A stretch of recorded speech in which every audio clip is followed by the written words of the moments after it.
different kind of stick balancing acts movement with acrobatic manners, presenting dhol cholam and stick dance. Let's enjoy.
Thank you. Let's give up a huge round of applause to all these artists who have come here only for making this morning beautiful. Thank you. Thank you so much.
नीचे देखना।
Good morning, colleagues. We're starting our morning session for today. We're going to continue with the agenda item 12 on conservation and sustainable use of PGRFA, and we'll continue with the countries who are requested the floor before. We will start by Uruguay, Jordan, Brazil, Argentina, and then Japan. I give the floor to Uruguay. I'll go to like a 2-minute thing. And you have the report, right? Read out the report. No. You can have the report, that will take like 45 minutes. Muchas gracias, señora presidenta. Buen día, estimados colegas. Hemos llegado al tercer día y por eso quisiera agradecerle a usted, señora presidenta, por la gestión que viene realizando en este órgano rector. Realizo esta declaración en nombre del GRULAC. GRULAC considera que la conservación y la utilización sostenible de los recursos fitogenéticos para la alimentación y la agricultura, que se encuentran comprendidos en los objetivos del tratado, son uno de los pilares de la seguridad alimentaria mundial. GRULAC, asimismo, solicita que el secretario continúe actualizando la caja de herramientas y apoya el nuevo prototipo de la caja de herramientas para el uso sostenible de los recursos fitogenéticos para la alimentación y la agricultura. En este sentido, pedimos a la Secretaría su comunicación a las partes contratantes. También consideramos que es necesario un programa conjunto sobre la biodiversidad en la agricultura para el uso sostenible de los recursos fitogenéticos para la alimentación y la agricultura, que responda al llamado a una transformación de los sistemas alimentarios contemporáneos para que sean más sostenibles, equitativos y resilientes según corresponda, y que contribuya al segundo Plan de Acción Mundial de los Recursos Fitogenéticos para la Alimentación y la Agricultura, al logro de los Objetivos de Desarrollo Sostenible y al Marco Mundial de Biodiversidad post-2020 que se encuentra en negociación en el marco del CDB.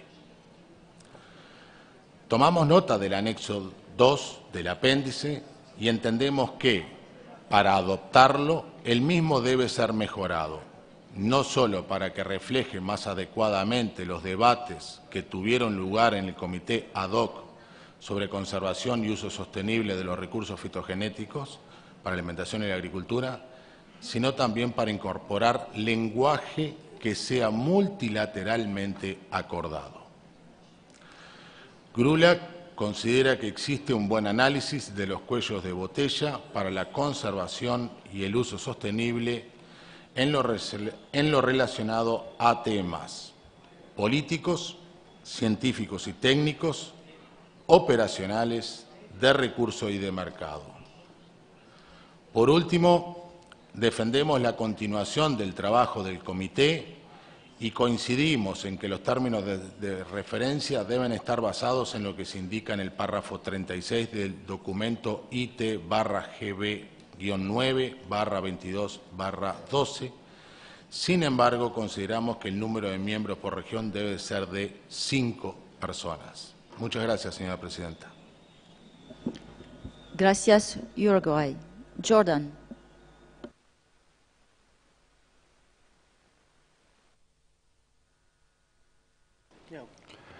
شكرا سيدتي الرئيسة. أنا أتكلم بالنيابة عن إقليم الشرق الأدنى. تشكر دول الشرق الأدنى وتثمن المجهود المقدم من قبل اللجنة الفنية المخصصة المعنية بصون المواد النباتية للأغذية والزراعة واستخدامها المستدام، وذلك خلال اجتماعها الخامس خلال الفترة من 4 إلى 7 أكتوبر تشرين الأول سنة 21، واجتماعها السادس خلال الفترة من 22 إلى 23 فبراير سنة 22، وكلاهما بوسائل الاتصال الافتراضية، وذلك بسبب تفشي جائحة كورونا. ولدى مراجعتها لمتضمنات التقرير وخاصة فيما يخص ما يلي: النموذج الأولي الجديد، البرنامج المشترك، إعادة عقد اللجنة.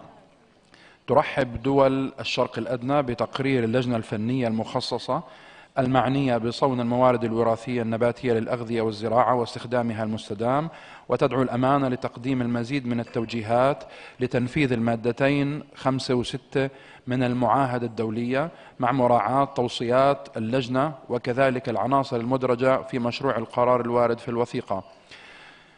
وتؤكد على أهمية النموذج الأولي الجديد كجزء من مجموعة الأدوات كمصدر مفيد للمعلومات التي تدعم الأطراف المتعاقدة وأصحاب المصلحة في تنفيذ المادتين 5 و6 من المعاهدة، غير أن النموذج لا يتضمن معلومات عن الآباء البرية كجزء من الموارد الوراثية ويقتصر فقط على السلالات المحلية.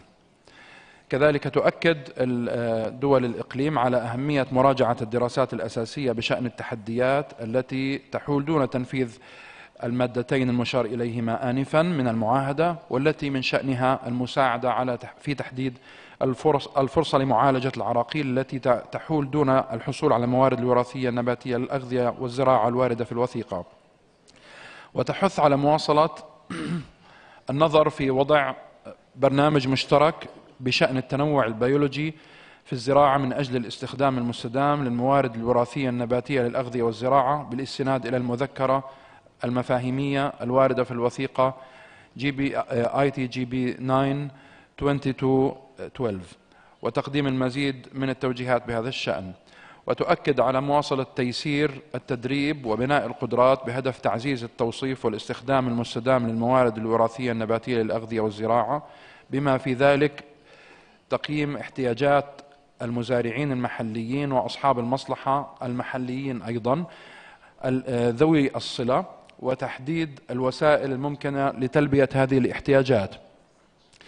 ثم يدعم الإقليم البرامج الوطنية لدعم البرامج الوطنية في وضع السياسات من أجل صون الموارد الوراثية النباتية للأغذية والزراعة واستخدامها المستدام، وفي بناء الشراكات وتعبئة الموارد.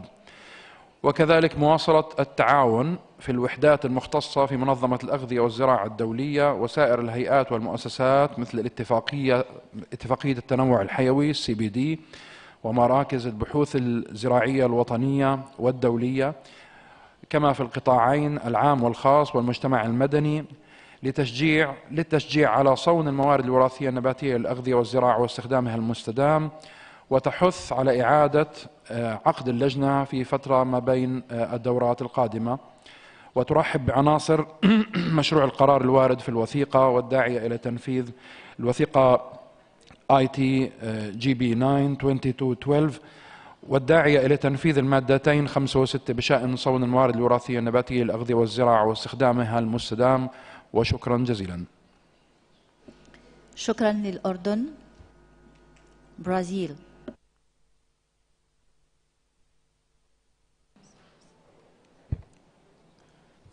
Thank you, Madam Chair, for giving us the floor once again.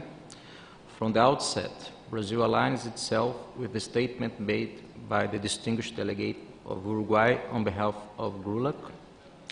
Indeed, conservation and sustainable use of plant genetic resources for food and agriculture are crucial for achieving global food security, a concern that unites us all in this treaty. In this regard, Brazil points out that the universalization of sustainable agriculture is closely dependent on the universalization of access to markets. Therefore, we must admit that subsidies that distort international trade hinder many sustainable agricultural practices carried out in developing countries. The same happens with protectionist policies established by developed countries in violation of WTO rules and the principles of international environmental law. Although sometimes justified by environmental protection objectives, they end up producing opposite effects in developing countries, causing significant environmental, social, and economic harmful effects. Brazil, nevertheless, praises the work done by the Secretariat in the implementation of Articles 5 and 6 of the treaty and on promoting the linkages between CSU and farmers' rights under Article 9. Brazil also welcomes the updates to the toolbox for sustainable use of PGRFA and calls on the Secretariat to continue improving these important resources. With regards to the draft resolution proposed on document 12, Brazil has concerns about paragraphs 5 and 6, which foresee an endorsement of the concept note of the Joint Program on Biodiversity in Agriculture for Sustainable Use of PGRFA. Although we favor the development of the joint program, we believe it would be important to further discuss its concept note more deeply in order to allow contracting parties to present specific inputs. As it is, we believe the document does not appropriately reflect the debates that took place within the ad hoc technical committee on CSU, apart from presenting several formulations and concepts that lack a multilaterally agreed definition. Therefore, we suggest eliminating paragraphs 5 and 6 of the draft resolution in order to allow for its approval. Thank you. Thank you, Brazil. Argentina. Muchas gracias, señora presidenta. La Argentina se alinea con la intervención hecha por Uruguay en nombre del GRULAC. En términos generales, la Argentina puede apoyar el proyecto de resolución contenido en el apéndice del documento IT/GB9/22/12. En este sentido, mi país apoya que el Comité continúe trabajando de forma permanente con una estrategia concreta que permita acompañar a las partes contratantes en la implementación del artículo 5 y 6, además de continuar actualizando la caja de herramientas y examinando su utilidad para las partes. Asimismo, en relación con el anexo 2 del apéndice, relativo a la nota de concepto del Programa Conjunto sobre la Biodiversidad en la Agricultura, con miras a la utilización sostenible de los recursos fitogenéticos, la Argentina considera que son necesarias modificaciones sustantivas al mismo, como señalado por Uruguay en nombre del GRULAC. En particular, la Argentina considera que es necesario enfocar mejor los objetivos generales y específicos del documento en aspectos concretos y relevantes para el uso sostenible de los recursos fitogenéticos para la alimentación de la agricultura dentro del alcance de los artículos 5 y 6 del tratado, como lo señalado recientemente por Brasil. En este sentido, concordamos con la necesidad de modificar el párrafo 5 de la resolución a fin de tomar nota del proyecto del Plan de Acción Conjunto y continuar trabajando en el mismo durante el periodo entre sesiones. Muchísimas gracias, señora presidenta. Gracias, Argentina. Japan. Thank you, Madam Chair. Regarding the terms of reference of Annex 1 to the appendix, Japan requests that meetings should be held online in order to reduce carbon footprint and budget, and suggests an edit in the draft resolution in paragraph 4 as follows. Paragraph 4, the committee should seek to hold meetings online and consider holding up to 2 meetings in the biennium 2023 to 2024 as necessary and subject to the availability of financial resources. The Secretary will facilitate the process and assist the committee in its work. Thank you. Thank you, Japan. Philippines. Thank you, Chair. The Philippines thanks the Ad Hoc Technical Committee on Conservation and Sustainable Use of Plant Genetic Resources for Food and Agriculture, or ACSU, in its important work even in the worst period of the COVID pandemic. The world is in peril. This is the message of UN Secretary General Antonio Guterres during the 77th session of the UN General Assembly only yesterday. Mr. Guterres called for cooperation and dialogue to maintain global peace and to feed the world. It is in this light that the Philippines supports and adopts the Joint Program on Biodiversity in Agriculture for sustainable use of PGRFA, as contained in Annex 2 of the draft resolution.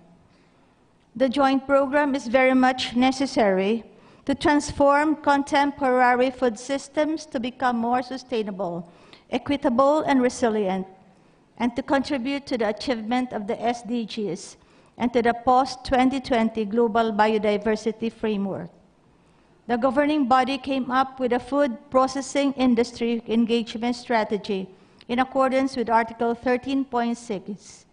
And since the favorite word of this conference is balance, the joint program provides that very balance so that the activities of the food processing industry on the conservation, development, and use of PGRFA and on farmers' rights will be considered. It is also necessary to determine if the objectives of the food processing industry is in harmony with the twofold objectives of the plant treaty. Additionally, the Philippines supports the terms of reference on the future work of the ACSU and supports the idea that the ACSU be reconvened under the terms of reference as provided in Annex 1 of the draft resolution. Thank you, Chair. Thank you, Philippines. Uganda. Thank you, Chair, for giving me the opportunity. I speak on behalf of Uganda.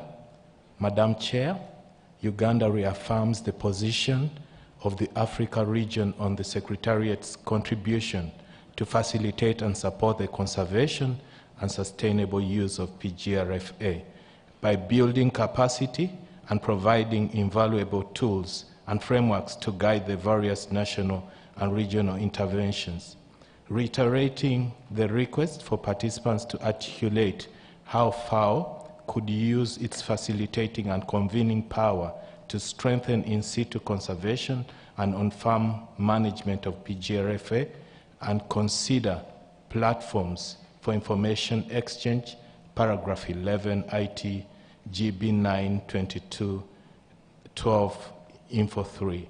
We invite the FAO to explore possibilities of causing high-level engagements with governments and key development partners at national levels with the intention of raising the profile of the issues and needs in the conservation and sustainable use of PGRFA and to further the ongoing initiatives in policy and institutional reforms as well as capacity building. Thank you, Madam Chair. Thank you, Uganda. United Arab Emirates. شكرا سيدتي الرئيسة. كوني أتحدث للمرة الأولى فأود أن أشكر الدولة المضيفة على حفاوة الاستقبال وحسن الضيافة والتسهيلات المقدمة للوفود المشاركة. كما أشكر الرئيسة وفريق العمل على الجهد المبذول خلال الفترة بين الدورتين. إن دولة الإمارات العربية المتحدة تؤيد ما ذكره الأردن على لسان إقليم الشرق الأدنى وتشدد على مواصلة تيسير التدريب وبناء القدرات فيما يخص تعزيز التوصيف والاستخدام المستدام للموارد الوراثية النباتية للأغذية والزراعة. شكرا لكم. شكرا لدولة الإمارات. تونسيا.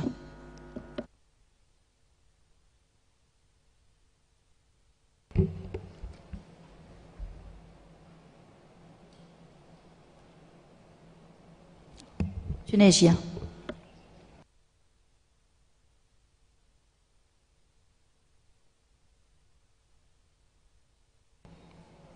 Merci Madame la Présidente de m'avoir donné la parole. Vu que la Tunisie prend la parole donc pour la première fois, nous voudrions commencer par remercier, exprimer notre gratitude envers le gouvernement de l'Inde pour son hospitalité et l'excellente organisation. Nous souhaitons également remercier Madame la Présidente de la 9e session de l'organe directeur ainsi que les membres du Bureau pour les efforts déployés durant la période intersession. Permettez-nous de remercier le secrétariat d'avoir préparé cette session et d'avoir facilité toutes les activités relatives à la mise en œuvre des articles 5 et 6 au cours de l'exercice biennal. Nous tenons également à remercier le comité technique ad hoc sur la mise en œuvre de la conservation et l'utilisation durable des ressources phytogénétiques pour l'alimentation et l'agriculture, pour le travail accompli et pour les progrès réalisés dans l'accomplissement de son mandat. Nous saluons les recommandations fournies par ce comité. La Tunisie appuie la position de la région d'Afrique par rapport au point 12, donc sur la mise en œuvre de la conservation et l'utilisation durable des ressources phytogénétiques pour l'alimentation et l'agriculture, qui a été exprimée par la République unie de la Tanzanie, en l'occurrence relatif à l'amélioration de la visibilité de la boîte à outils, y compris la mise en place d'une stratégie de communication. Nous recommandons que le secrétariat incite aussi les gouvernements des parties contractantes à allouer des fonds visibles pour la mise en œuvre de la conservation et de l'utilisation durable des ressources phytogénétiques pour l'amélioration des ressources phytogénétiques pour l'alimentation et l'agriculture dans leur budget annuel. Merci Madame la Présidente. Merci la Tunisie. Rwanda.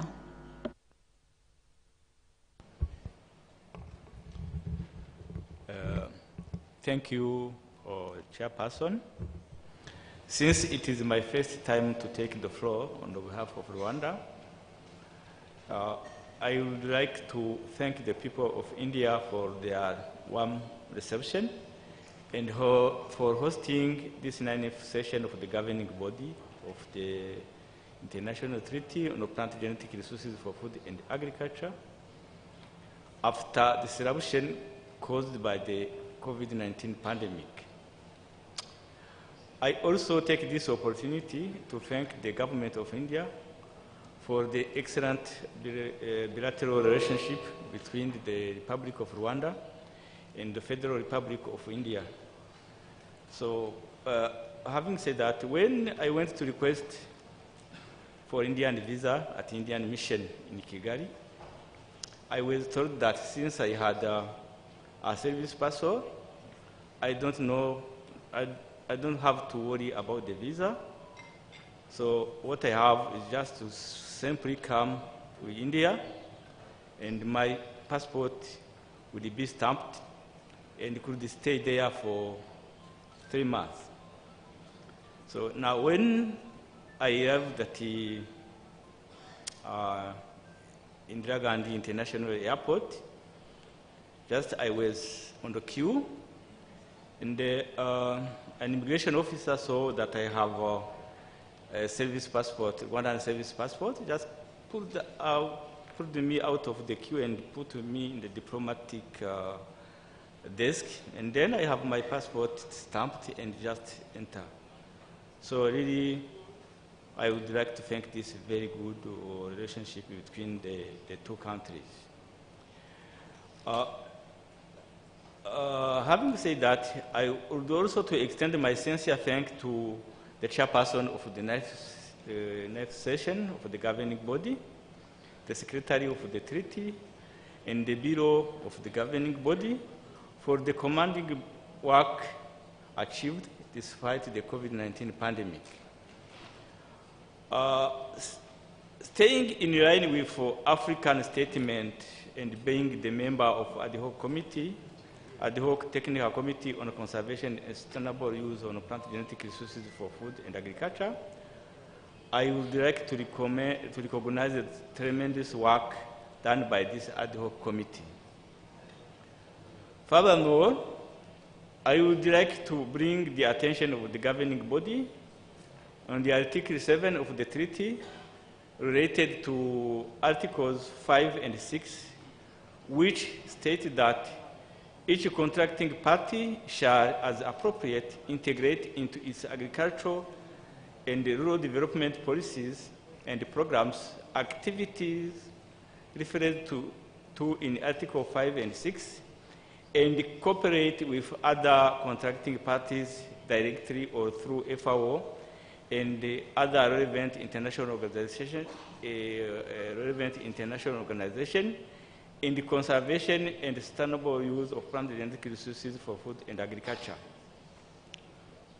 Reports on cooperation of the treaty with individuals, organizations have been produced and brought for approval to the governing body, including the current 9th session of the governing body, like on item 16. However, no report on the status of integration of activities in Article 5 and 6 into national agriculture and rural development policies and programs have been so far produced. Therefore, I would like to suggest to the governing body to consider this important and relevant reporting in its deliberation. Thank you very much, Madam Chairperson. Thank you, Rwanda. Iraq.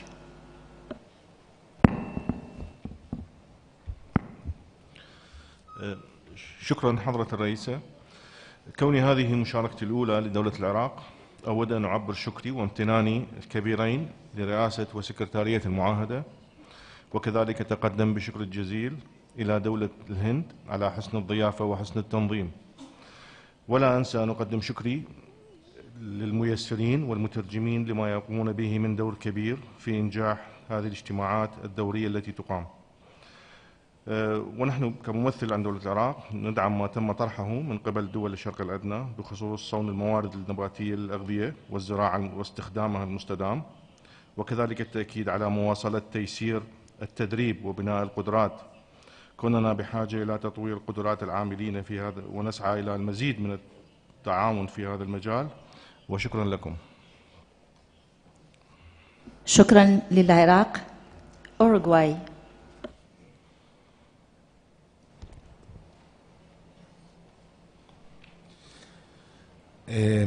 Muchas gracias, señora presidenta. En este caso hago la intervención en nombre de mi país.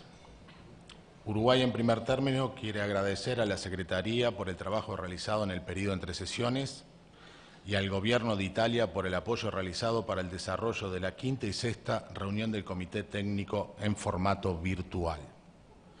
Aunque quisiéramos hacer una puntualización como integrante de dicho comité, volvemos a transmitir que este tipo de formato no permite una interacción en pos de integrar de forma eficaz las diferentes posiciones de los integrantes del comité.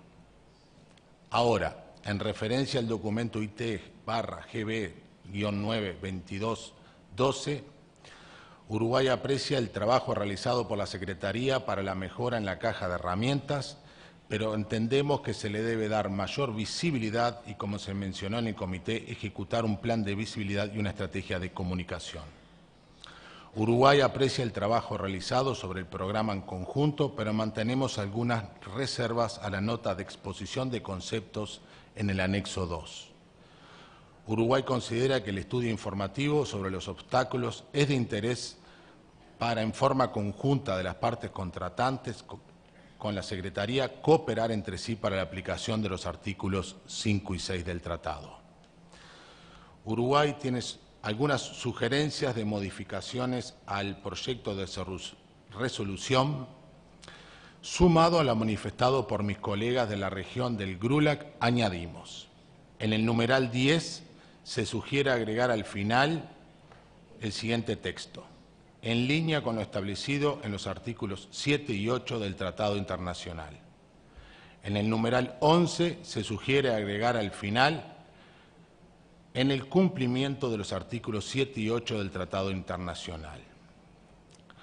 En el anexo 1, sobre el mandato del Comité Técnico, sugerimos cambiar el romanito 2 por el siguiente texto: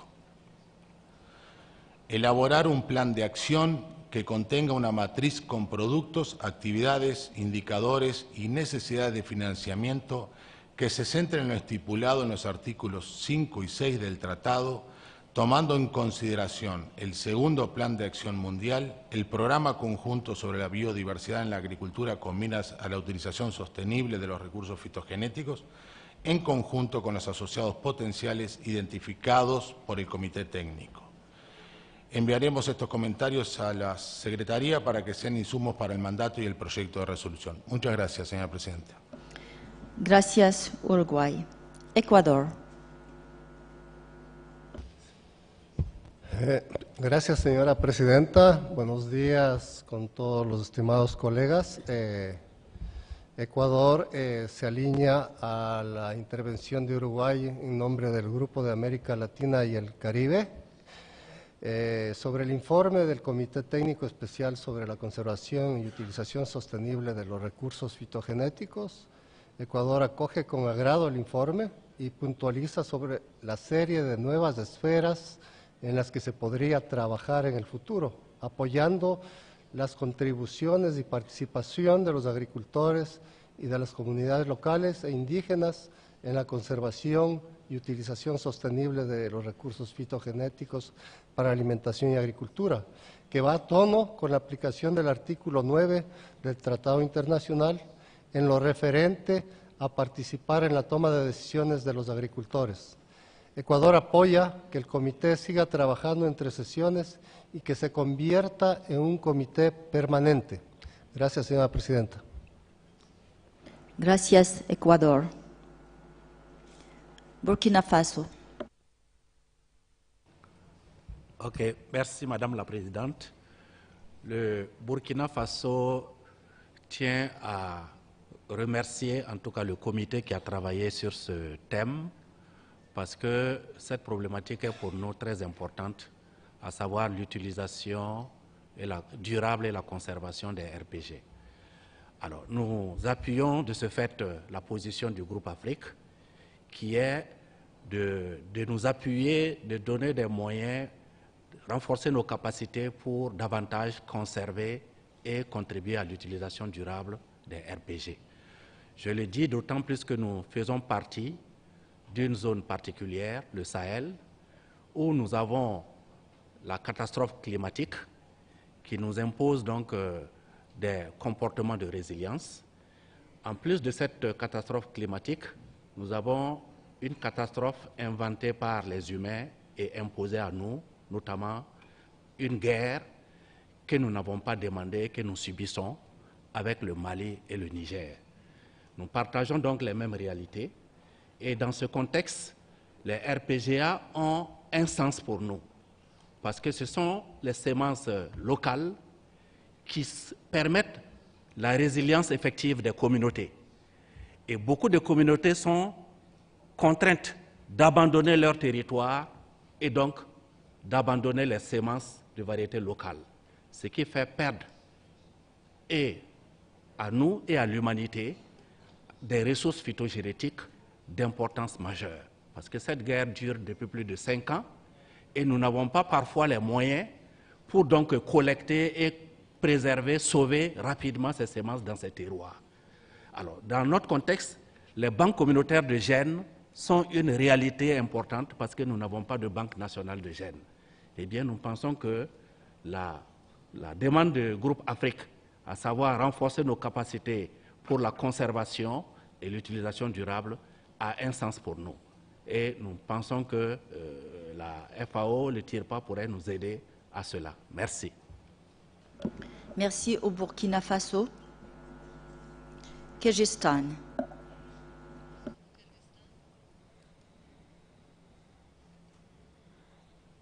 Yeah, I did, but it's not coming. It's not coming.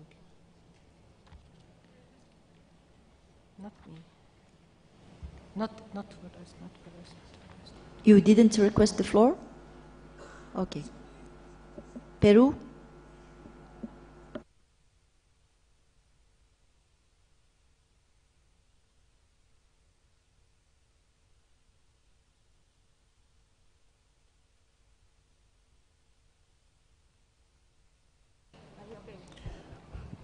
Muchas gracias. Buenos días con todos. Muchas gracias, señora presidenta. Perú también manifiesta que está en línea con lo denunciado por el representante del Grupo de Latinoamérica y el Caribe y considera que es de vital importancia las actividades relacionadas a la conservación y utilización sostenible contempladas en los artículos 5 y 6 del tratado. En este aspecto queremos indicar de que nuestro país cuenta con experiencias muy importantes relacionadas a la conservación in situ y ex situ,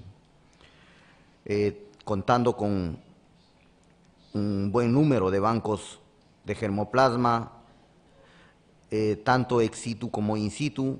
Principalmente tenemos en la zona de sierra, representado por el Parque de la Papa, que es muy conocido a nivel mundial. Hay una experiencia muy buena en lo que se refiere a bancos comunales, en donde se cuenta con un gran número de tubérculos andinos sobre todo. Además, es necesario indicar de que Perú también cuenta con una norma legal relacionada a la creación de las zonas de agrobiodiversidad. Cuenta con norma relacionada al Registro Nacional de la Agrobiodiversidad, habiendo iniciado con la implementación del Registro Nacional de la Papa Nativa, el Registro Nacional del Cacao y el Registro Nacional de Legumbres Andinas. En este sentido, ve con mucho optimismo la creación de un programa conjunto sobre la biodiversidad en la agricultura para el uso sostenible de los recursos fitogenéticos para la alimentación y la agricultura. Y sugiere de que se siga actualizando esta caja de herramientas que ha puesto a disposición el tratado y que es de vital importancia para los países que cuentan con una amplia agrobiodiversidad. Y asimismo, para Perú también es importante que el grupo técnico continúe con ese tema y que se le dé continuidad constante. Creo que este tema de la conservación y utilización, principalmente para los países megadiversos, es de vital importancia y agradece al tratado el hecho de haber conformado este grupo que realmente ha servido de mucho para seguir implementando en los países que tenemos una amplia diversidad genética. Muchas gracias. Gracias, Perú. Kuwait.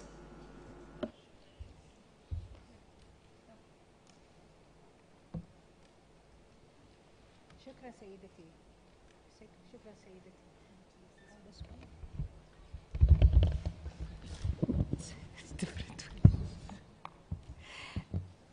شكرا سيدتي.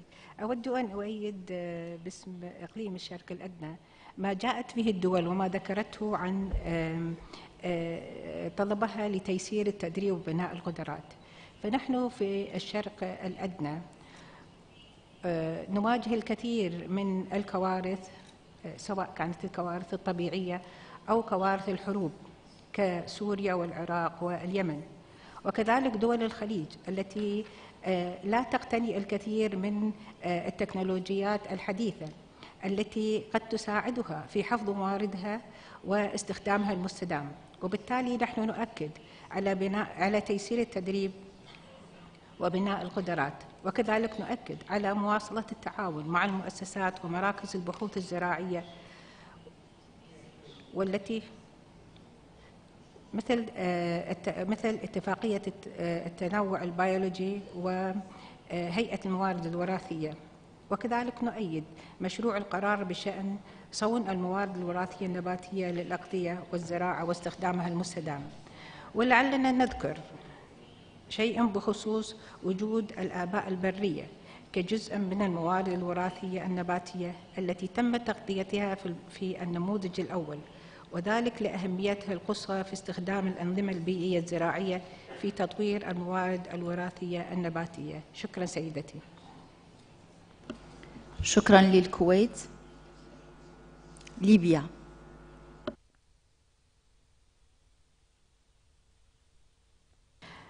صباح الخير. شكرا للسيدة الرئيسة.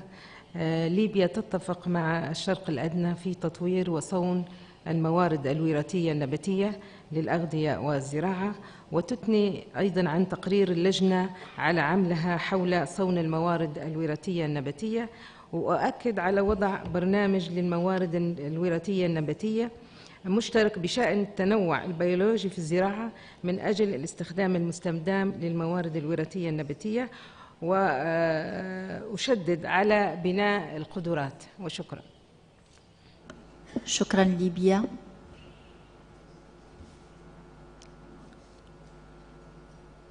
Any other parties requesting the floor? I see none. I will give the floor to the observers, and I will start by CGRFA. Thank you, Madam Chair. Madam Chair, the Ad hoc Committee on the Conservation and Sustainable Use of Plant Genetic Resources, at its 6th session, requested the Secretary of the Commission to report to the governing body on the status of preparation of the 3rd report on the state of the world's plant genetic resources for food and agriculture. I would therefore like to provide a brief report on behalf of the Secretary of the Commission under this agenda item. Without doubt, the 3rd report will provide important information that may help the governing body to identify bottlenecks in the implementation of Articles 5 and 6 of the International Treaty and to decide on the design of the proposed joint program. As of 1 September, FAO received contributions from 99 countries and 12 international research centers on the implementation of the 2nd GPA for plant genetic resources for food and agriculture. The 3rd report will be based on these contributions by countries and centers, on accession-level data on ex situ-based collections as annually reported to the Commission for indicator SDG 2.5.1 since 2017, on any other relevant information, and on 5 thematic background studies. As requested by the Commission, the background studies will address the effects of climate change on the conservation and sustainable use of PGRFA and the potential of PGRFA to contribute to the adaptation to climate change, the documented and potential contributions of PGRFA to enhanced nutrition.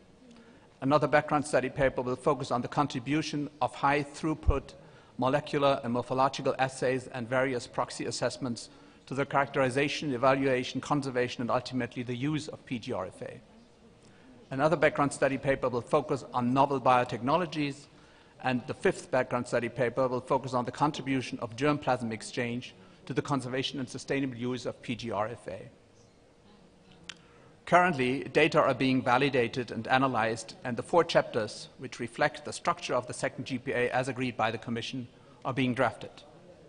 The draft 3rd report will be presented to the 11th session of the Commission's Intergovernmental Technical Working Group on Plant Genetic Resources that will be held in Rome on from 18 to 20 April 2023, and subsequently to the Commission at its 19th regular session, which will take place next year in July.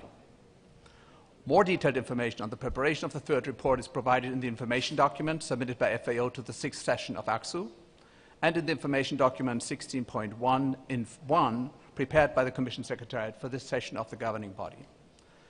Madam Chair, as far as the concept note on the proposed joint program contained in Annex 2 to the appendix of Working Document 12 is concerned, I note that the ACSU requested the involvement of interested partners, including the Commission and relevant units of FAO, in the development of the concept note. The Commission, its Secretariat, and other relevant units of FAO stand, of course, ready to contribute to the concept note if the governing body so wishes. Thank you, Madam Chair. Thank you, CGRFA. Swiss Aid. Thank you, Madam, for giving me the floor.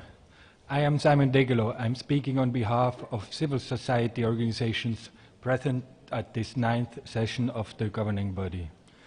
Conservation and sustainable use of plant genetic resources for food and agriculture are key features of the treaty.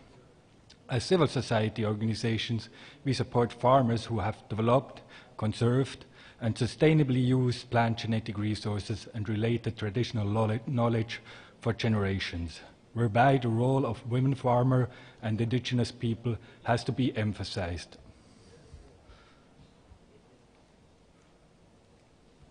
We appreciate the attention given to farmers as guardians of crop diversity on the special event celebrated last Saturday. However, we do not believe that the governing body has taken sufficient decisions and steps that recognize farmers' unique contribution to conserve crop diversity in situ and on farm to ensure the adequate support and legal measures necessary to continue taking care of one of our most valuable resources. We appreciate the efforts made by the Committee on Conservation and Sustainable Use to develop guidance and tools. We would also like to thank the Secretariat for the background study on bottlenecks and challenges to implement Articles 5 and 6. The background study identified hindrances we face in our daily work, particularly those related to policy and legal issues. The lack of policies and laws that recognize and support farmers' managed seed systems hinders their important functions and threatens plant genetic diversity. This includes the need for support for in situ conservation as well as farmers' access to the collections of national and international gene banks, and implies the need for sustainable farmer-led approaches in agricultural research to be supported by contracting parties as well as international research centres, including CGIAR.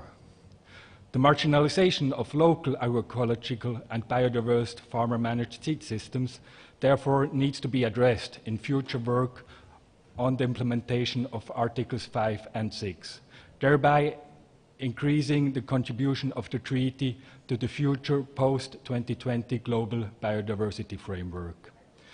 We support continued work to strengthen the implementation of Articles 5 and 6, in particular issues related to on-farm conservation and sustainable use.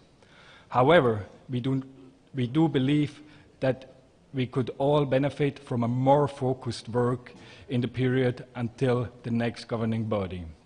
We therefore recommend that the future work shall focus on the identified bottlenecks, in particular those related to policy and legal matters regarding farmers' managed seed system, with the aim of suggesting measures that could be undertaken to address the bottlenecks identified for the consideration of the governing body at its 10th session.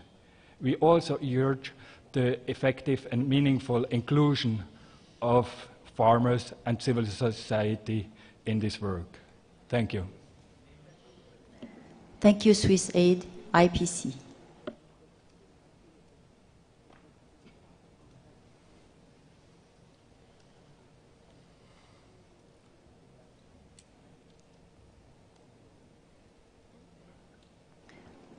We don't hear you yet. IPC, the mic, please. Yeah. Thank you, Madam Chair. Greetings and namaste from Himlayas. I am Kesham Khaka from Nepal, Vice President of All Nepal Peasants Federation. And today I speak here on behalf of IPC, a global platform of small-scale food producers. Supporting the CSO stand and statements, we, the small-scale food producers, are the ones who live and co-evolve with the agrobiodiversity responsible for feeding the world. For us, seeds are not mere resources, but rather the co-habitants in our collective agroecological ecosystems. This understanding of our relationship with seeds demands new approaches towards fulfilling the treaty's responsibility under its Article 5 and 6 to continue working for the conservation and sustainable use of PGRFA, which happens in our farms and ecosystems. Therefore, we need to build approaches that are process-based, a lifelong process-based, rather than project-based.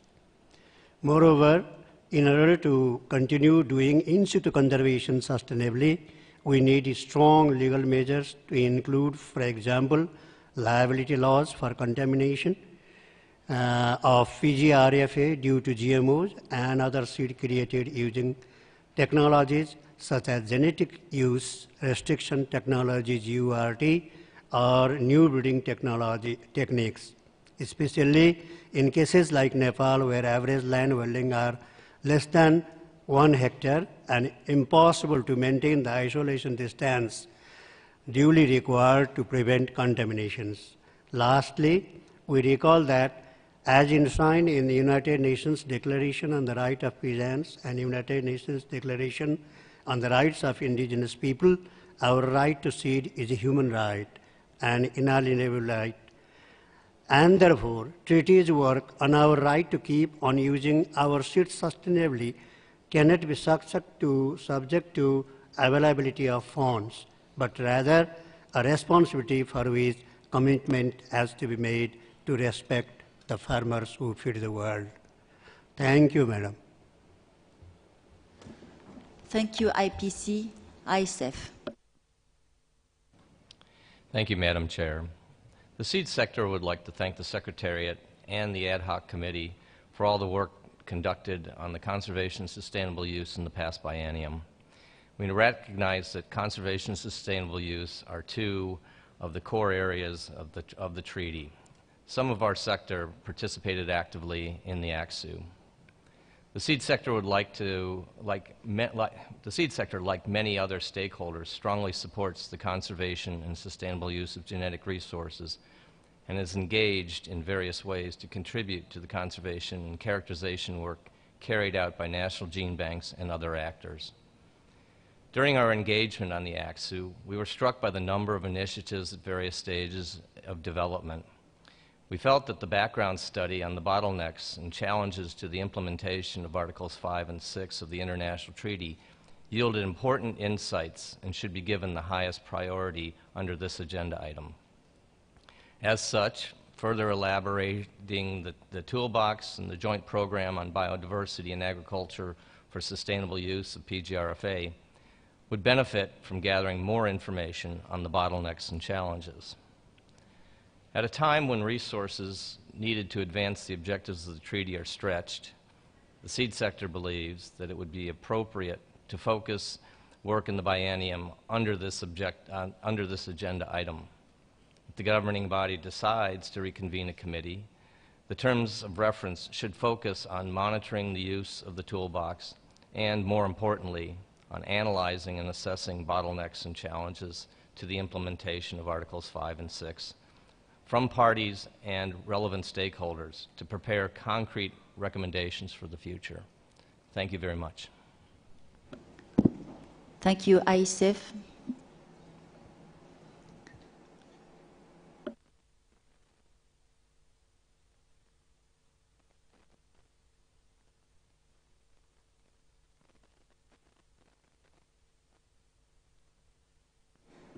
Papua New Guinea, you have the floor.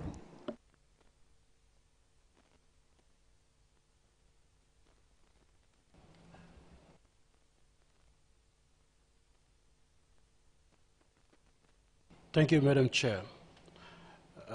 Since this is the first time Papua New Guinea is taking the floor, we would like to thank the government of India for the exceptional hospitality and excellent organization of this meeting. Our thanks also goes to the Secretariat for the comprehensive implementation of the meeting, and to you, Madam Chair, for your wisdom in guiding this meeting through the extensive agendas. We wish to also commend the work of the Ad Hoc Technical Committee on enhancing the work on conservation and use of PGRFA. Papua New Guinea, like other smaller Pacific Island countries, is encountering many challenges arising from sea level rise, climate change impacts, and socio-economic and socio-cultural changes. Our people have for millennia relied on the use of wide genetic biodiversity for their livelihoods and survival, and its conservation and further use is at the heart of many of the strategies to be used to attain greater resilience to climate change and other natural disasters facing the country. We take note of the background study on the bottlenecks of implementation of Article 5 and 6 and recommended actions to address. Capacity development in many areas in PGR conservation and use is of utmost importance, and we look forward to further support arising from the next work program in this area. Thank you, Madam Chair. Thank you, Papua New Guinea.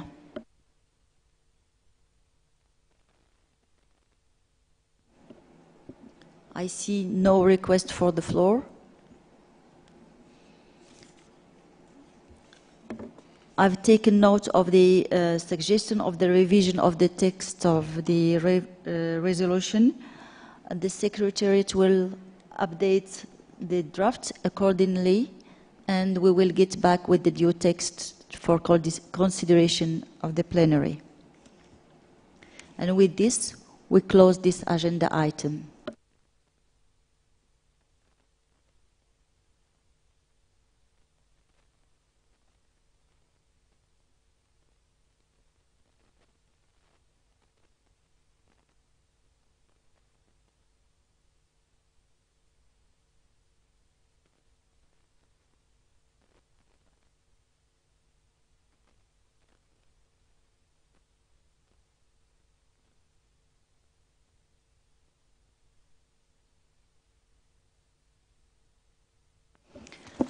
I will open the agenda item number 14, compliance. Will take only a few minutes to rearrange the podium. Thank you.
I will give now the floor to the Secretariat and then to the chair of the group. Ms. And then to the co-chair of this committee. Secretariat.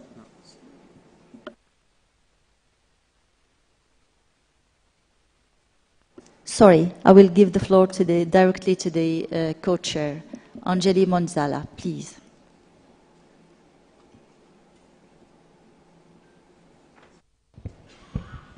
Okay. Thank you so much, Madam Chair. I'm introducing this agenda item 14 on behalf of myself as the outgoing chairperson of the Compliance Committee, and together with Ms. Kim Van Setiers, who is the vice chairperson of the Compliance Committee. This is a function that was entrusted to us by our fellow members of the Compliance Committee at our meeting that was held on the 19th of January 2019. I am pleased to report to you that despite the challenges that were imposed by COVID-19 pandemic, this intersessional period has been a busy one for the Compliance Committee. The committee met virtually in February 2021 and held an informal meeting in May 2021. As provided in its rules of procedure, it also worked by electronic correspondence.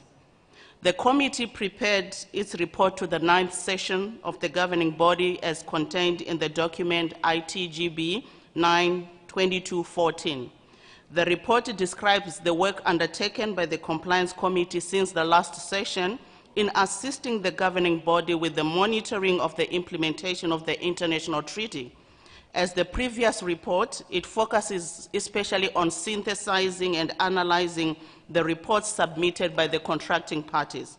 Distinguished delegates, you will recall that pursuant to Section 5 of the compliance procedures, each contracting party shall submit every 5 years to the Compliance Committee through the Secretary a report on the measures it has taken to implement its obligations under the treaty. The number of contracting parties have sent their report has risen to 79, meaning that by the time the committee prepared its report, 53% of the contracting parties had reported.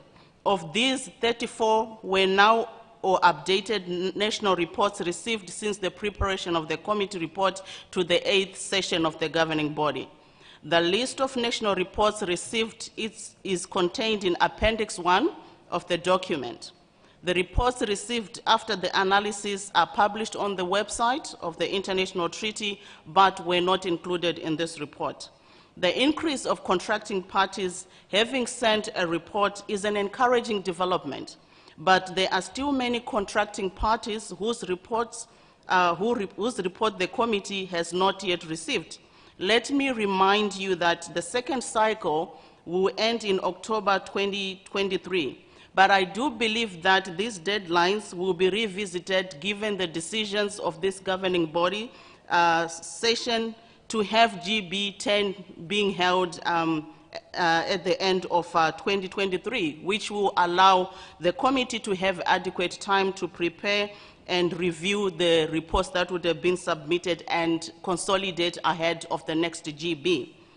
The synthesis and analysis of reports received pursuant to Section 5 of the compliance procedures is contained in Appendix 2 of the working document starting on page 8. The committee looks forward to receiving new or an updated report from each contracting party until that date. The synthesis in Section 1, which follows the structure of the standard reporting format, provides an overview of the national reports. The analysis by the committee is provided in Section 3. In general, it identifies areas that may need further capacity development or support. It also summarizes recommendations for enhancing the implementation of the international treaty and highlights positive developments reported by contracting parties since they joined the international treaty. Distinguished delegates, I am pleased to report to you that during this biennium, the committee received for the first time a request for advice by a contracting party. The request was related to the conformity of several provisions of its draft seed law with Article 9 of the international treaty. The committee met for informal discussions and requested me and the vice chair to send a letter to the contracting party concerned with preliminary information as well as an invitation to an informal and confidential dialogue. Delegates, let me recall the emphasis put by the governing body in Resolutions 7 of 2019 and 8 of 2017 on this advisory function of the committee. As the chairperson of the Compliance Committee, let me express my hope that this experience may become a precedent for other contracting parties to follow. Distinguished colleagues, I would like to encourage you to call on the support that is available from our Secretary, Ken Nadozi, and his team.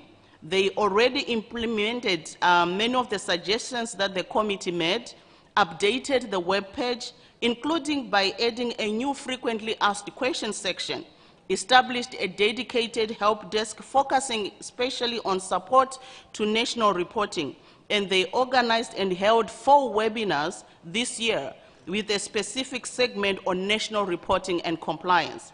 Finally, let me draw your attention to the resolution drafted by the Compliance Committee and contained in the report. Please consider the table with the current composition of Compliance Committee members, indicating where a decision for a replacement or extension is needed. In this context, I would like to add that after publishing the document, the Bureau formalized the replacement of one member from North America, Ms. Neha Lugo, by Ms. Priya Banu. Dear delegates, colleagues, as my term has come to an end, let me emphasize the importance of the compliance mechanism for the implementation and flourishing of the international treaty. It is facilitative, it is cooperative in nature, and includes very prominently the offering of advice and assistance. There is a lot of potential in the compliance mechanism, and it is upon us, all contracting parties, to use it. When contracting parties send their reports and request its advice and assistance, the Compliance Committee can advise and support together with the Secretariat to ensure effective implementation of the treaty. Let me thank again the Vice Chair and all members of the Compliance Committee for their trust, constructive work, and great collaboration. And let me thank our Secretary and his team for their excellent support throughout my tenure. Thank you so much, Madam Chair. Thank you very much to the Chair of the Compliance Committee, Ms. Angeli Monzala. And now I will open the floor for interventions on the report. Peru.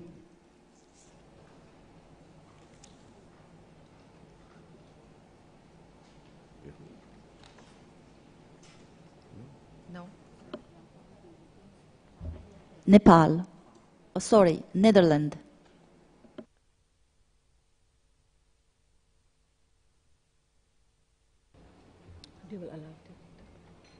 Nepal.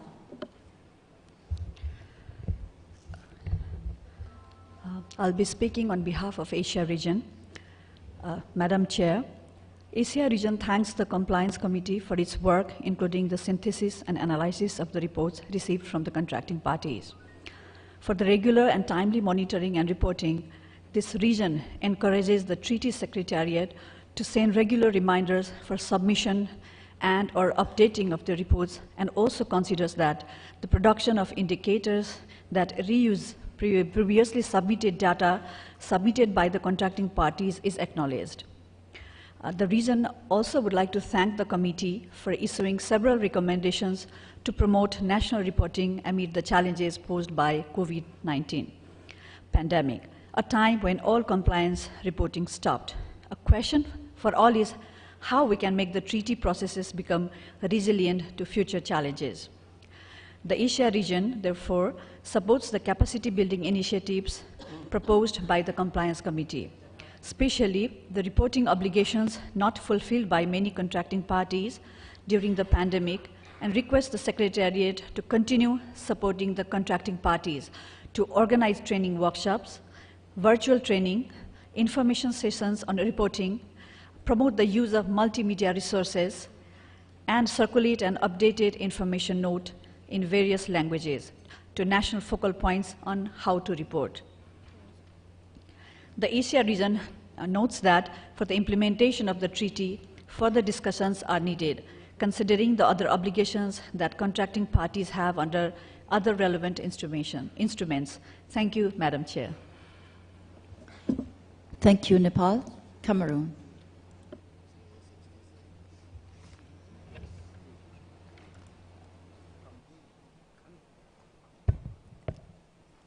Merci, Madame la Présidente. Madame la Présidente, Mesdames et Messieurs honorables délégués, nous prenons la parole au nom du Cameroun.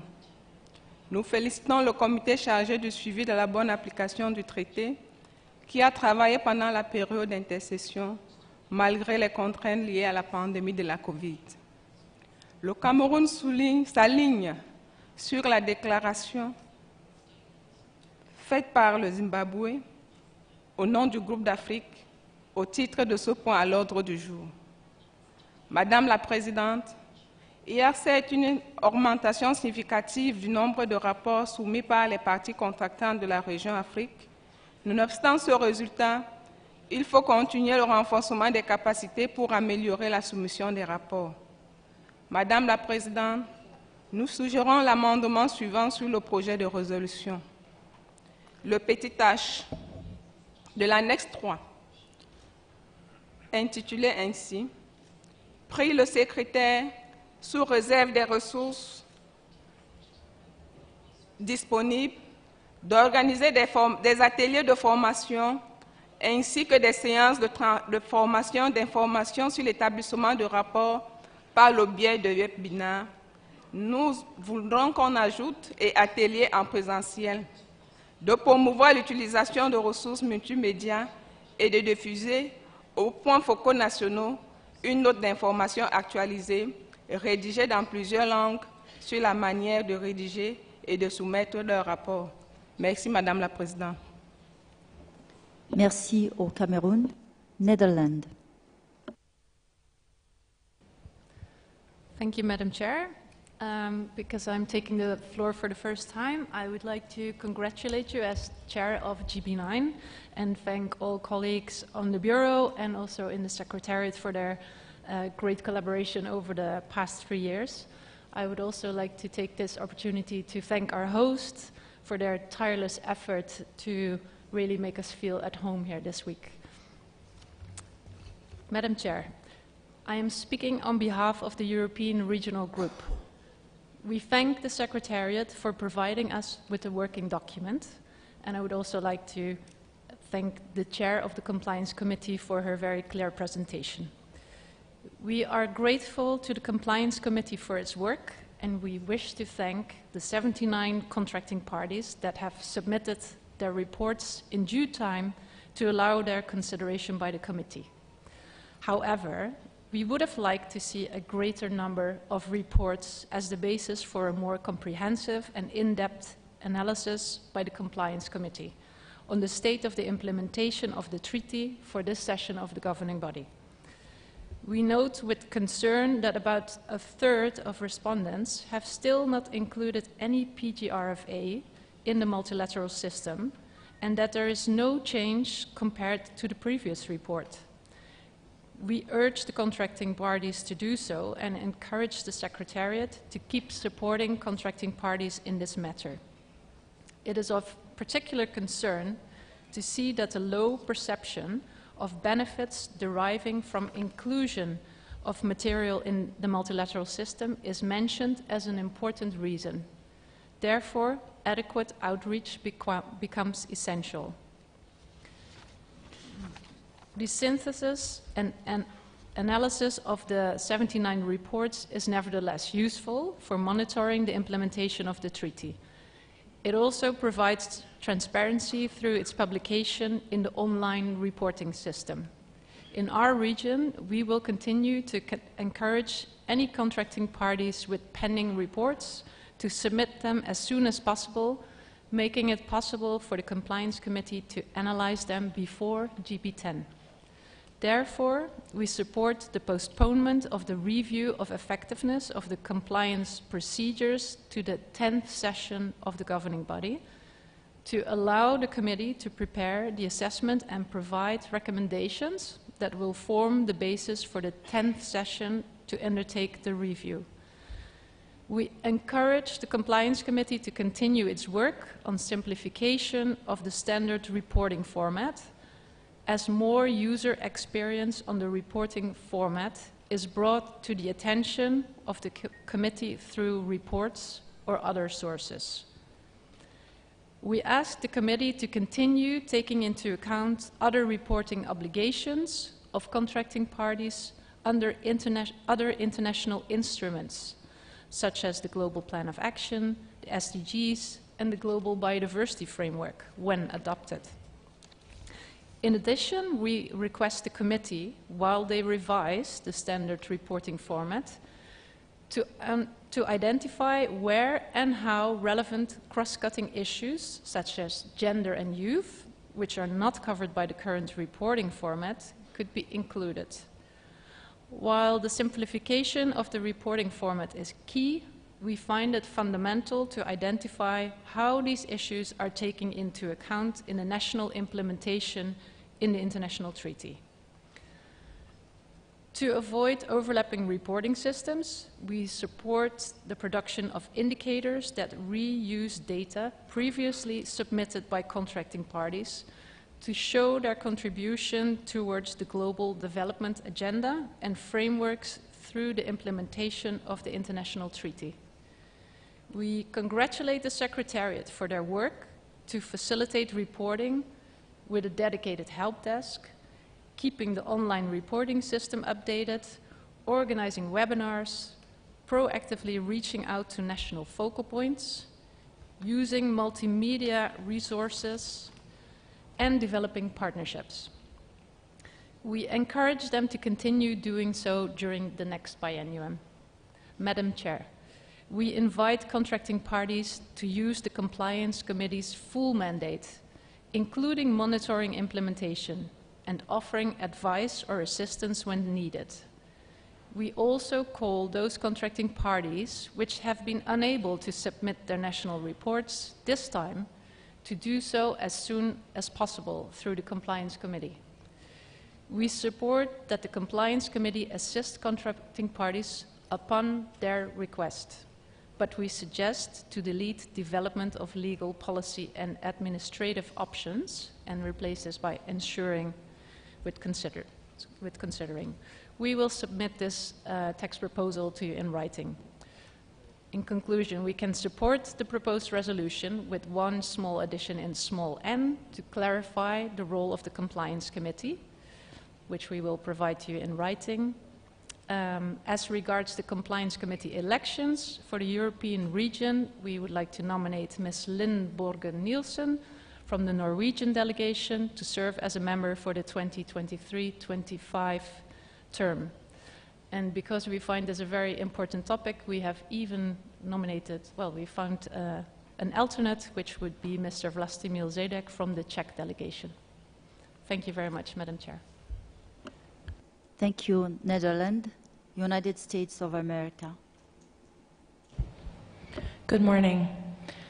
I'm speaking on behalf of the North America region. We thank the Compliance Committee for its work and the Secretariat for the preparation of the document.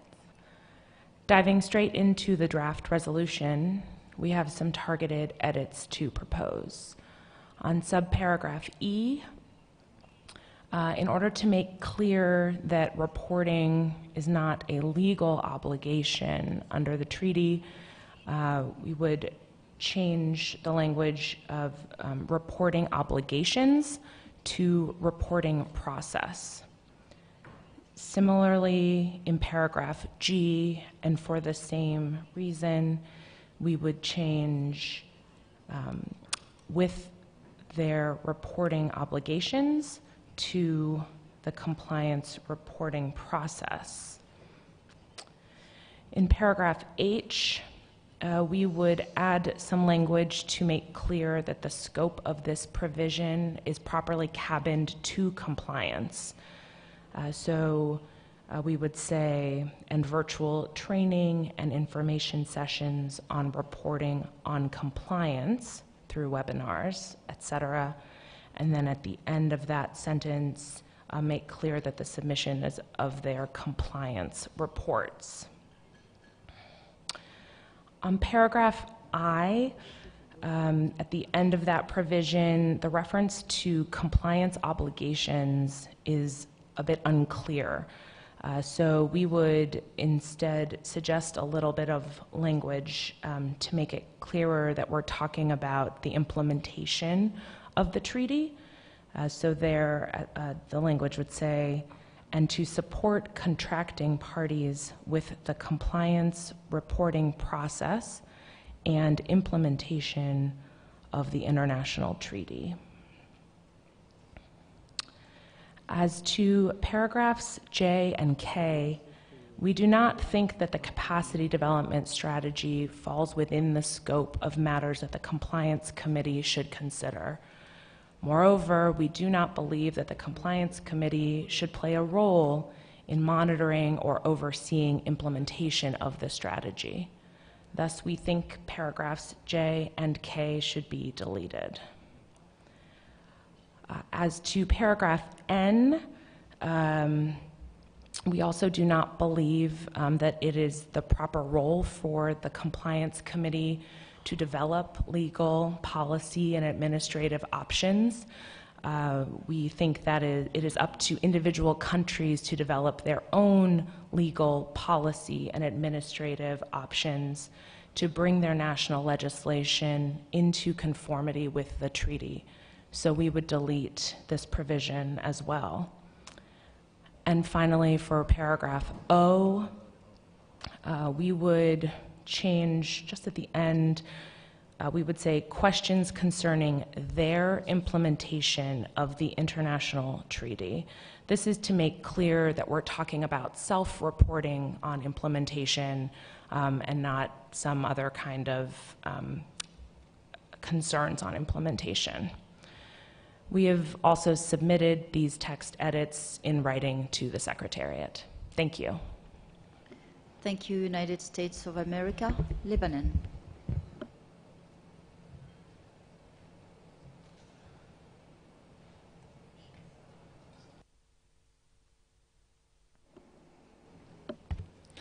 شكرا سيدة الرئيسة لإعطاء الكلمة.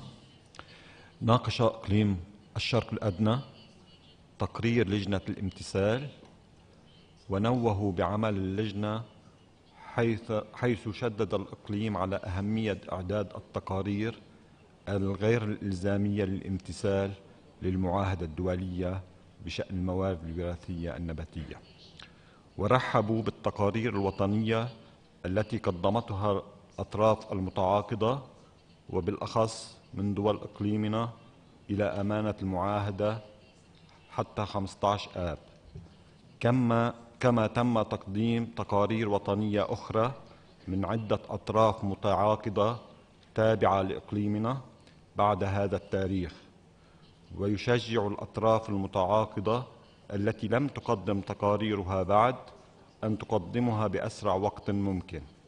كما نؤيد إعداد برنامج تدريب لنقاط الاتصال حول كيفية إعداد التقارير لتحسين جودتها. شكرا. شكرا لبنان. Australia. Thank you, Chair. I'd like to thank the co-chairs and fellow Compliance Committee members for their work during the biennium. The Southwest Pacific region welcomes the considerable increase in reporting and also recognises the contribution of the Secretariat staff to supporting contracting parties with compliance reporting, as well as the work of the committee.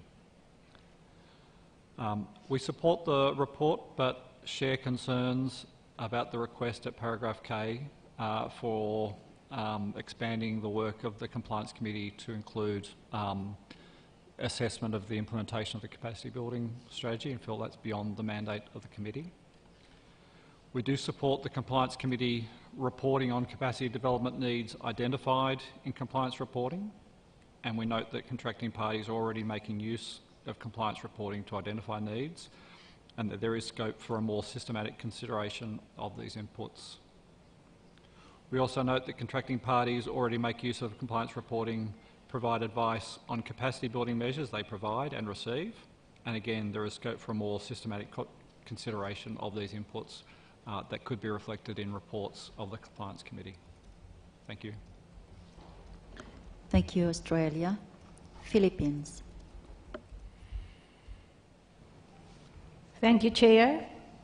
The Philippines thanks the Compliance Committee for the analysis provided in the document IT/GB/9/22/14, which is the report of the Compliance Committee, and adopts the draft resolution found in Appendix 3 of the report.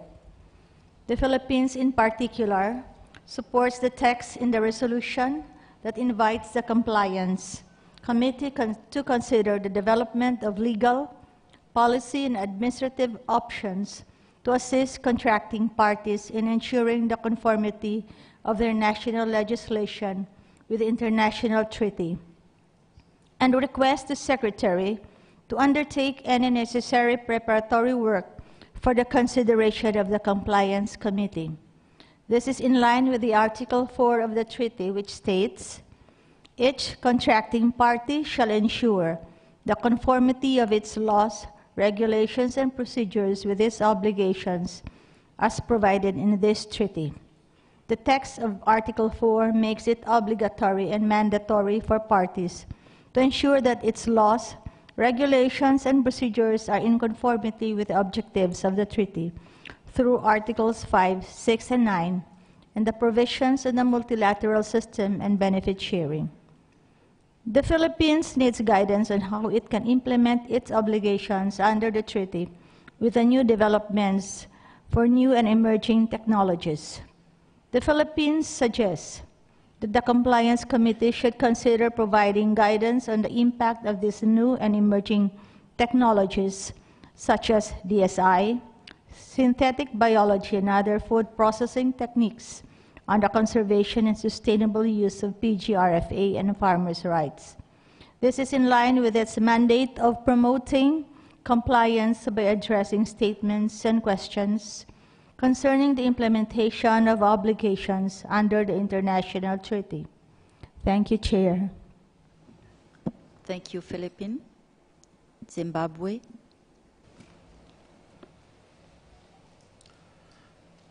Madam Chair,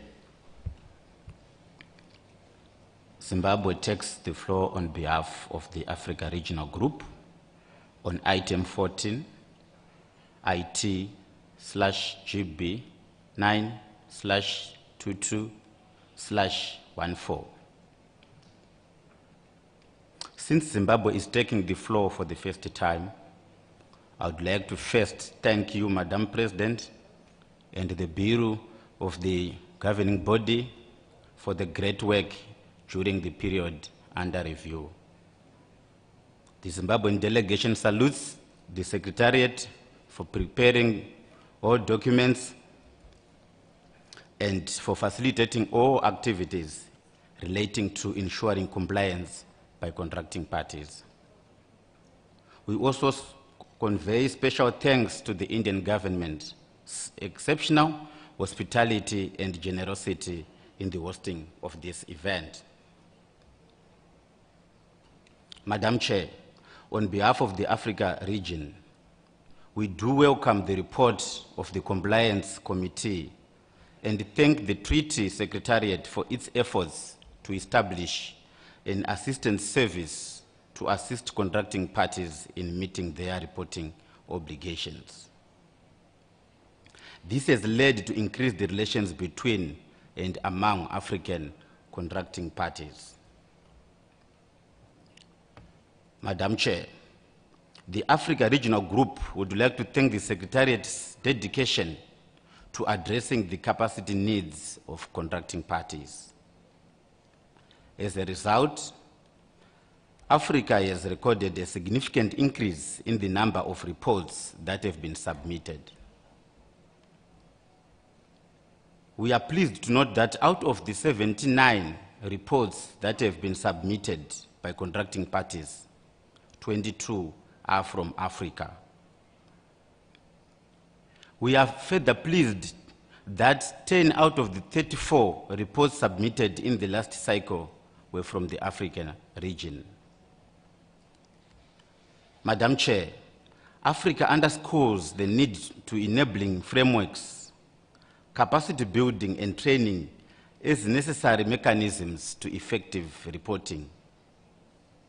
We believe that if this support is extended to contracting parties in the region, the 27 African contracting parties yet to report will be able to report, and hence full compliance with the treaty obligations will be attained in the region. Madam Chair, the Africa region notes that the information currently available is still not sufficient for the governing body to assess and review the effectiveness of compliance procedures. In that regard, we take the view that it would be better to postpone the review of compliance procedures of Part X to the 10th session of the governing body. Last, Madam Chair, Africa supports the work envisaged by the Compliance Committee, among others, the development of legal and administrative options to help contracting parties ensure that their national legislation complies with the international treaty. I thank you, Madam Chair. Thank you, Zimbabwe. Ecuador. Gracias, señora presidenta. Ecuador observa que un mayor número de países ha entregado sus informes, pero considera que es necesario seguir utilizando diversas opciones para seguir promoviendo el seguimiento y la presentación de informes por las partes contratantes de conformidad con la sección 5 de los procedimientos de cumplimiento y que constan en el apéndice 3. Ecuador está de acuerdo con el proyecto de resolución del apéndice 3, incluidos los puntos J, K y L. Gracias, señora presidenta. Gracias, Ecuador. Uruguay. Muchas gracias, señora presidenta. Agradecemos a la Secretaría del Tratado, al Comité y a los copresidentes por el trabajo realizado.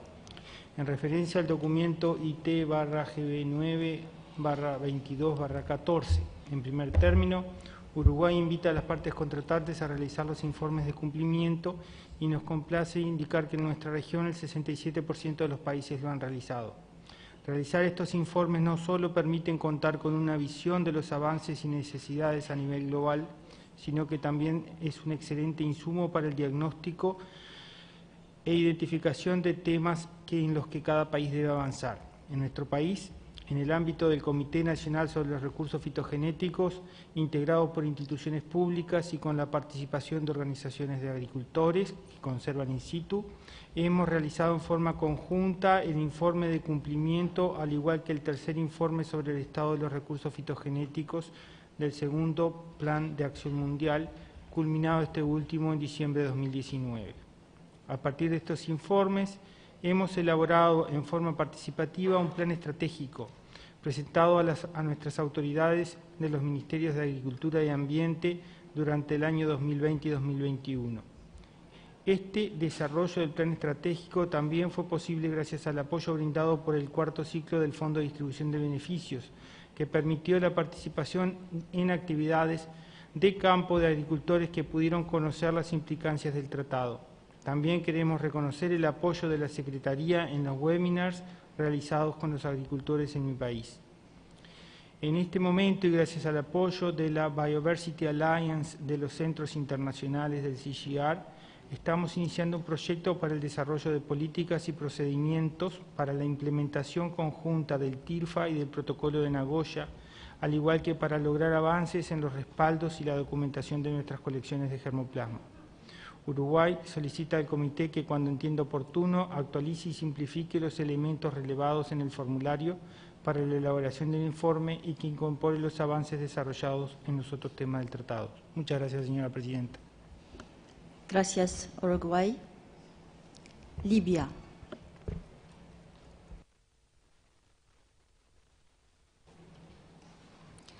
شكرا السيدة الرئيسة لإعطائي الكلمة.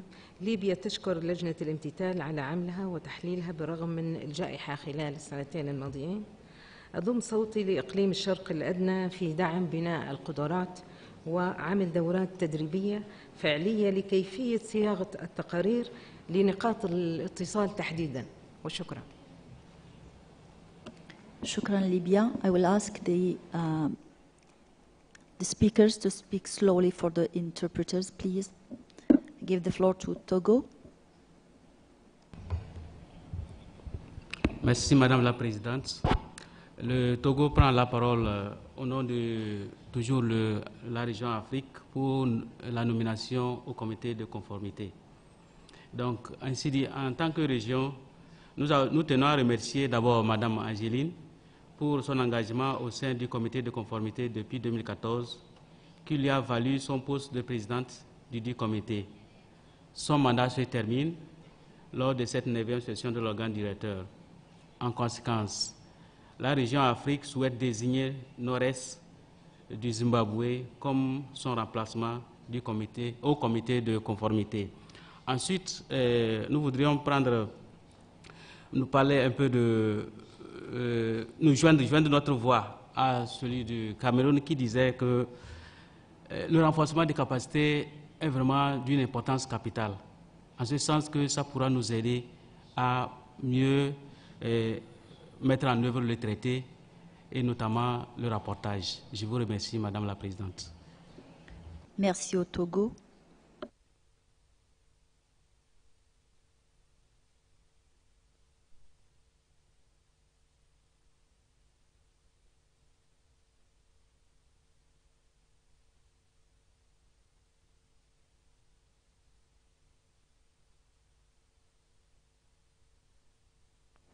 Guyana.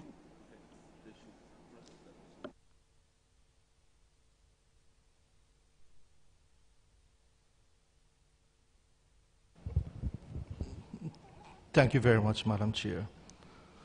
Since this is the first time Guyana is taking the floor, I'd like to thank the Indian government for the excellent hospitality and also in the preparation for GB9. Madam, you also for the excellent work that you have been doing over the past years. I will also like to acknowledge the excellent work of the Secretariat. Further, Guyana would also like to thank the chair of the Compliance Committee for her excellent leadership and hardworking nature over the past couple of years. Also, we like to thank the entire Compliance Committee for the hard work that they have been doing and to put forward an excellent report. Guyana would like to accept the draft resolution and also would like to endorse the Canadian amendment of Resolution 8. I thank you very much. Thank you, Guyana.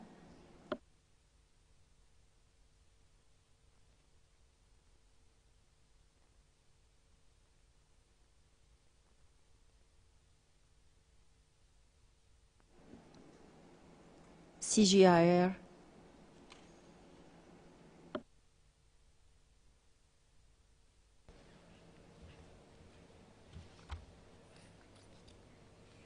Thank you. Thank you, Madam Chair. CGIR would like to express its appreciation for these compliance reports. We want to thank the contracting parties that have submitted their reports and also the Secretariat for their excellent work and their analysis. These compliance reports collectively provide excellent insight into the state of implementation of the plant treaty, and very importantly provide very useful information on the capacity strengthening needs that national programs emphasize they need the most. And recently, scientists from the CGIR Gene Bank Initiative systematically read through all the reports that were submitted to identify capacity strengthening needs expressed by contracting parties in those reports, related in particular to conservation, gene banking, and availability of materials under the plant treaty.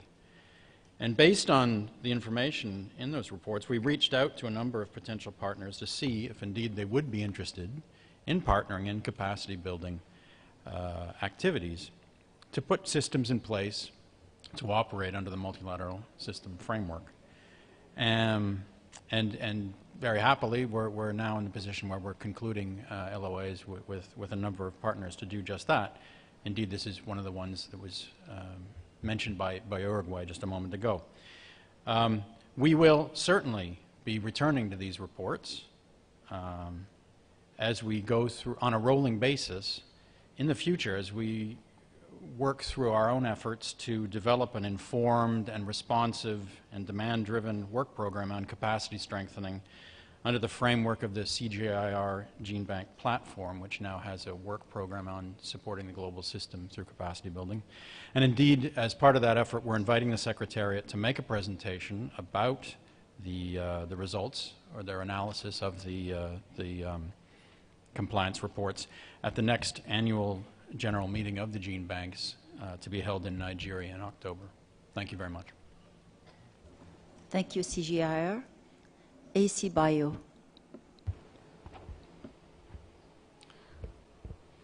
Thank you.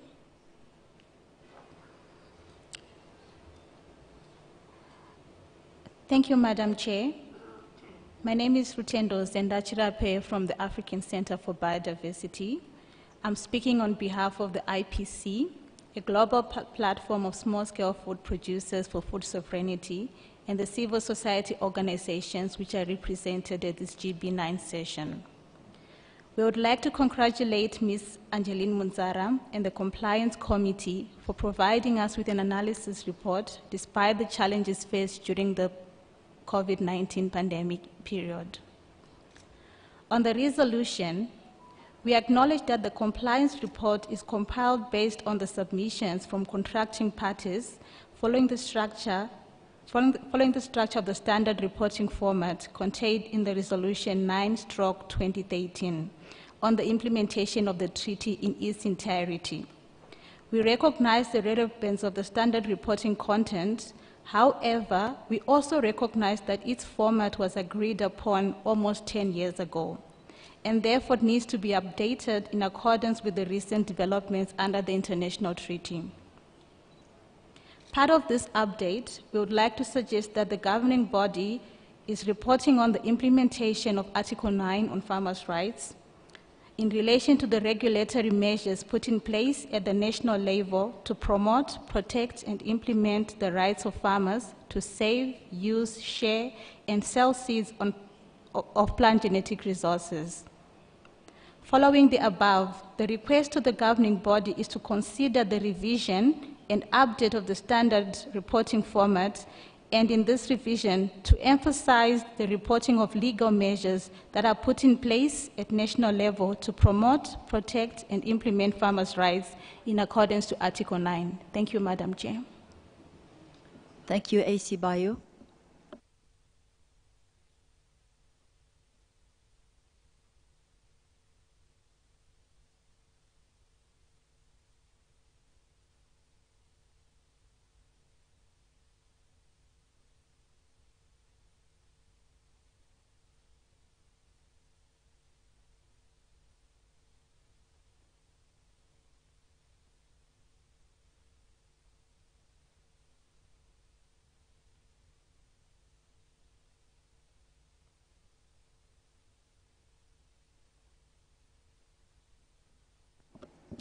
We need to put all the suggestions in a new text, which will be compiled by the Secretariat and will be presented for discussion to the plenary. With this, we close the agenda item 14, and I open the agenda item 15 on the contribution of FAO to the implementation of the international treaty. And first, I will give the floor to the Secretariat to introduce this item. Thank you, Madam Chair. The document 15 contains a new report from FAO on contributions made for the implementation of the international treaty. This new report responds to a request made by the governing body at the 8th session. The report informs the governing body of, among other matters, contributions related to administrative and financial support, membership, policy developments related to digital transformation of food and agricultural system into which PGRFA systems are integrated, biodiversity mainstreaming, technical support and capacity building, outreach, and resource mobilization. On these and other matters addressed in Working Document 15, the governing body is invited to provide the guidance it deems necessary, taking into account the draft elements for a resolution that are in the appendix of the working document. Thank you, Madam Chair. Thank you, Secretariat. The floor is open for interventions.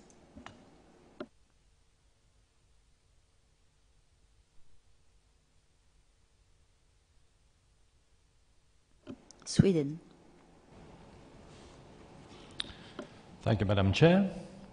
As I'm taking the floor for the first time, please allow me to thank the Government of India for their exceptional welcoming and organizational arrangements. and to you, Madam Chair, for your excellent leadership during our meeting. Madam Chair, I'm pleased to be speaking on behalf of the European Regional Group. We want to thank the Secretariat for the working document related to this agenda item. Our region welcomes the ongoing support provided by FAO that helps to implement the treaty. Its annual financial contributions to the core administrative budget of the treaty have safeguarded the fulfillment of the treaty's mandate.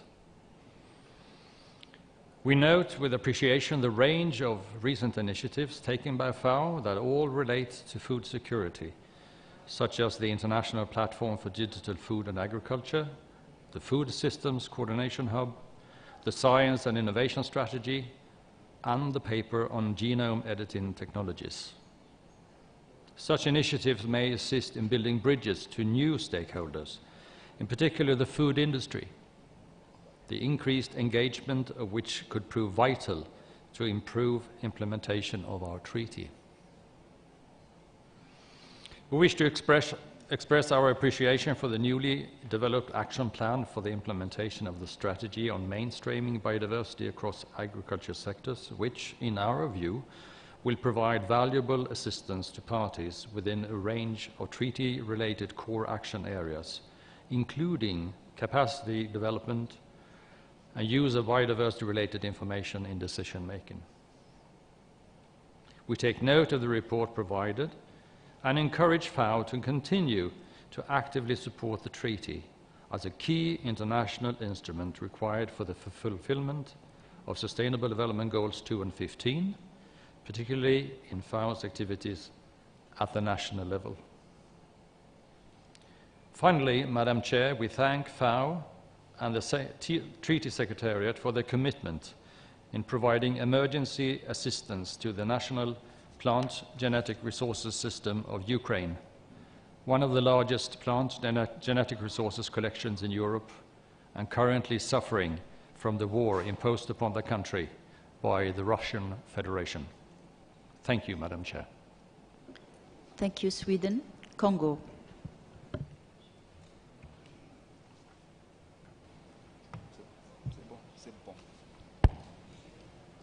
Merci Madame la Présidente pour la parole. Madame la Présidente, Mesdames et Messieurs les délégués, la présente déclaration est présentée par la République du Congo au nom du groupe régional Afrique au titre de ce point de l'ordre du jour de la 9e session de l'organe directeur. Nous vous félicitons pour votre dévouement dans la conduite des travaux de la présente session. Nous remercions également le secrétariat pour la documentation fournie. Après examen et analyse du rapport relatif à la contribution de la FAO à la mise en œuvre du traité, le groupe régional Afrique remercie la FAO pour les efforts consentis pendant cette période particulièrement difficile de pandémie de Covid-19 et encourage la FAO à 1. Poursuivre son soutien financier et administratif au traité en tant qu'instrument international clé à la réalisation des objectifs de développement durable 2 et 15. 2. Promouvoir l'adhésion et la ratification du traité par ses États membres pour son universalité. 3. Intensifier la campagne de sensibilisation des plus hauts responsables nationaux et les comités régionaux sur la prise de conscience de l'importance de la mise en œuvre et du respect du traité ainsi que la nécessité de la conservation et de l'utilisation durable des RPGA face aux menaces que les changements climatiques, les phénomènes climatiques extrêmes et les activités anthropiques font peser sur elles.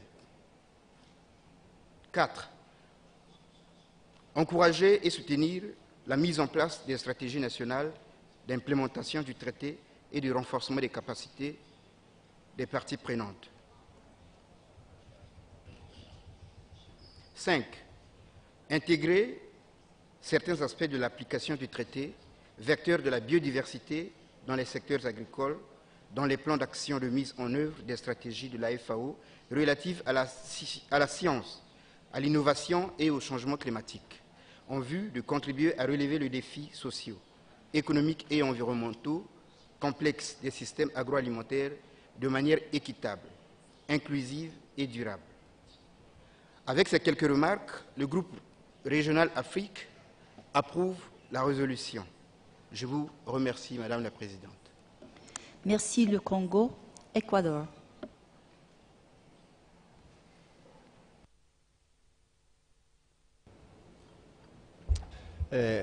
Gracias, señora Presidenta.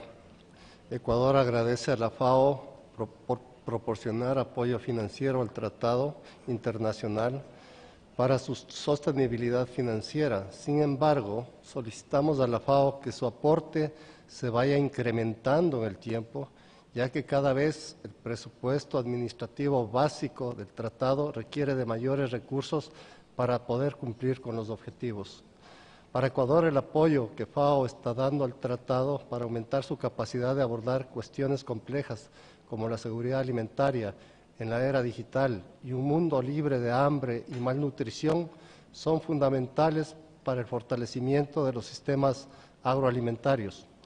Incluir los cultivos con el uso de la ciencia y la innovación, incluidas las tecnologías de edición genética y las herramientas digitales. Ecuador también apoya que en el Plan de Acción de la FAO 2021-2023 para la implementación de la estrategia se incluyan temas como apoyo a los países en desarrollo en implementación de normas y estándares relacionados con la biodiversidad, apoyo a los países para recopilar, analizar y utilizar información relacionada con la diversidad biológica en la toma de decisiones y apoyo en el desarrollo de capacidades en la integración de la diversidad biológica. Con estos comentarios, Ecuador apoya la resolución del apéndice. Gracias, señora Presidenta. Gracias, Ecuador. Sudán. شكرا سيدة الرئيسة. إني أتناول الكلمة نيابة عن إقليم الشرق الأدنى، وبما أنني أتناول الكلمة للمرة الأولى أتقدم بالشكر لحكومة الهند لحسن الاستقبال وكرم الضيافة، وأشكرك سيدتي وأشكر الأمانة على مجهوداتكم التي بذلتوها لتسيير عمل هذه الدورة. إن إقليم الشرق الأدنى يرحب بمشروع القرار الوارد في البند 15 من جدول الأعمال، ويشكر منظمة الأغذية والزراعة على الدعم المالي والإداري الذي تقدمه لأمانة المعاهدة الدولية ولتنفيذ المعاهدة الدولية، ويدعو منظمة الأغذية والزراعة لمواصلة دعمها للمعاهدة من أجل تعزيز دعمها. سيدتي، في الفقرة 4 في النسخة العربية عفوا، هل ممكن أن تتريثي في الكلام؟ جدا. الفقرة 4 من مشروع القرار النسخة العربية يحتاج إلى إعادة صياغة. يدعو أيضا منظمة الأغذية والزراعة إلى مواصلة دعمها لأنشطة المعاهدة الدولية كأداة رئيسية وأساسية لتحقيق أهداف التنمية المستدامة، ولا سيما الهدفين 2 و12، وكذلك بناء الوعي بأهمية تنفيذ المعاهدة الدولية والامتثال لها على أعلى المستويات الوطنية. وأن إقليم الشرق الأدنى يؤكد ويشدد على أهمية تقديم منظمة الأغذية والزراعة للمساعدة المستمرة في تنفيذ المعاهدة الدولية على المستوى الوطني، بما في ذلك توفير الدعم التقني والتشغيلي وبناء القدرات للمعاهد الدولية وآلياتها مثل صندوق تقاسم المنافع. شكرا سيدة الرئيسة. شكرا. سودان.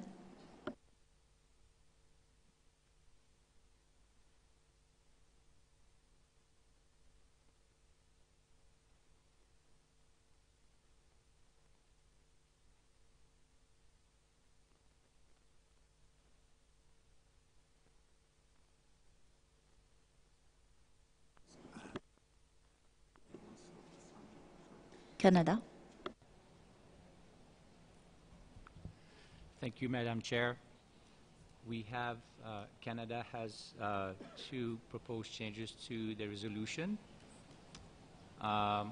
To paragraph 3, we would like to add and the strategy on climate change 2022-2031 and upcoming associated action plans to come after the mention of the science and innovation strategy. Both the science, innovation, and climate change strategies were finalized at the last meeting of the FAO's Council, and they equally appear very relevant to the context, or in the context of the treaty. Action plans for each strategy are currently developed and should be finalized by the end of this calendar year, and they will be important pieces as they will identify concrete actions to implement the strategies. As far as paragraph 6 at the end, we'd like to add including the private sector, and the idea is to keep a connection with FAO's private sector engagement strategy. And I will be sending those proposed changes to you momentarily. Thank you very much. Thank you. Thank you, Canada. Zambia.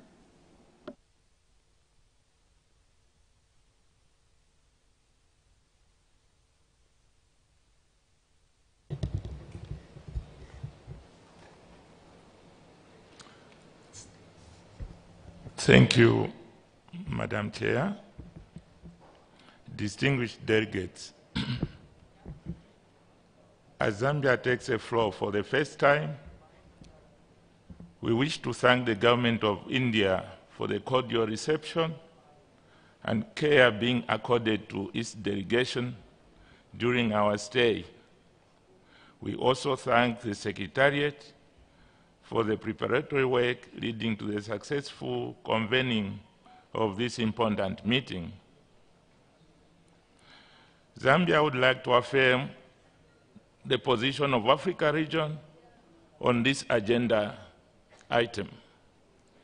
Zambia would like to recognize the financial and administrative support of FAO that FAO provides to the Secretariat of the International Treaty.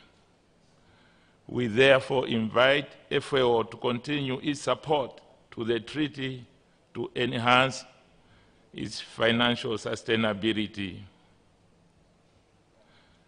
We acknowledge the important role of FAO's support to the implementation of the treaty at the national level, including through the provision of technical capacity building and operation support to the international treaty and its mechanisms, such as the Benefit Sharing Fund.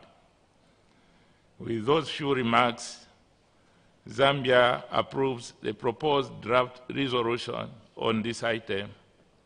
Thank you, Madam Chair. Thank you, Zambia. Iraq. شكرا جزيلا حضرة الرئيسة لإتاحة هذه الفرصة للتحدث. في البداية أود أن أنتهز هذه الفرصة لأعبر عن شكري والامتنان إلى جهود الفاو التي تقدمها في بلدي في مجالات عديدة، في مجال من دعم الفلاحين وخاصة الحيازات الصغيرة، وكذلك العمل بشكل فعال في تعزيز دور العراق في المعاهدة الدولية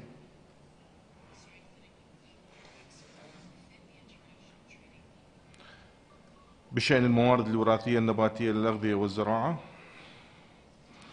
ونتمنى عليهم الاستمرار بهذا الدعم بهدف تحقيق أهداف هذه المعاهدة. شكرا. شكرا للعراق.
We will proceed with the adds and the suggestion of the new text with the Secretariat and get back with the new text later to discuss in the plenary. Thank you. With this, we close this agenda item, and I open the agenda item 16 on cooperation with the international instruments and organization, and we will start by the 16.1 cooperation with the Commission on Genetic Resources for Food and Agriculture. The Secretariat will introduce it, and then the representative from the Commission will make an introduction to this item. Secretariat.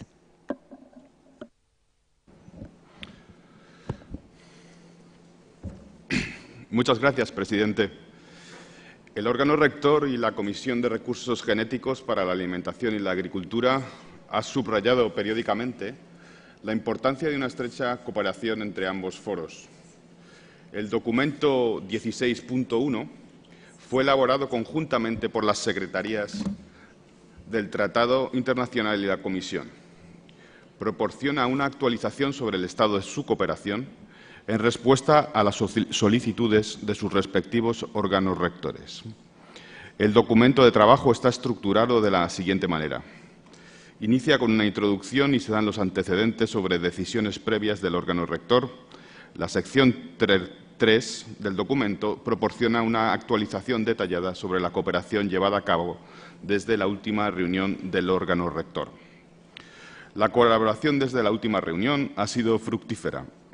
El documento describe la colaboración en una gama amplia de áreas que incluyen, solo por dar algunos ejemplos, la preparación del tercer informe sobre el estado de los recursos fitogenéticos para la alimentación y la agricultura en el mundo, la organización en 2021 de una consulta técnica sobre conservación in situ y manejo en finca de recursos fitogenéticos, la promoción de la coherencia en el desarrollo e implementación de GLIS y BIUS.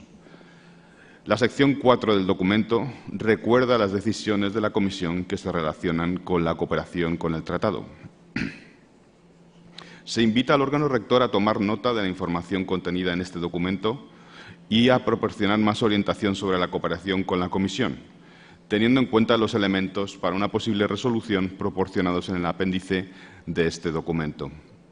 El documento adicional de información 16.1 Info 1 proporciona un informe de la Secretaría de la Comisión, brinda información detallada sobre el trabajo relevante de la Comisión y sobre los resultados de su 18 sesión. Quisiera invitar a mi colega Dan Leskin de la Secretaría de la Comisión a realizar una intervención en este momento y dar más información sobre el informe de la Comisión. Muchísimas gracias.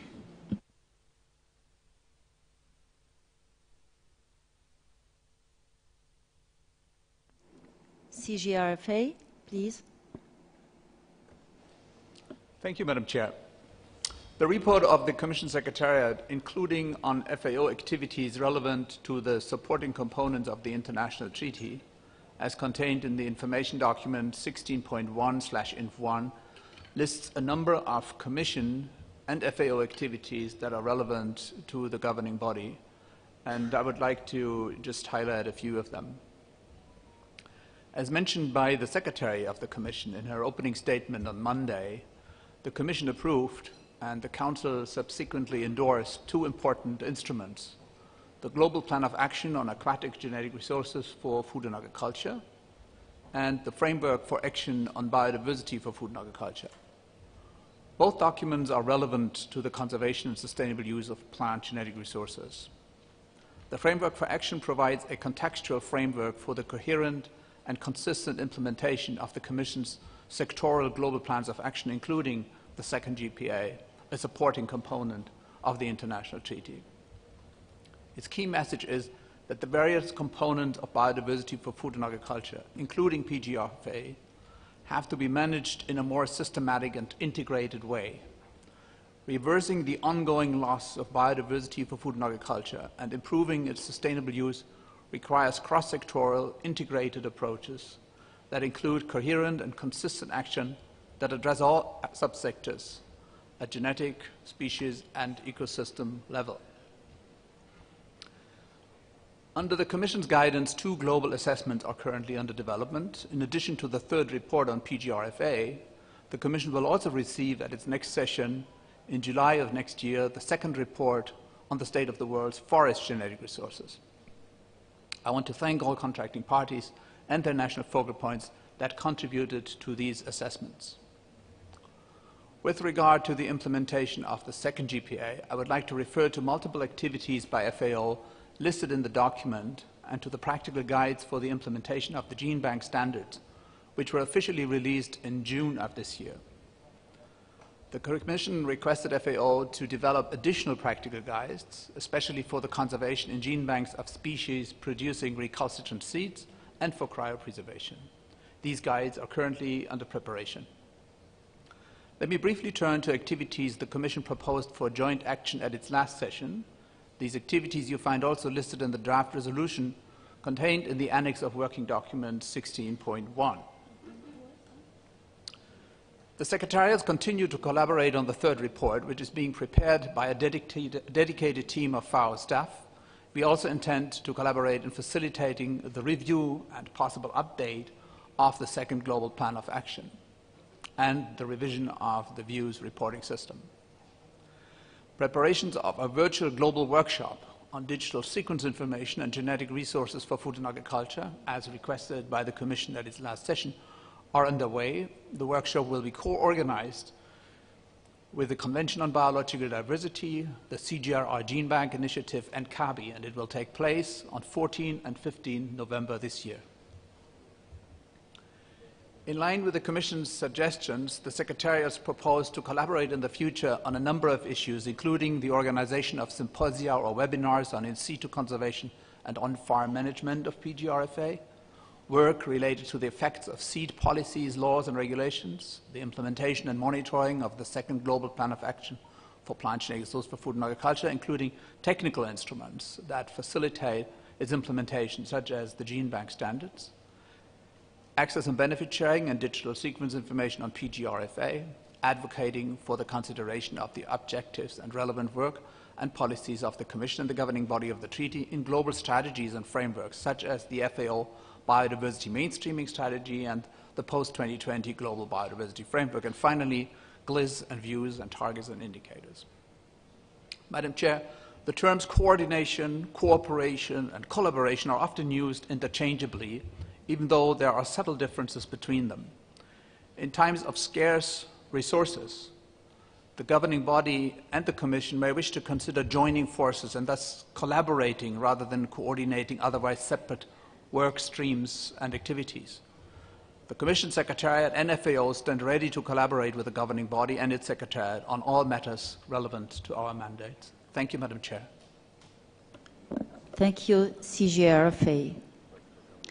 Because we are at the end of the time of interpretation, we will close this session at this stage, and we will start the afternoon session at 3 o'clock with the interventions of the floor.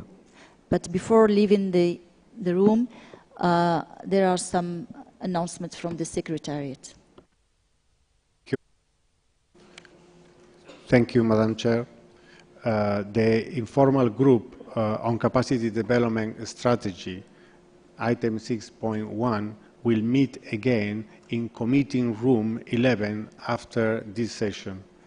And also after this session, in committee room 10, we'll also meet again the informal group discussing the draft resolution on item 7, celebrating the guardians of crop diversity. Thank you, Madam. Yes, some more announcements of relevance. As indicated yesterday, that the Budget Committee would always meet at the end of the plenary in the evenings. So the G77 has been able to nominate a co-chair, so you definitely start your sessions this evening after because we propose to have the contact group on the MLS this evening, so right after that the Budget Committee will meet. Okay. And then there's such announcement to update on a side event that was scheduled for this afternoon on gene banking, access and benefit sharing of genetic resources, the Nordic way. It was originally supposed to be in co-meeting room, I think 11, but it now is 13, sorry. So now it's going to be in co-meeting room number 5. So you're all invited to the side event. Thank you.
On genetic resources for food and agriculture, and I will now, as promised, open the floor for intervention. We had already the request of Japan, followed by Sweden. Japan.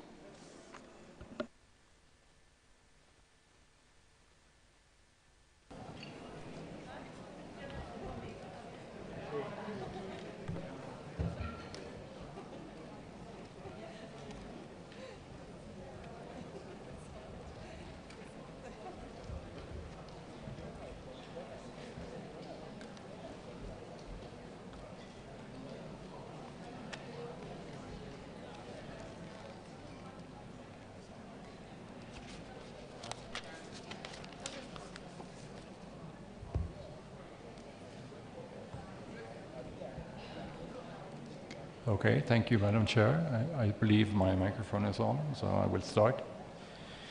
Madam Chair, I'm speaking on behalf of the European Regional Group. We thank the Secretariat for the working document related to this agenda item. We are pleased to learn about the work on the thematic background study on germplasm exchange, jointly prepared by the two Secretariats, the Crop Trust and CIAT. We are confident that the report will provide valuable input to the development of the third state of the world's plant genetic resources for food and agriculture and the planned review of the second GPA.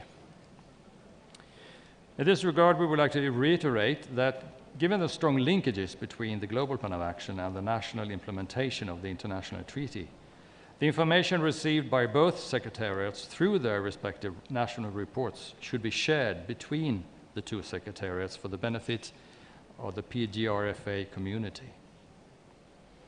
We welcome FAO's provision of assistance to countries in reporting for the third report, as we are well aware of the need for resource enhancement when preparing national reports. As a region, we appreciated the virtual first international multi-stakeholder symposium on plant genetic resources for food and agriculture, on in-situ conservation and on-farm management, held in March last year. And we encourage the Secretariat to consider holding, subject to the availability of the necessary resources, similar online symposia at regular intervals, in collaboration with the Commission on Genetic Resources for Food and Agriculture, IUCN, and other relevant organizations. This could also include webinars in support of the implementation of the second Global Plan of Action and Articles 5, 6, and 9 of the treaty. We wish to express our warm support of any activities that assist countries in strengthening their crop improvement capacities.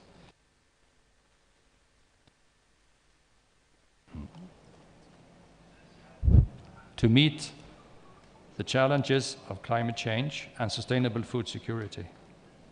In this regard, we wish to highlight Governing Body Resolution 3, 2019, on the updated funding strategy and the importance of involving GEF and the Green Climate Fund. We note with satisfaction the joint efforts to develop GLIS and strengthen cooperation with Views and Genesis to promote coherence and to avoid duplication of efforts. Finally, Madam Chair, we have some suggestions for amending the draft resolution that we will provide in writing. Thank you, Madam Chair. Thank you, Sweden. Japan. Thank you, Madam Chair.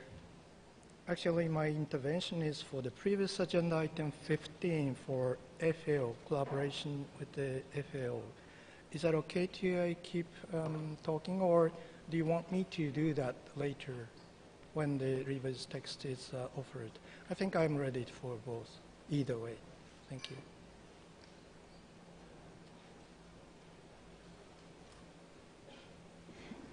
If it's brief, you can go ahead. Thank you very much. I should be brief. I'd like to provide brief remarks on behalf of Japanese delegation. FAO is the house of the International Treaty of Plant Genetic Resources, hosting the Treaty Secretariat, which is a clear fact that we are working hard here at the ITPGR community for the purpose of food security. This fact strengthens the importance of the specific roles which treaty has for food and agriculture in the community of biodiversity and genetic resources, with differences in nature compared with the other sectors. Food security is for everybody with no exception. Japan would like to appreciate the Secretariat for having prepared the document in front of us, which contains the information on continuing supports from FAO, as well as interaction between the treaty and FAO to meet the general and specific objectives of both. We would like to thank Secretariat for maintaining and enhancing the collaboration in the future as well, ensuring the appropriate autonomy of the treaty as an Article 14 body within the FAO. This appropriate autonomy is an important perspective which should be respected in the House and might be referred to when discussing other issues as necessary. Thank you, Madam Chair. Thank you, Japan. Malaysia. Thank you, Madam Chair. Distinguished delegates, Malaysia is speaking on behalf of Asia region on agenda item number 16. The Asia region acknowledges that collaboration and partnerships with international organizations is essential in supporting and advancing the implementation of the international treaty. We thank all the international and regional organizations and their secretariats for facilitating such cooperation. Recognizing the distinctiveness of the mandates of each legal instruments, we think that it is important to promote coherence and mutual supportiveness among the treaty and related instruments, such as the Convention on Biological Diversity and its Nagoya Protocol. However, the multilateral system of the treaty was created as a solution to the system provided by the Convention on Biological Diversity.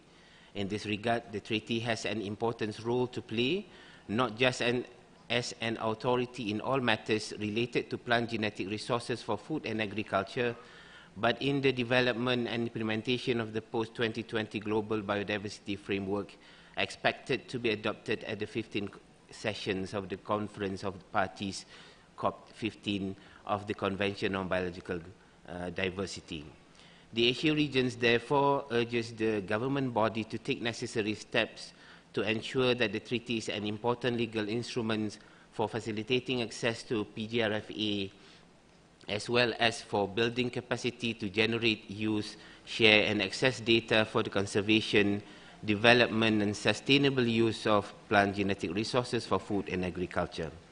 All important matters related to plant genetic resources for food and agriculture should continue to be projected by the treaty, taking into account the special nature of plant genetic resources for food and agriculture, their distinctive features and problems needing distinctive solutions. Thank you, Madam Chair. Thank you, Malaysia. United States of America.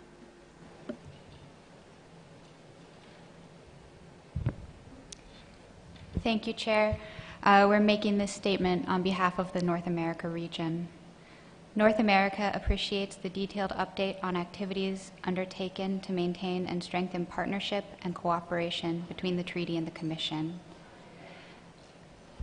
North America can support the draft elements, elements of a draft resolution as provided, but we do have some comments on the text. At this time, we do not support the idea of transferring any of the Commission's functions with respect to PGRFA from the governing body of the treaty, or to the governing body of the treaty, as we believe that this will incur numerous administrative and financial implications. That said, we can agree to keep this item under review. We believe there is a role for both the treaty and the Commission regarding PGRFA. We welcome the ongoing cooperation over this past intersessional period, and we support calls for continued and strengthened collaboration. Regarding possible joint activities and areas for cooperation in the next intersessional period, North America strongly supports cooperation for the preparation of the third report on the state of the world's PGRFA and possible update to the second Global Plan of Action. It is important that, to the extent possible, we are coordinating to avoid duplication and build on, rather than repeat, previous work. We note that the extensive reporting required for the implementation of the Global Plan of Action for PGRFA for the Commission could perhaps be coordinated with compliance reports for the ITPGRFA.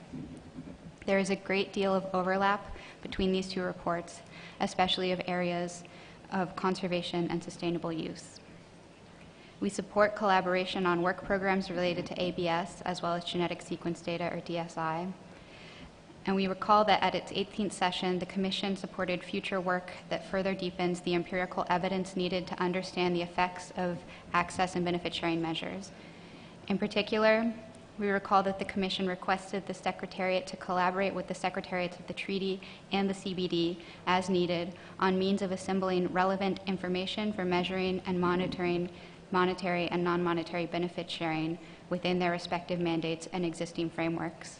We think this may be relevant for work under the treaty's funding strategy on the delivery of non-monetary benefits. Thank you. Thank you, United States of America. Syrian Arab Republic.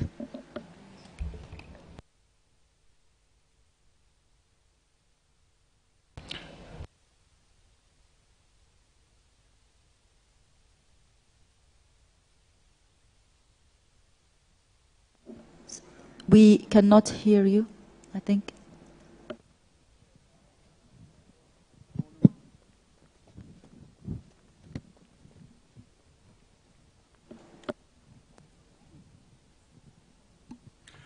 شكرا سيدة الرئيسة.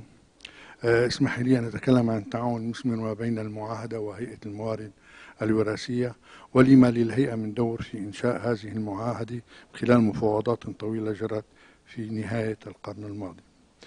كلا الهيكلين متعاونان في مجال حفظ وصيانة الموارد الوراثية ومكملان لبعضهما البعض في الحفظ والصيانة والاستخدام المستدام وتقاسم المنافع، وإننا نثمن الدور الذي تلعبه منظمة الفاو في دعم كلا الهيكلين، ونتمنى لهما استمرار التعاون والتنسيق لما فيه مصلحة حفظ وصيانة واستخدام موارد وراثية سواء النباتية أو الحيوانية للأجيال القادمة، وبما يحفظ ويدعم تحقيق الأمن الغذائي للعالم أجمع.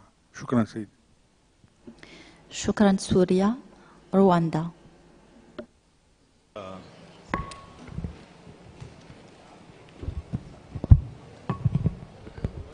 Thank you very much, Madam Chairperson.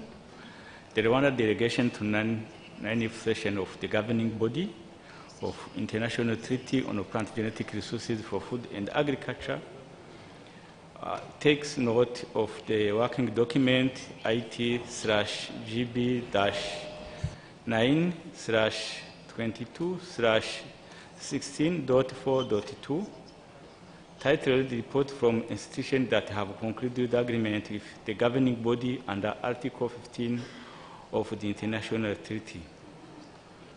I would like to thank the Secretariat of the Treaty for the commendable job done in collaboration with those organizations. I recognize the important contribution of CGIR centers for multilateral system of exchange and benefit sharing of plant genetic resources for food and agriculture, where approximately 722,525 accessions are ready for standard material transfer agreement. More importantly, I recognize the important contribution of CGI centers, germplasm, to breeding and crop improvement programs in Rwanda, where approximately 70% of food crop varieties are partially or totally derived from CGI center germplasm.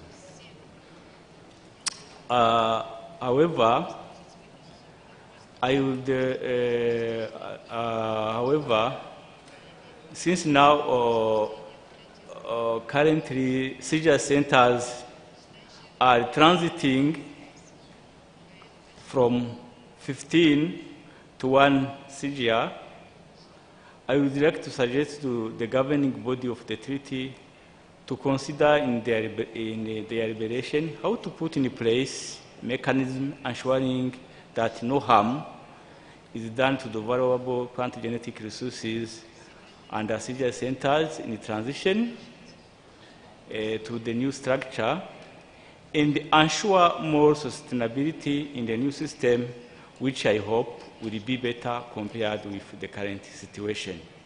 Thank you very much, Madam Chairperson. Thank you, Rwanda.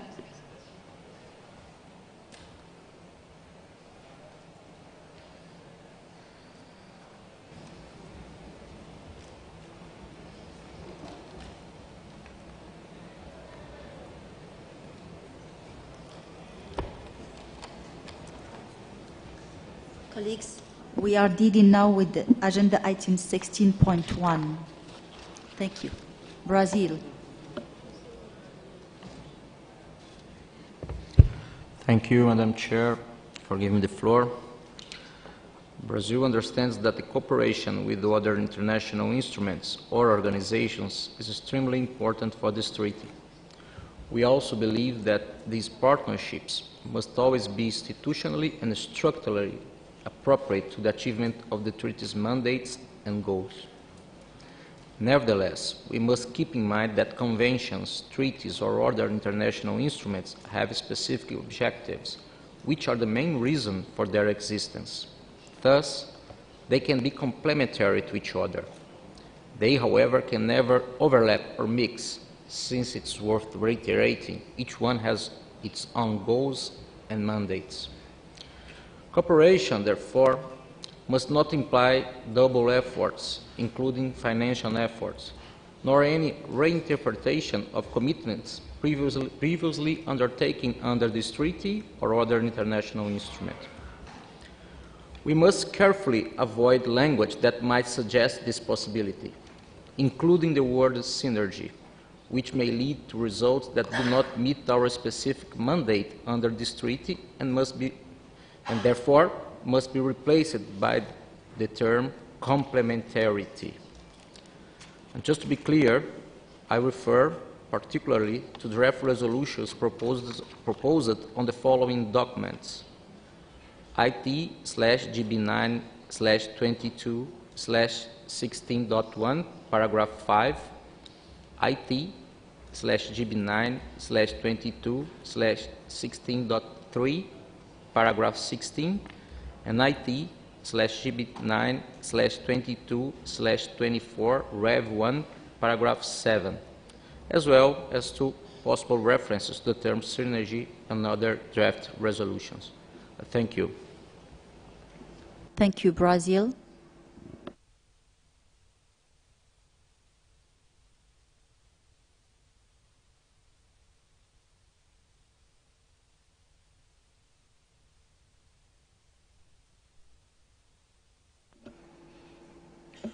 Since no other request for the floor for this agenda item, we're taking note of this suggestion, and the Secretariat will get back with a new text later.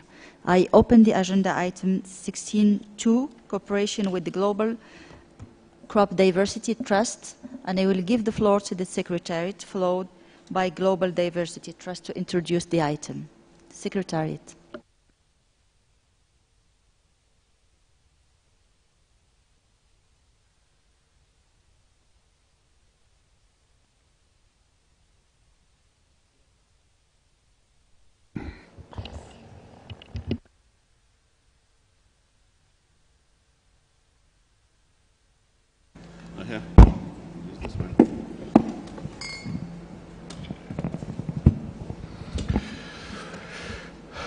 Good afternoon. The Global Crop Diversity Trust is an essential element of the funding strategy of the international treaty in relation to ex situ conservation and availability of plant genetic resources for food and agriculture. This is recognized in the relationship agreement that the governing body entered with the Crop Trust at the very first meeting of the governing body. The agreement stipulates that the governing body provides policy guidance to the Crop Trust on all matters within its purview, and the Crop Trust submits regular reports to the governing body. The document 16.2 provides a summary of collaboration undertaken with the Crop Trust since GB8, in particular with regard to the policy guidance provided then. This document should be considered in conjunction with the document 16.2.2, which is the report submitted by the Crop Trust. The document first provides an update on institutional matters in relation to the 4 members of the Crop Trust Executive Board appointed by the governing body. The mandate of two members was recently renewed by the Bureau of the governing body, and the process to appoint 2 new members before the end of the year is ongoing. Section 3 of the document focuses on programmatic matters of our cooperation. Collaboration between the Crop Trust and the Secretary on resource mobilization has substantially expanded since the last session of the governing body.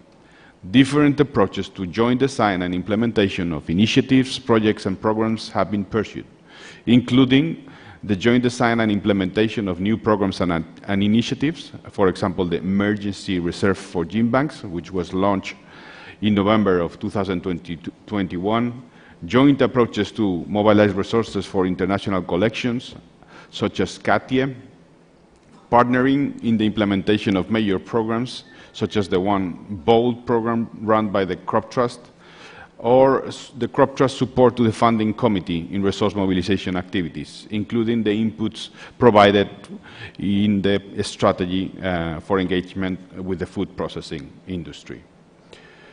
With regard to scientific and technical matters, the 2 institutions have continued to collaborate in mobilizing technical support for Article 15 collections. With regard to national gene banks, under the new bold, the Crop Trust and the Secretariat will undertake capacity building of national partners on the multilateral system and the global information system. Together with others, the two institutions also collaborated to identify 40 partners in low and middle-income countries worldwide, which will be receiving technical and financial support for the regeneration and safety duplication in Svalbard of their crop diversity collections.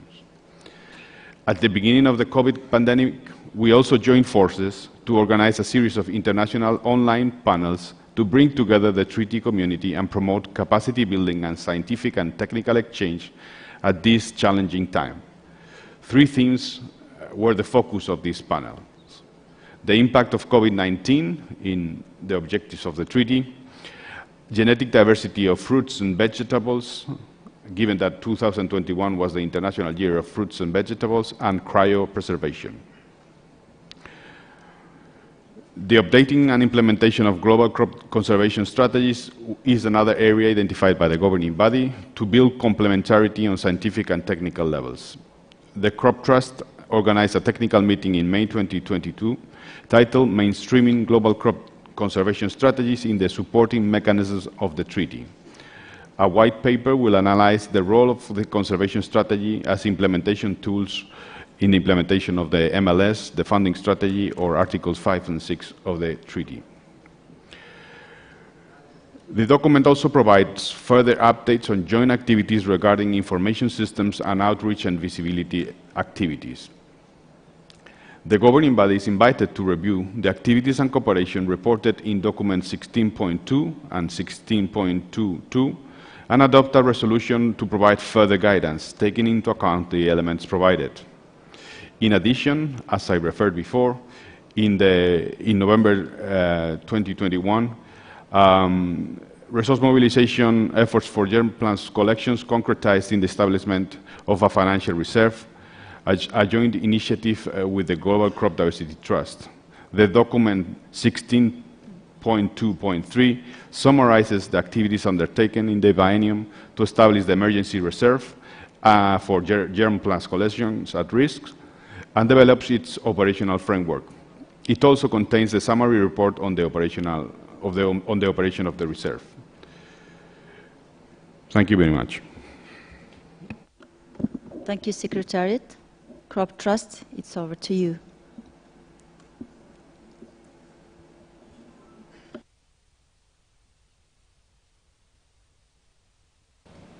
Thank you, Chair.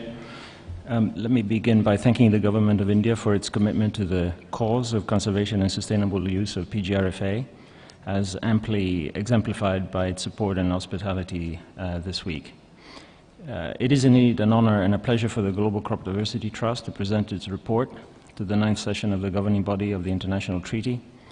Our report, which is document 16.2.2, as already mentioned by the Secretariat, covers programmatic, resource mobilization, and communications activities. On programmatic issues, we take the opportunity here to highlight our continued long-term funding of Article 15 collections, in particular those of CGIAR and SPC and the Svalbard Global Seed Vault, for which we thank all donors to the endowment. Also, increasing support to national gene banks through the BOLD and Seeds for Resilience projects, for which we thank the governments of Norway and Germany, respectively. Continuing work on information systems, Genesis and Green Global, in the context and in support of GLIS, and the continuing development of global crop conservation strategies, as already mentioned, through a project supported by the government of Germany. We also describe in our report our continuing efforts to intensify and diversify our resource mobilization strategy, always in alignment and coordination with that of the treaty.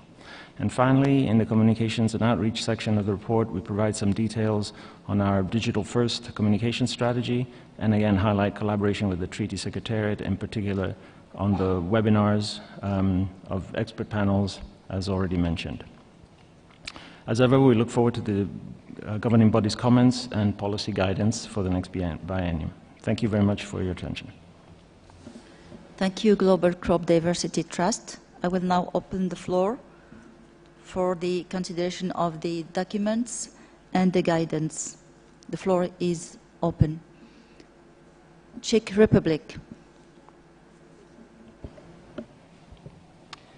Thank you very much, Madam Chair, for the floor. Madam Chair, I'm speaking on behalf of the European Regional Group. We would like to thank the Secretariat for the preparation of all working documents related to this agenda item. We appreciate the active support of the Crop Trust to the work of the Treaties Standing Committee on the funding strategy and resource mobilization during the past biennium, and in particular, its support to develop a strategy for engagement with the food process industry. In this regard, we call upon the Secretariat and the Crop Trust to continue the collaboration on joint resources mobilization and fundraising activities. We welcome the establishment of the Emergency Reserve for Germplasm Collection at Risk as a joint initiative between the Secretariat of the International Treaty and the Crop Trust.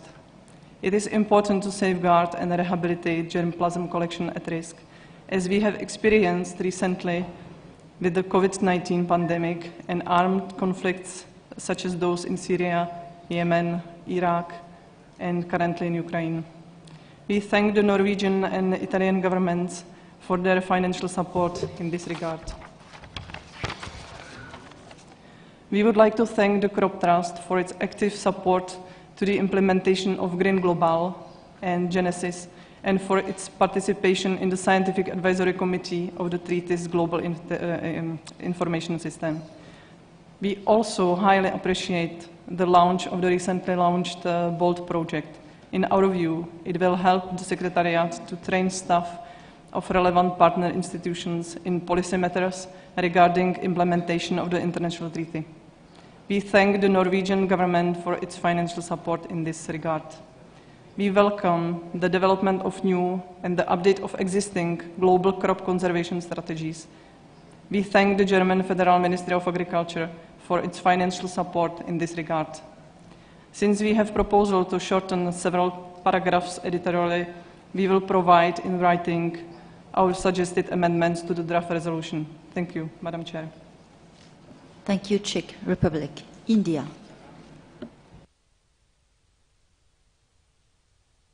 Thank you, Madam Chair. Recalling Article 15 of ITPGRFA, ex situ collections of PGRFA held by the IRCS of the CGIAR and the other international institutions, and Article 15.1 (c) IRCs recognize the authority of the governing body to provide policy guidance relating to ex situ collections held by them and subject to the provisions of this treaty. Noting that until recently, the Article 15 CGIAR gene banks were funded through Window 1 of the CGIAR Trust Fund for their essential and mandate activities.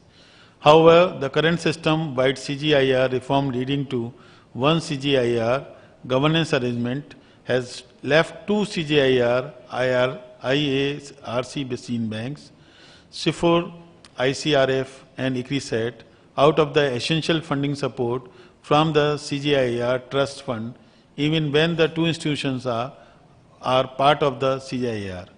With the passage of time, more CGIAR IRCS gene bank may face similar financial challenges if they do not fall in line with the executive management team of one CGIAR governance.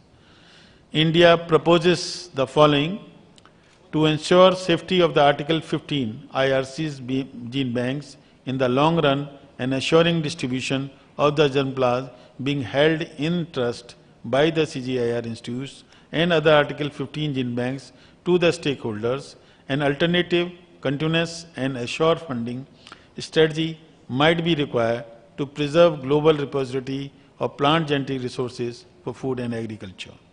Contracting parties may therefore consider deliberating on the long-term solution for the sustainable operation of all Articles 15 gene banks through strengthening the treaty and the crop trust. Thank you, Chair. Thank you, India. Cuba.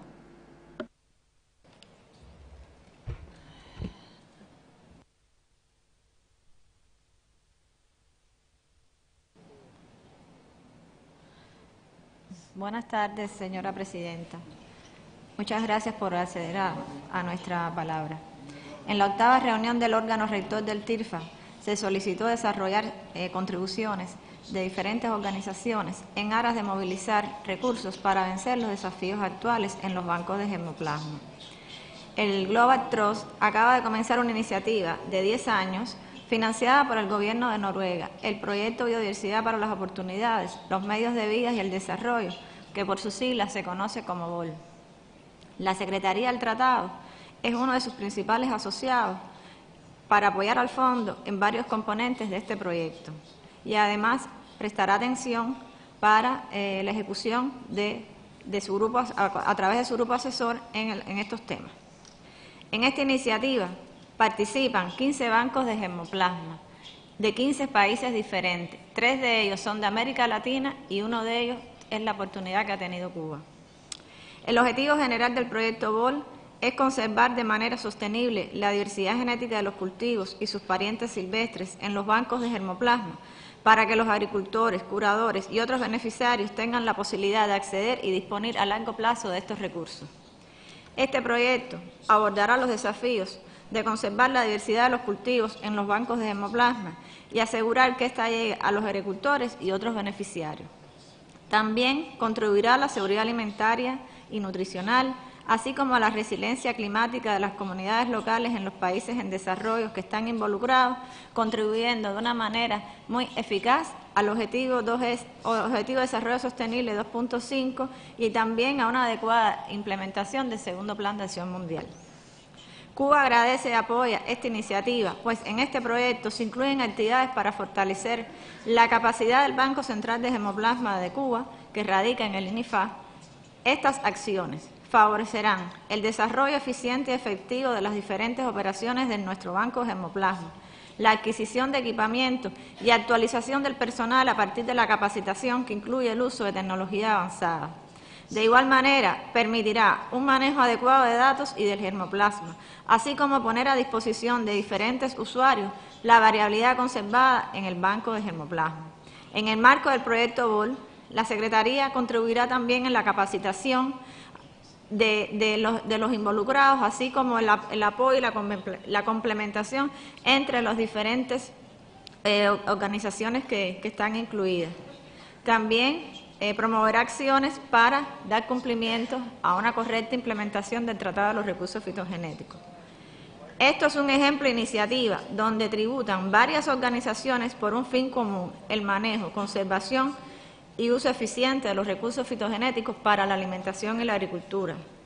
Cuba reitera su compromiso de participación y agradece a los donantes por tal importante iniciativa. Muchas gracias.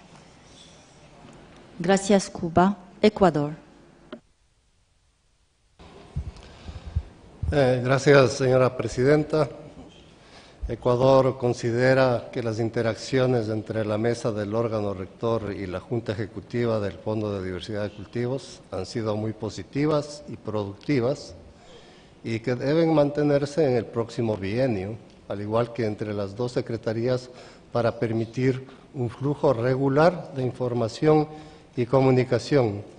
Ecuador considera como un gran acierto el diseño y establecimiento de la Reserva de Emergencia para Bancos de Germoplasma, que se lanzó en noviembre de 2021 y que es administrada por las dos instituciones. Ecuador acoge con beneplácito el informe del Fondo Mundial para la Diversidad de Cultivos y felicita por la realización de una serie de iniciativas donde Ecuador está participando, como actividades de recolección y conservación de especies silvestres emparentadas que han permitido conservar en condiciones de ex situ especies silvestres de papa, berenjena, camote, arroz y frijol, y capacitación en recolección y conservación de semillas. Ecuador está participando, como mencionaba Cuba, en 3 proyectos enmarcados en el proyecto Biodiversidad para Oportunidades, Medios de Vida y Desarrollo. En el componente 1, Ecuador tendrá un posible apoyo del Fondo de Diversidad para el Banco de Germoplasma del Instituto Nacional de Investigación, donde ya se han identificado las debilidades en instalaciones y equipos, capacitación de personal, sobre las operaciones y políticas y gestión del Banco de Germoplasma. Componente 2, Ecuador está participando con el Centro Internacional de la Papa en el uso de la nueva diversidad de papa por parte de mejoradores y agricultores para la adaptación al cambio climático y la seguridad alimentaria. En el componente 3 también se está realizando un convenio para explorar diferentes formas complementarias de permitir que la diversidad de cultivos sea fácilmente accesible para los agricultores, fortaleciendo las conexiones entre el Banco de Germoplasma y los sistemas nacionales de semillas. Por último, en el componente 4, el Banco de Germoplasma del INIAP seguirá poniendo duplicados de seguridad en la bóveda global de semillas de Svalbard. Por otro lado, el Banco de Germoplasma del Instituto de Investigación está migrando todos sus datos sobre documentación al programa Green Global con apoyo del Fondo de Diversidad. De igual forma, también el banco es parte de Génesis con acuerdos para publicar datos de varias colecciones. Instamos al Fondo de Diversidad de Cultivos, al ser un elemento esencial del tratado, para que continúe apoyando a los bancos de germoplasma nacionales de la región de América Latina y el Caribe, los sistemas de semillas, capacitación, premejora genética y comunicación. Por último, apoyamos para adoptar la resolución teniendo en cuenta los elementos contenidos en el apéndice. Gracias, señora presidenta. Gracias, Ecuador. United States of America. Thank you, Chair. We're delivering this statement on behalf of the North America region. North America thanks the Global Crop Diversity Trust for its report to the governing body. We support the policy guidance for the Crop Trust as contained in the draft resolution annexed to this document, with the integration of the draft elements on the emergency reserve annexed to document 16.2.3. We encourage continued close collaboration between the treaty and the Crop Trust in support of the treaty's objectives for conservation and sustainable use of PGRFA.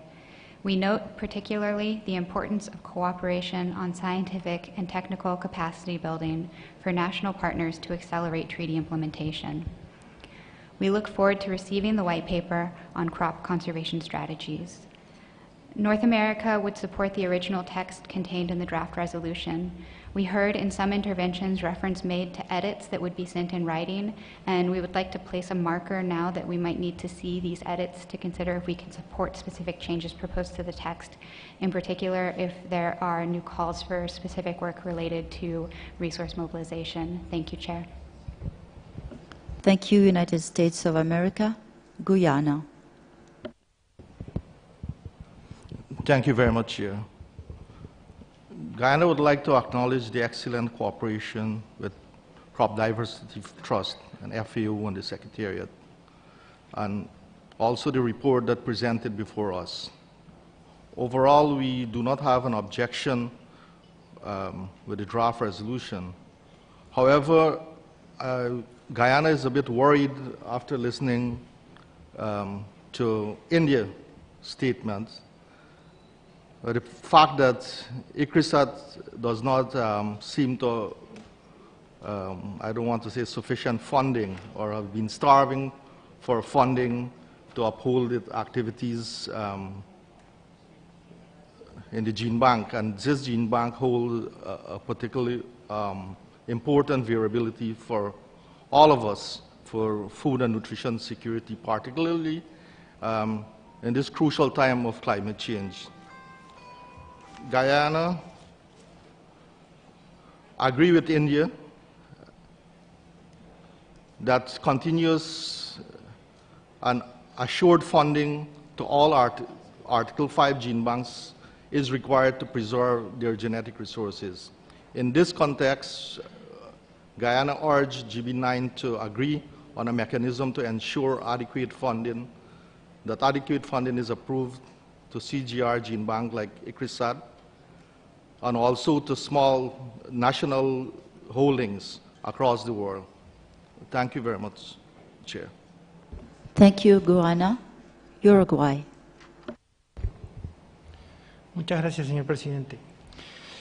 Uruguay agradece a la Secretaría por la preparación de los documentos presentados en este órgano rector. Uruguay quiere agradecer al Fondo Mundial de Cultivos por su contribución para la implementación del tratado, sobre todo en lo que es conservación ex situ, en lo que tiene que ver con la documentación y manejo de bases de datos mediante la base Green Global en nuestro banco de germoplasma, generando las capacidades necesarias para el desarrollo de un aspecto tan importante en el manejo del banco. Colaboraciones previas también nos han permitido la regeneración de razas criollas de maíz.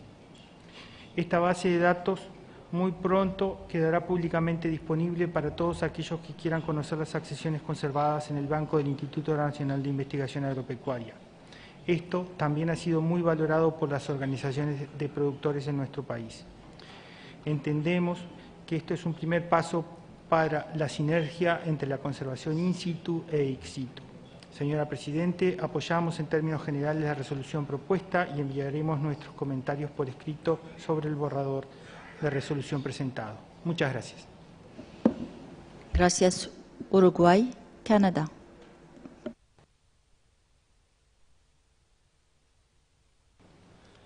Thank you, Madam Chair. This is in addition to the statement of the North America region, having heard having heard India and Guyana, and since the Crop Trust has a special role regarding Article 15 institutions, the North America region also wants to emphasize that the gene bank collections at the CGIAR centers are globally of greatest relevance for conservation and utilization of plant genetic resources for food and agriculture and for food security. We are pleased to see that the status of all these collections related to Article 15 of the Plant Treaty does not change, regardless of how the individual centers align themselves in the ongoing CGIAR reforms. We want to emphasize that it is important that the operation of gene banks remains supported to ensure these important PGRFA are preserved properly and accessible. Thank you. Thank you, Canada.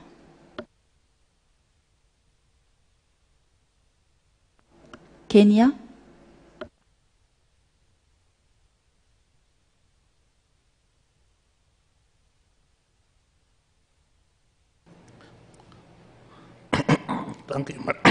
Thank you, Madam Chair. Sorry. Madam Chair, Kenya takes the floor to commend the Crop Trust for the support it is giving to a number of national gene banks in the Africa region. This support is directly strengthening the capacity of the gene banks to conserve and enhance utilization of plant genetic resources in the region and beyond. This gesture is most appreciated, and Kenya wishes to thank development partners that have provided resources for this support. The Africa region needs more of such support. The Kenya delegation encourages other development partners that are in a position to assist to provide similar support for such initiatives. Thank you, Madam Chair. Thank you, Kenya.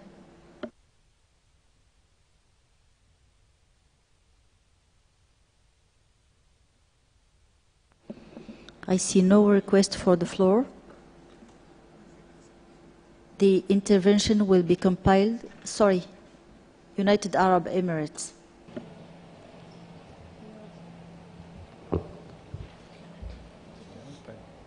It's Uganda. Yes. It's Uganda, Chair. Thank you very much, Chair.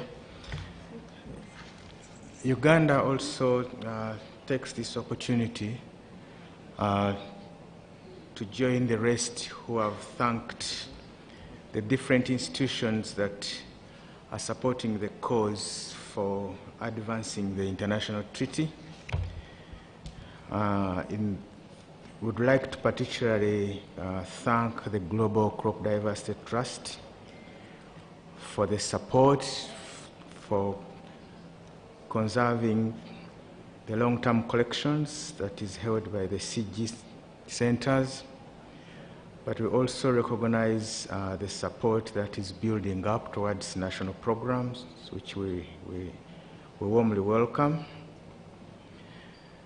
Madam Chair, we also thank the CG centers for their continued endeavor to directly engage with national systems for capacity building and partnerships in the delivery of the treaty objectives.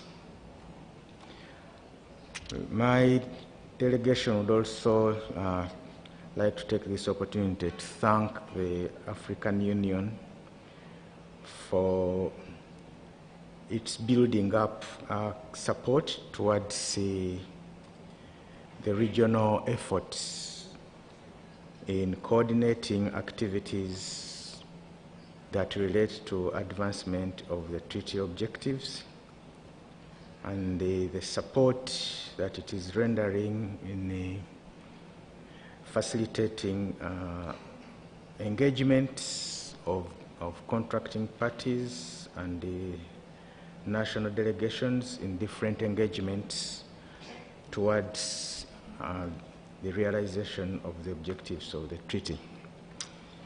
And we look forward to seeing these efforts across these institutions grow for the good of the treaty and the advancement of the cause of genetic resources for food and agriculture. I thank you, Madam Chair. Thank you, Uganda.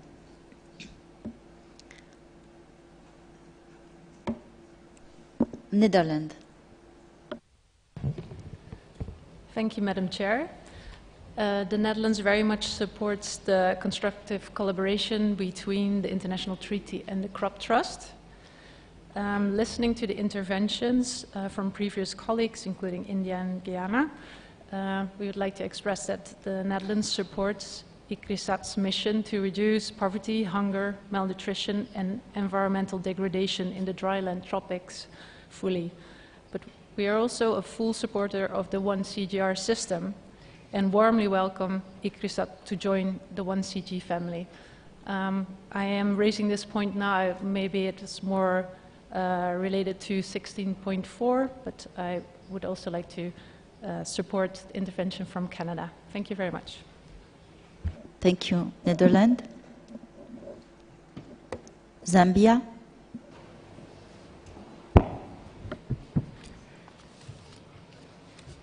Thank you, Madam Chair. Zambia will align herself with a statement made by Kenya and Uganda. Zambia would like to acknowledge the key role the Crop Trust has played and continue to play in the supporting the implementation of the treaty, particularly with regards to Article 5 and 6, and much of the Articles 7, 8, 14, 16, and 17.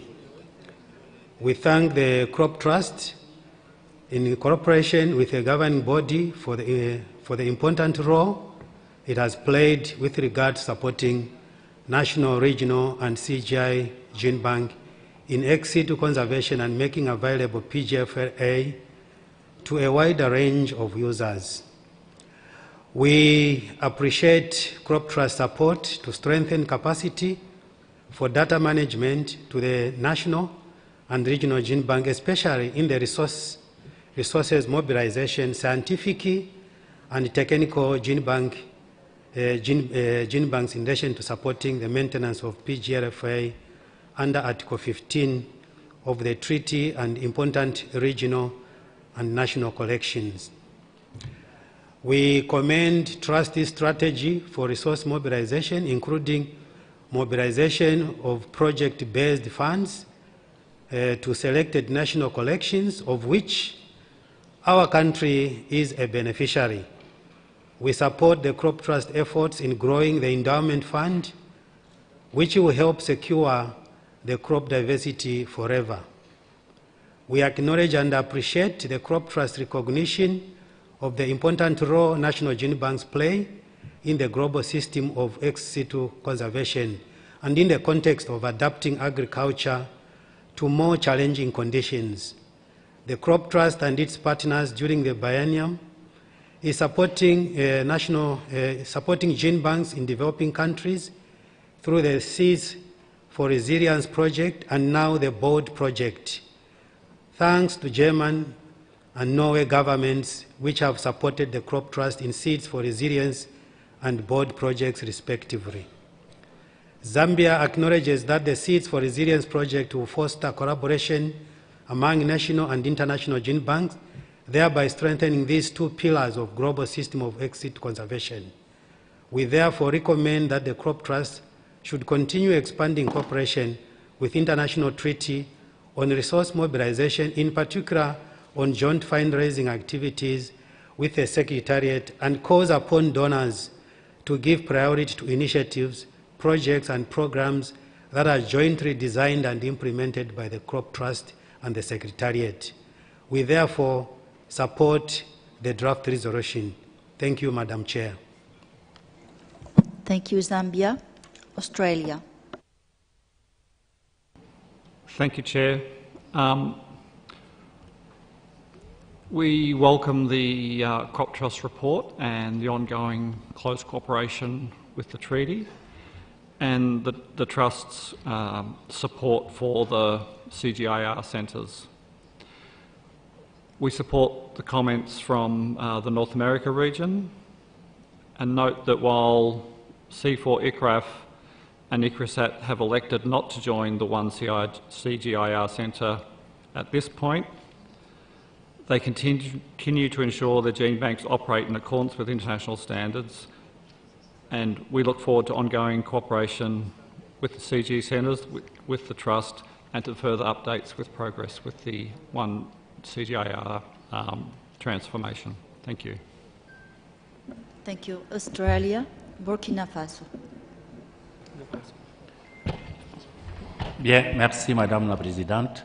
Nous voulons juste joindre notre voix à celle des autres pour remercier le Fonds fiduciaire par rapport au projet BSF 4 que nous avons eu avec le Mali et le Niger. Sur le terrain, le Fonds nous a rendu beaucoup de services et les communautés sont très reconnaissantes envers donc, ce Fonds. Merci. Merci. Burkina Faso.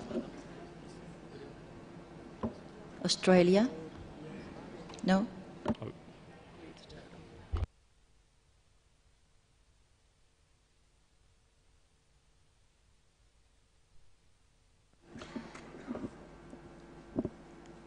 Since no other request for the floor, the Secretariat will compile the intervention and will come back with another version of the text.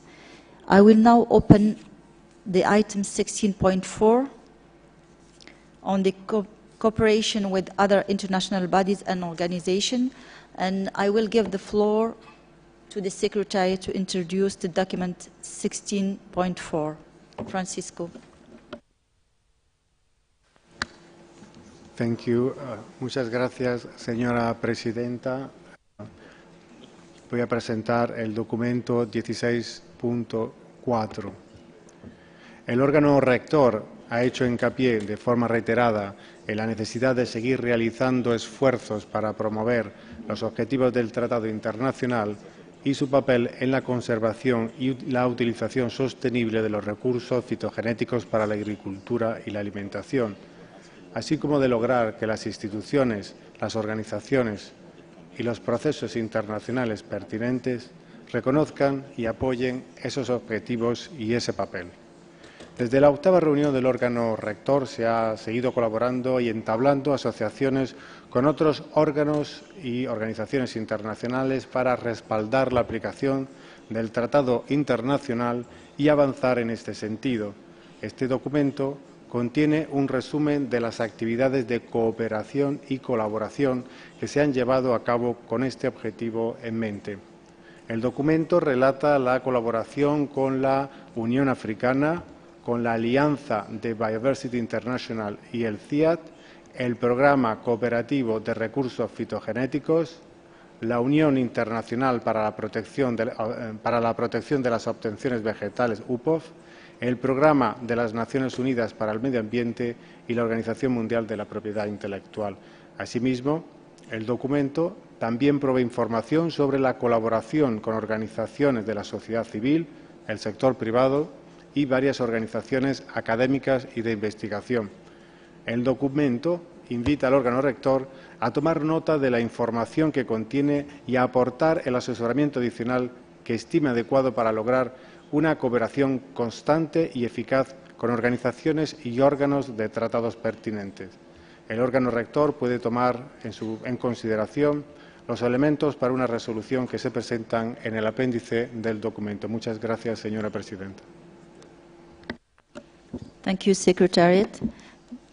Before opening the floor, we just jump to the item 16.4 because we are waiting for the officers of the Convention of Biological Diversity to be online. I open the floor for your comments on this document. Malawi.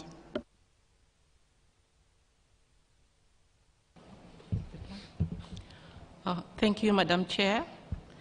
Malawi is speaking on item 16.4 on behalf of the African region.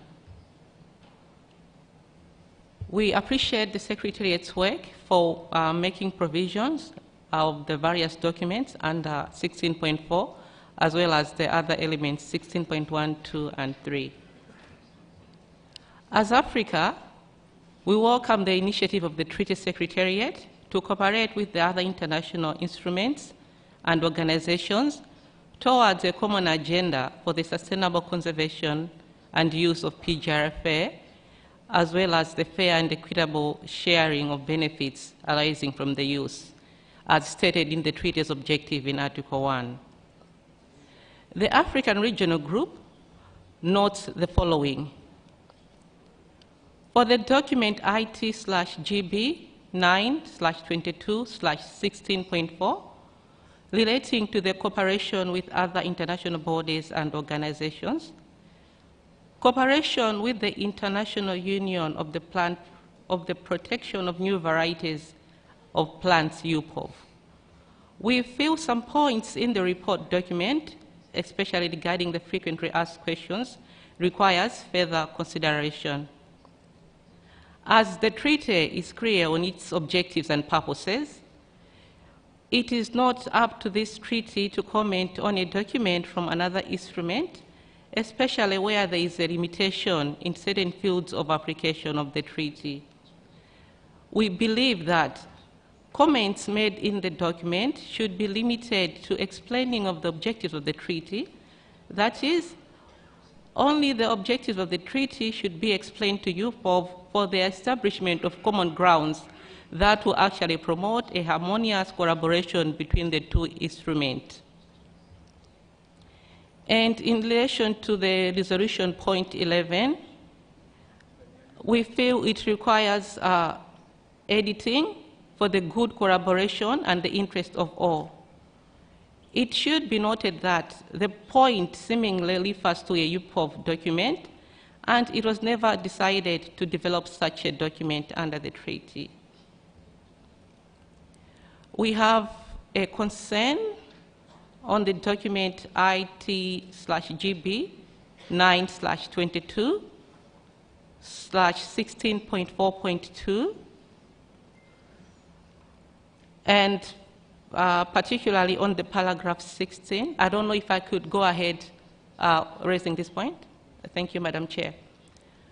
So the cooperation between the treaty and the USDA to duplicate material contained in the international collection of coffee and cocoa seed through molecular markers, we feel presents somehow a risk of using such material without the application of the SMTA, given that in some countries, the domestic providers are not necessarily obliged to present an SMTA in order to access material. This case, we feel, presents a scenario whereby DSI can be used to not to apply the rules of the MLS on the accession of international seed collections. Madam Chair, Since this is 16.4, we did not comment on the other ones, 16.1, 2, and 3. We, as an African region, we generally note the lack of cooperation with the international UN processes, where there are also synergies with the treaty. And this includes the cooperation with the UN DROP and the UN DRIP, which actually present the framework of human rights for farmers and indigenous peoples, who are those that are at the forefront in maintaining the plant biodiversity. We feel the cooperation with the UN Decade on Family Farming could present an opportunity to have an international framework to support the implementation of farmers' rights and other provisions of the treaty. We feel it is necessary to start a cooperation between the UNDFF and the treaty to support the implementation of the treaty at various national levels. We would therefore want to end the statement with a proposal to have an additional point of the resolution, such as requesting the Secretary to cooperate with the Human Rights Council in assisting the contracting parties to implement the international treaty in accordance with the instruments on rights such as the International Convention on Economic, Social, and Cultural Rights, Convention on Elimination of all forms of discrimination against women, and of course the UN DRIP and UN DROP. With this, I thank you, Madam Chair. Thank you, Malawi. Before we continue with the list, I call the organizations listed in the document to take the floor if they wish so.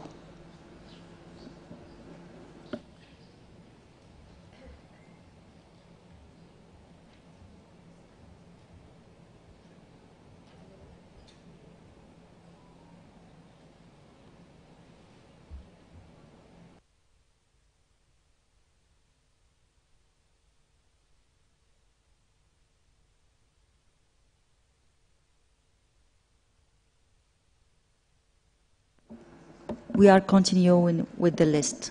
Ecuador.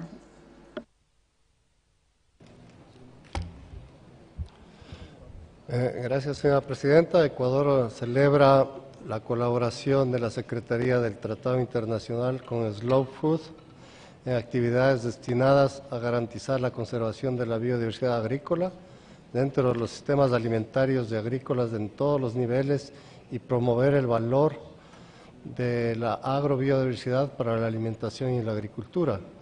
Temas fundamentales para el gobierno del Ecuador, cuya prioridad es hacer prevalecer el campo y la ruralidad en acciones encaminadas a promover, por ejemplo, circuitos cortos de productor a consumidor, cadenas de valor, comercialización de cultivos no tradicionales, ferias de semillas, derechos del agricultor y aspectos de propiedades funcionales y nutrición, principalmente para erradicar la desnutrición infantil del Ecuador. Además, se considera que debe existir una mayor cooperación con empresas privadas que estén interesadas en apoyar los objetivos del Tratado Internacional. Gracias, señora presidenta. Gracias, Ecuador. Sweden.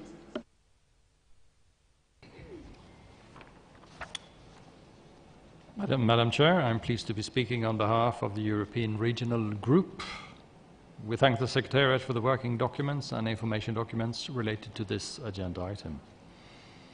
We would like to thank all the international bodies, organizations, and other relevant stakeholder groups that have provided support during the current biennium for the implementation of the international treaty and the achievements of its objectives.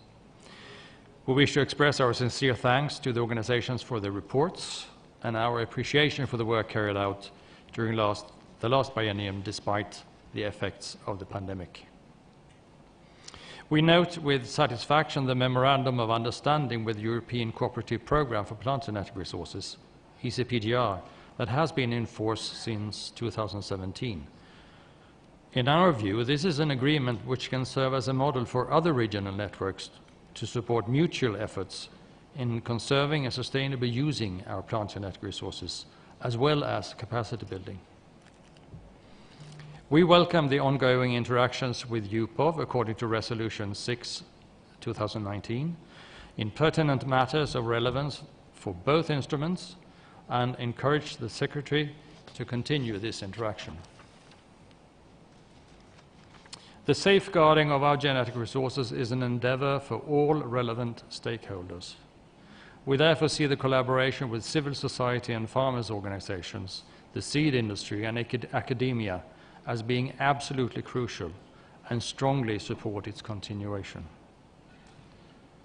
Given the importance of Article 15 collections to the MLS of the treaty, we would like to thank all institutions that have concluded agreements with the governing body under Article 15 of the international treaty for their reports.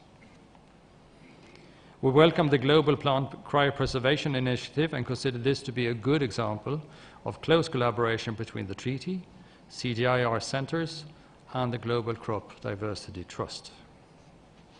We thank the Government of Norway for its report on the Svalbard Global Seed Vault, and we appreciate that close linkages between the international treaty and the Seed Vault.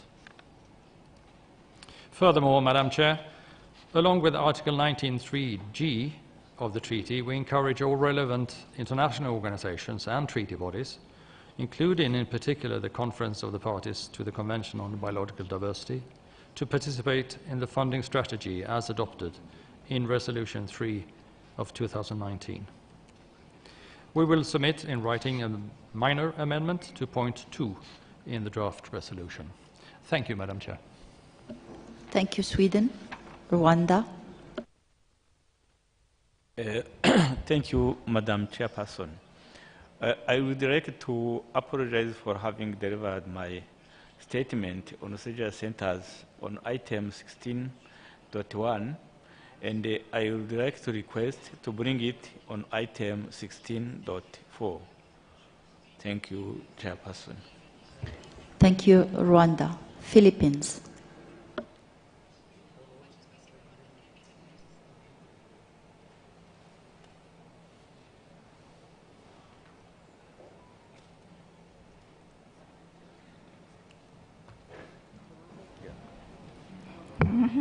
Thank you, Chair. The Philippines thanks the Secretariat for its various reports on cooperation with various international organizations. The Philippines encourages this cooperation because there is need to establish a convergence between and among these international organizations to achieve the objectives of the treaty.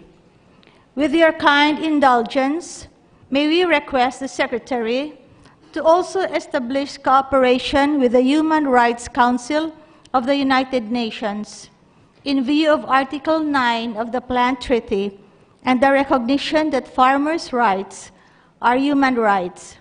We anchor this proposal on the report of the Special Rapporteur on the Right to Food. We thus propose this additional paragraph in the proposed resolution. Request the Secretary to cooperate with the Human Rights Council to support contracting parties to implement the international treaty in line with human rights instruments such as the International Covenant on Economic, Social, and Cultural Rights, CEDAW, UNDRIP, and UNDROP. Thank you, Chair. Thank you, Philippines. Norway. Thank you, Madam Chair. Norway wishes to thank the invitation to update the governing body on the management and operations on the Svalbard Global Seed Vault in accordance with the Resolution 12/2019 of the 8th session of the governing body. I would like to refer to our report on the management and operations of the Svalbard Global Seed Vault contained in the document 16.4.3 Rev 1, and would like to highlight a couple of the major achievements during the last biennium. First and foremost, I would like to thank yourself, Madam Chair, for taking on the task to chair the International Advisory Panel of the Svalbard Global Seed Vault in your capacity as the chair of the governing body. The International Advisory Panel acts as a body to the management and operations of the seed vault. Since the meeting of the panel in February 2020, we have further improved the facility and its operations following the advice of the panel. The technical upgrades funded by the Norwegian Parliament was finalized in October 2019, has proven to improve the facility and the storage conditions for the seeds, also in the event of the worst-case climate change scenarios. In February 2020, the Seed Summit event that marked the finalization of the upgrades made an Arctic call for action for food security and climate change, which was signed by the co-chairs of the UN SDG advocates, the Norwegian Prime Minister Erna Solberg and President of Ghana, Nana Addo Akufo-Addo. They called upon us as governments to step up our efforts to maintain genetic diversity and to encourage gene banks to make use of the seed vault. In light of the current geopolitical unrest and the threats related to food security, climate change and energy supply, sadly, this request seems to be even more important today. Gene banks continue to make use of the seed vault to safeguard their seed collections. Today, 1,165,041 seed accessions are stored by 91 depositing institutions.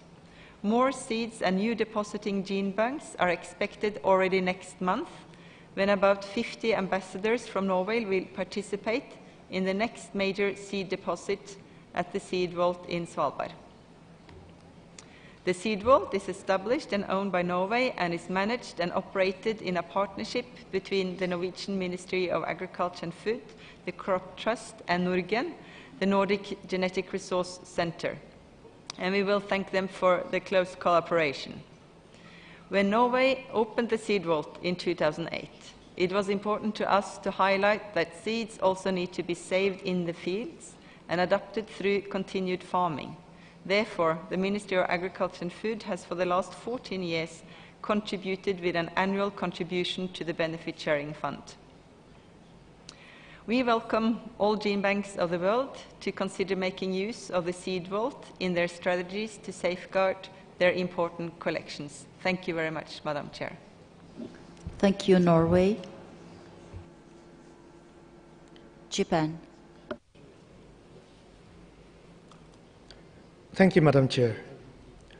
I would also like to echo the previous interventions, thanking the Secretariat for preparing the document 16.4 revision. We can clearly recognize the diversity of the relevant thematic areas to the treaty, which we would like to congratulate the Secretariat for its efforts of importance. Having said this, I'd like to ask questions for specific text. It relates to the comments made by Malawi earlier, and it's about the paragraph 18 of the document describing the development of a set of FAQ, frequently asked questions, regarding the collaboration with UPOF. Contrary to the comments made, Japan would like to support the development of such a document, not only to seek collaboration, but to seek the clarity of the relation, from which we all will benefit. In my correspondence with somebody who was directly involved in the UPOF process in Japan, I was informed that the paragraph 18 did not show the recent progress that they have been involved and aware of. According to them, the development of FAQ was done in exchange between the UPOF and the treaty at the level of secretariats with the involvement of the contracting parties over months, if not years. And they believe it should be close to the finalization. May I ask the Treaty Secretariat regarding whether the most updated situation is reflected in this text, paragraph 18, or there has been any progress after the document was prepared, which is not included in the text before us. If the FAQ is not yet finalized, may I also ask the Secretariat what you plan to do in a couple of months ahead in order to conclude the task? I'm asking these questions since I have been aware of certain perceptive differences towards the convention, UPOF, among the members here. The FAQ, once developed and finalized, may help increased clarity and hopefully help in narrowing the gap among us. Thank you, Madam Chair. Thank you, Japan. United States of America.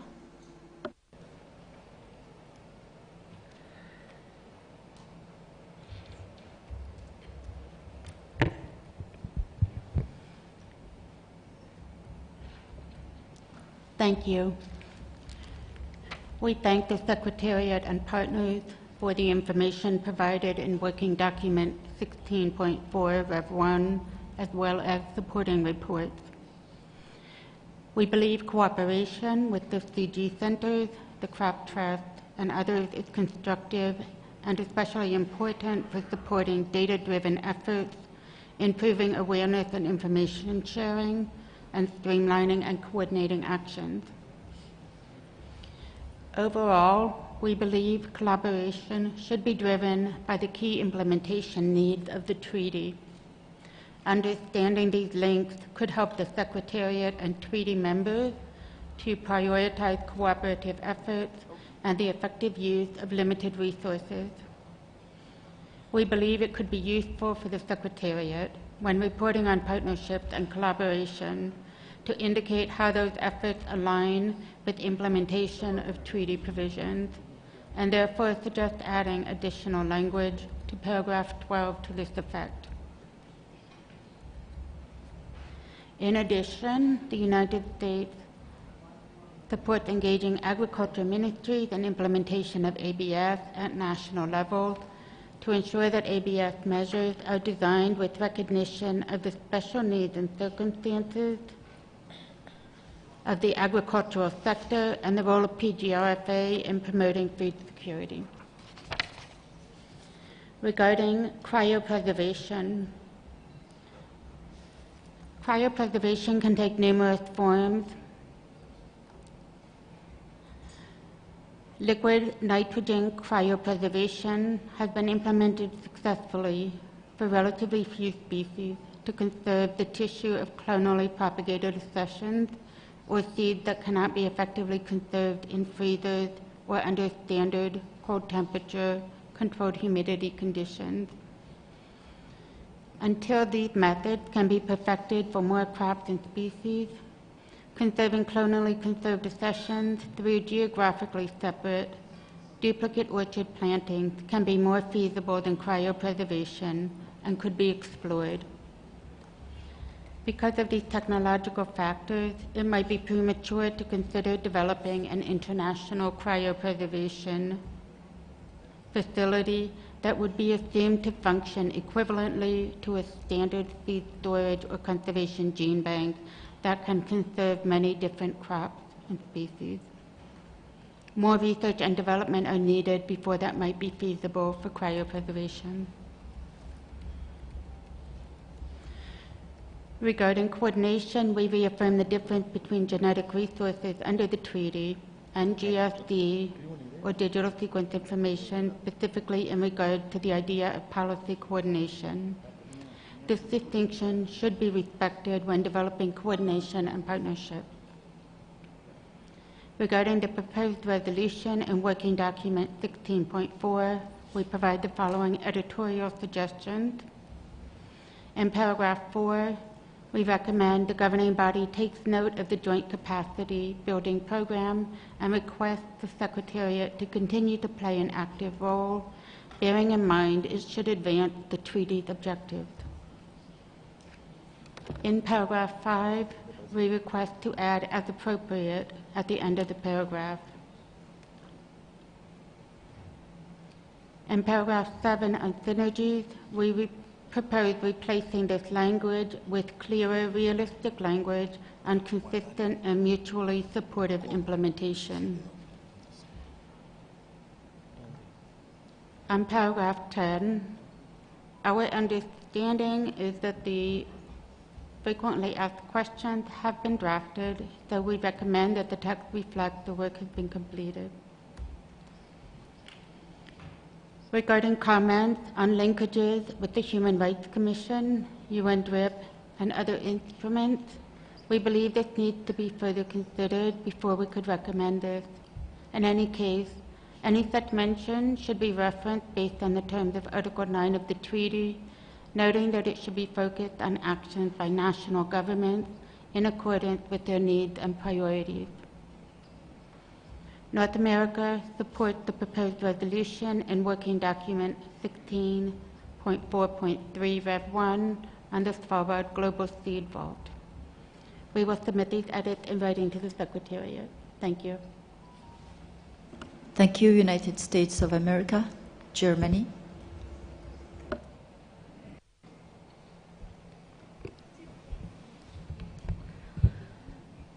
Thank you, Madam Chair. Germany's intervention refers to the addition proposed by Malawi for the African region to the resolution, which we, as far as we understood the content, do not support. Thank you. Thank you, Germany. Niger.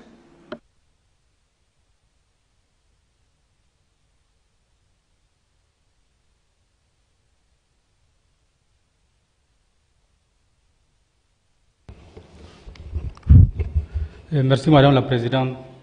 Le Niger voulait prendre la parole pour soutenir la déclaration du groupe Afrique.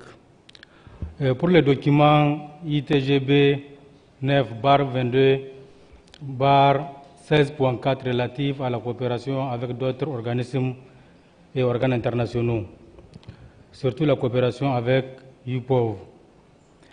Nous pensons qu'il est clair que les questions fréquemment posées est un document de UPOV et non du traité. Donc, il n'apporte aucun avantage à faciliter les échanges d'expériences et d'informations sur la mise en œuvre de la Convention de UPOV et la Convention sur la biodiversité et les traités. Donc, nous rappelons que la majorité des parties contractantes issues du traité n'ont pas ratifié l'acte UPOV 1991. Le deuxième point, c'est relatif au manque de coopération. Par exemple, la coopération avec la Déclaration des Nations Unies sur les droits des paysans et des autres personnes travaillant dans les zones rurales. La Déclaration des Nations Unies sur les droits des paysans et des peuples autochtones. Elle représente le cadre des droits de l'homme pour les agriculteurs et les peuples autochtones qui sont en première ligne dans le maintien et la sauvegarde de la biodiversité végétale. La coopération aussi avec la décennie des Nations Unies pour l'agriculture familiale, qui est l'UNDEF. L'UNDEF représente une occasion unique de disposer d'un cadre international pour soutenir la mise en œuvre des droits des agriculteurs et d'autres dispositions du traité. Il est urgent d'entamer une coopération avec l'UNDEF et le traité pour soutenir la mise en œuvre du traité au niveau national. Pour finir, nous voulons réaffirmer ce qu'il avait déjà dit dans notre déclaration par rapport à la résolution. Par exemple, au niveau de la résolution 9, nous souhaiterons qu'on enlève demander, qu'on commence avec encourage les secrétaires à continuer et ainsi de suite. Maintenant, au niveau du point 11, donc le point 11, nous avons une proposition ici avec les relations avec les autres institutions. Par exemple, demande au secrétaire de préciser à l'UPOV que les questions fréquemment préparées par l'UPOV ne reflètent pas le point de vue du traité. Maintenant, pour terminer, donc, nous réaffirmons encore l'ajout d'un nouveau point de la résolution, qui est demande au secrétaire de coopérer avec le Conseil des droits de l'homme pour aider les parties contractantes à mettre en œuvre les traités conformément aux instruments relatifs aux droits de l'homme, tels que le Pacte international relatif aux droits économiques, sociaux et culturels, la Convention sur l'élimination de toutes les formes de discrimination à l'égard des femmes, la Déclaration des droits des peuples autochtones et la Déclaration des Nations unies pour les droits des paysans et des autres personnes travaillant dans les zones rurales. Je vous remercie. Merci le Niger, Madagascar. Merci Madame la Présidente pour votre parole. Madagascar se félicite de la collaboration entre le secrétariat du traité et les organisations telles que la Biodiversity International et l'Africa Race. Madagascar a mis en œuvre avec le gouvernement de Bénin un projet mutuellement soutenu par le traité et le protocole de Nagoya, ce qui nous a permis d'initier des actions sur l'accès sur la mise en œuvre des droits des agriculteurs par la mise en œuvre et la mise en place de registres communautaires de la biodiversité, des banques de semences communautaires et de sélection végétale participative avec les communautés. Nous sollicitons et nous restons favorables à toute continuité de ces actions pour la bonne mise en œuvre du traité, voire s'étendre au renforcement de capacités des parties prenantes au projet. Merci. Merci Madagascar. France. Merci Madame la Présidente.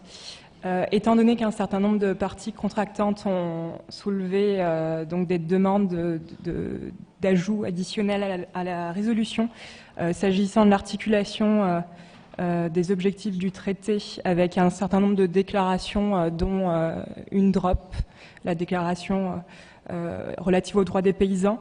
Donc nous aimerions avoir, donc, à titre de clarification, une explication s'agissant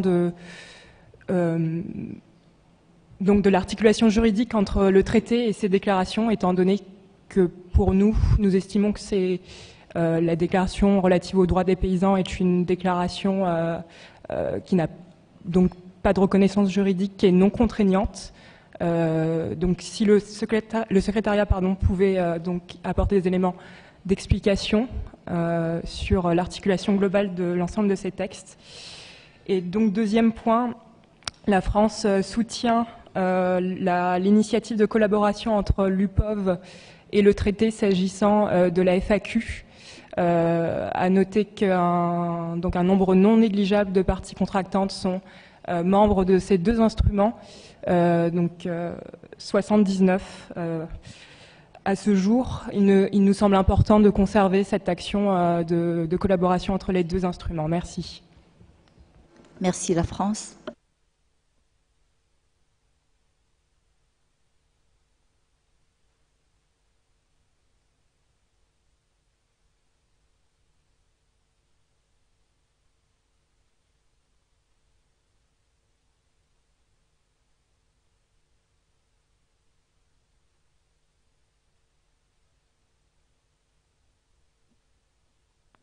I will continue with the observers, if no other contracting parties requested the floor.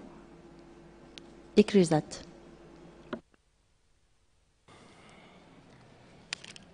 Grateful, Madam Chair, for the opportunity to take the floor on behalf of ICRISAT. I'm making this statement at this stage, considering when you open the floor for 16.4, 16.4.2 is also included as a part of 16.4. ICRISAT thanks the Secretariat of the Treaty for the working document 16.4.2, compiling reports from institutions that have concluded agreements with the governing body under Article 15 of the International Treaty. ICRISAT is grateful to the Treaty Secretariat for bringing to the notice of the governing body that ICRISAT has opted not to join the 1CGR Unified Governance Arrangement. ICRISAT continues to be part of the CGIAR, but has decided to remain outside 1CGIAR Unified Governance Arrangement because of ICRISAT's responsibility for our mandated crop and host country obligation in this regard. We consider that they would not receive sufficient attention under new governance arrangement. ICRISAT mandated crops, the dryland cereals, namely sorghum, pearl millets, finger millets, and small millets, and grain legumes, chickpea, pigeon pea, and groundnut, are critical to food and nutrition security in the drylands, particularly in South Asia and Sub-Saharan Africa. These crops are underutilized and under-researched, yet provide a way forward for the productivity in face of the climate change. Activities of the CGIAR gene banks, including those of ICRISAT and Center for International Forestry Research and World Agroforestry, which also declined to join one CGI Unified Governance Arrangement, beyond 2021 were conceptualized selectively under CGR Gene Bank Initiative. ICRISAT contributed significantly towards the development of the Gene Bank Initiative framework.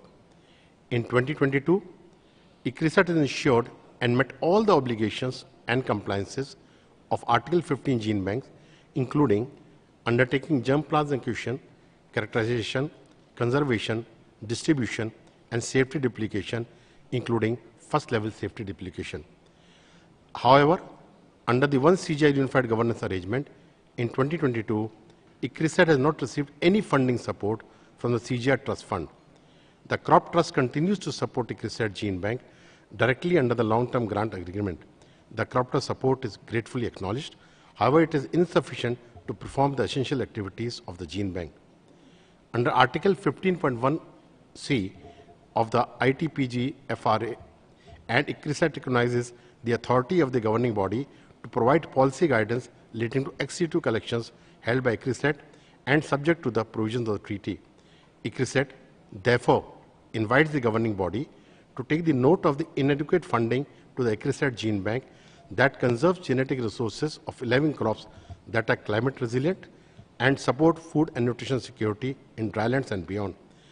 Continuous and assured funding strategy to all 15 gene banks is required to preserve these global repositories of plant genetic resources for food and agriculture. In view of what has been stated, ICRISAT requests the consideration of the proposal of India, seconded and supported by Guyana and Canada, stated during the discussions of Agenda 16.2 for the consideration by the contracting parties on sustained operation of all Article 15 gene banks. Thank you, Madam Chair, for this opportunity. Thank you, ICRISAT. UPOV.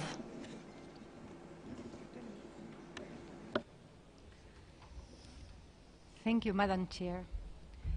As is the first time that UPOV takes the floor, we'd like to take this opportunity to express our gratitude for the hospitality provided by the Government of India.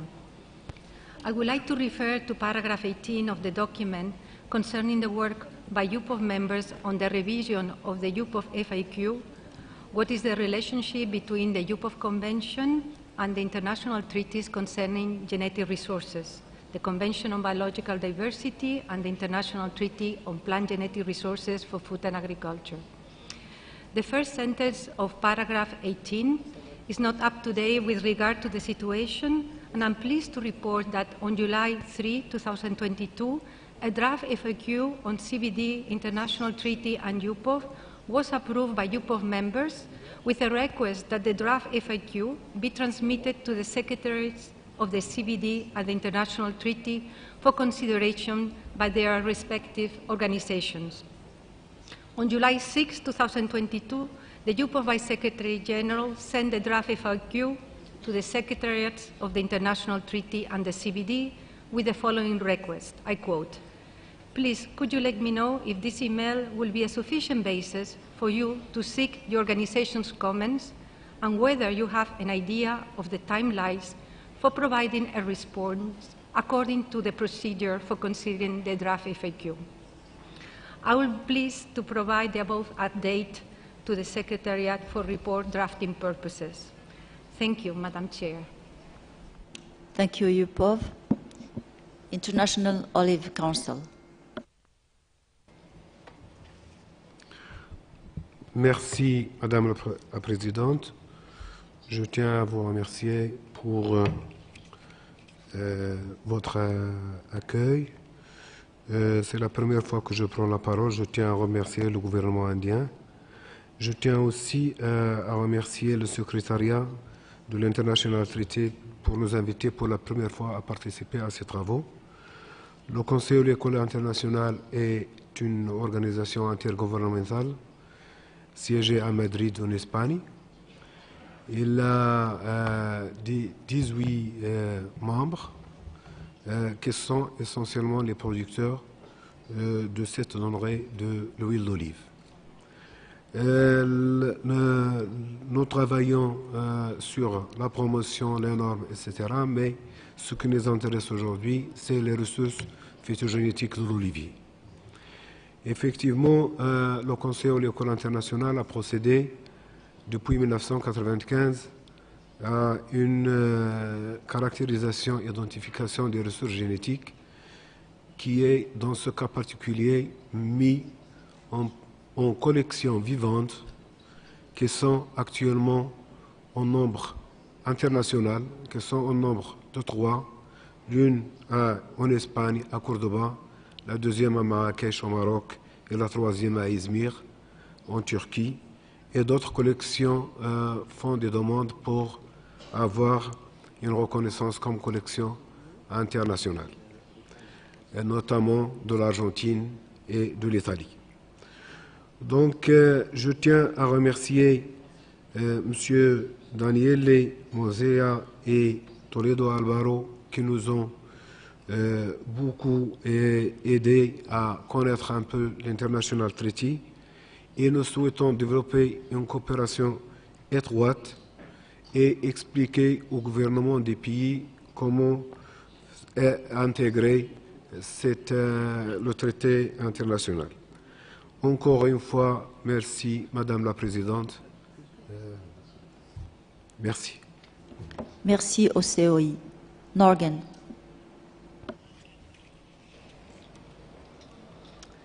Thank you, Madam Chair. As I'm taking the floor for the first time, I would like to thank the FAO Secretariat for its excellent preparation of the GB9. I would also like to express my gratitude to the Indian government and the Ministry of Agriculture and Farmers Welfare for being such an outstanding host at this meeting. May I also, Madam Chair, congratulate you in the role as chairperson for this meeting. As we have heard from Norway, it is more urgent than ever to secure our plant genetic resources for securing future food production. We are pleased that the FAO, the Plant Treaty, and different organizations and fora continuously are reminding us about the importance of these resources and the need for securing duplicates of seed accessions from gene banks. The Svalbard Global Seed Vault offers a long-term safety storage facility for the global ITPGRFA community. The Seed Vault is today the largest and most secure backup collection of crop diversity in the world. As we just heard from the Norwegian Ministry of Agriculture and Food, more than 1,165,000 seed samples are deposited from 91 gene banks around the world.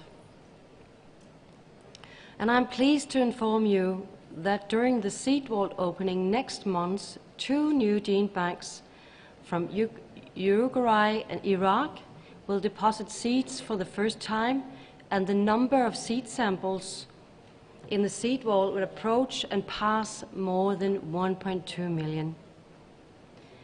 Every year, we are experienced that new gene banks sign the depository agreement and start to secure duplicates of their valuable and unique seed collections in the Seed Vault.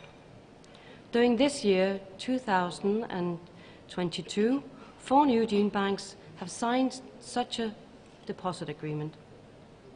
Norgen is one of 3 partners operating the Seed Vault. We do this together with the Norwegian Ministry of Agriculture and Food and Global Crop Diversity Trust. It is Norgen's responsibility to manage contact with current and potential gene banks and to manage operations related to the seed deposits. We appreciate the excellent cooperation with the depositing gene banks and we would like to thank them for their trust in us as the seed vault's professional scientific partner. We remind you that seed samples that are deposited in the seed vault remain at the property of the gene bank. Boxes are sealed by the depositing gene bank and never opened by anyone else. Boxes can be returned to the owner only, and to no third party can have access to these seeds or to the genetic material. This principle was clearly demonstrated when ICARDA retrieved the seeds they had deposited from their gene bank in Aleppo for establishing new gene banks in Morocco and Lebanon. This is an inspiring example of the importance of seed vault, which I hope that you are all aware of. Next month, we will organize the third meeting in the Svalbard Global Seed Vault International Advisory Panel. This is an important meeting, gathering experts and representatives from depositing gene banks, providing transparency and giving advice to the partners on the management and operation of the seed vault. In particular, we appreciate the very good cooperation with the treaty, its secretariat, and the governing body through many years. To strengthen this, the chair of the governing body is also invited to chair the International Advisory Panel. If you have any questions on depositing your safety duplication to Svalbard Global Seed Vault, please do not hesitate to reach out to Norgine or any of our partners. Thank you, Madam Chair. Thank you, Norgine. CGIR.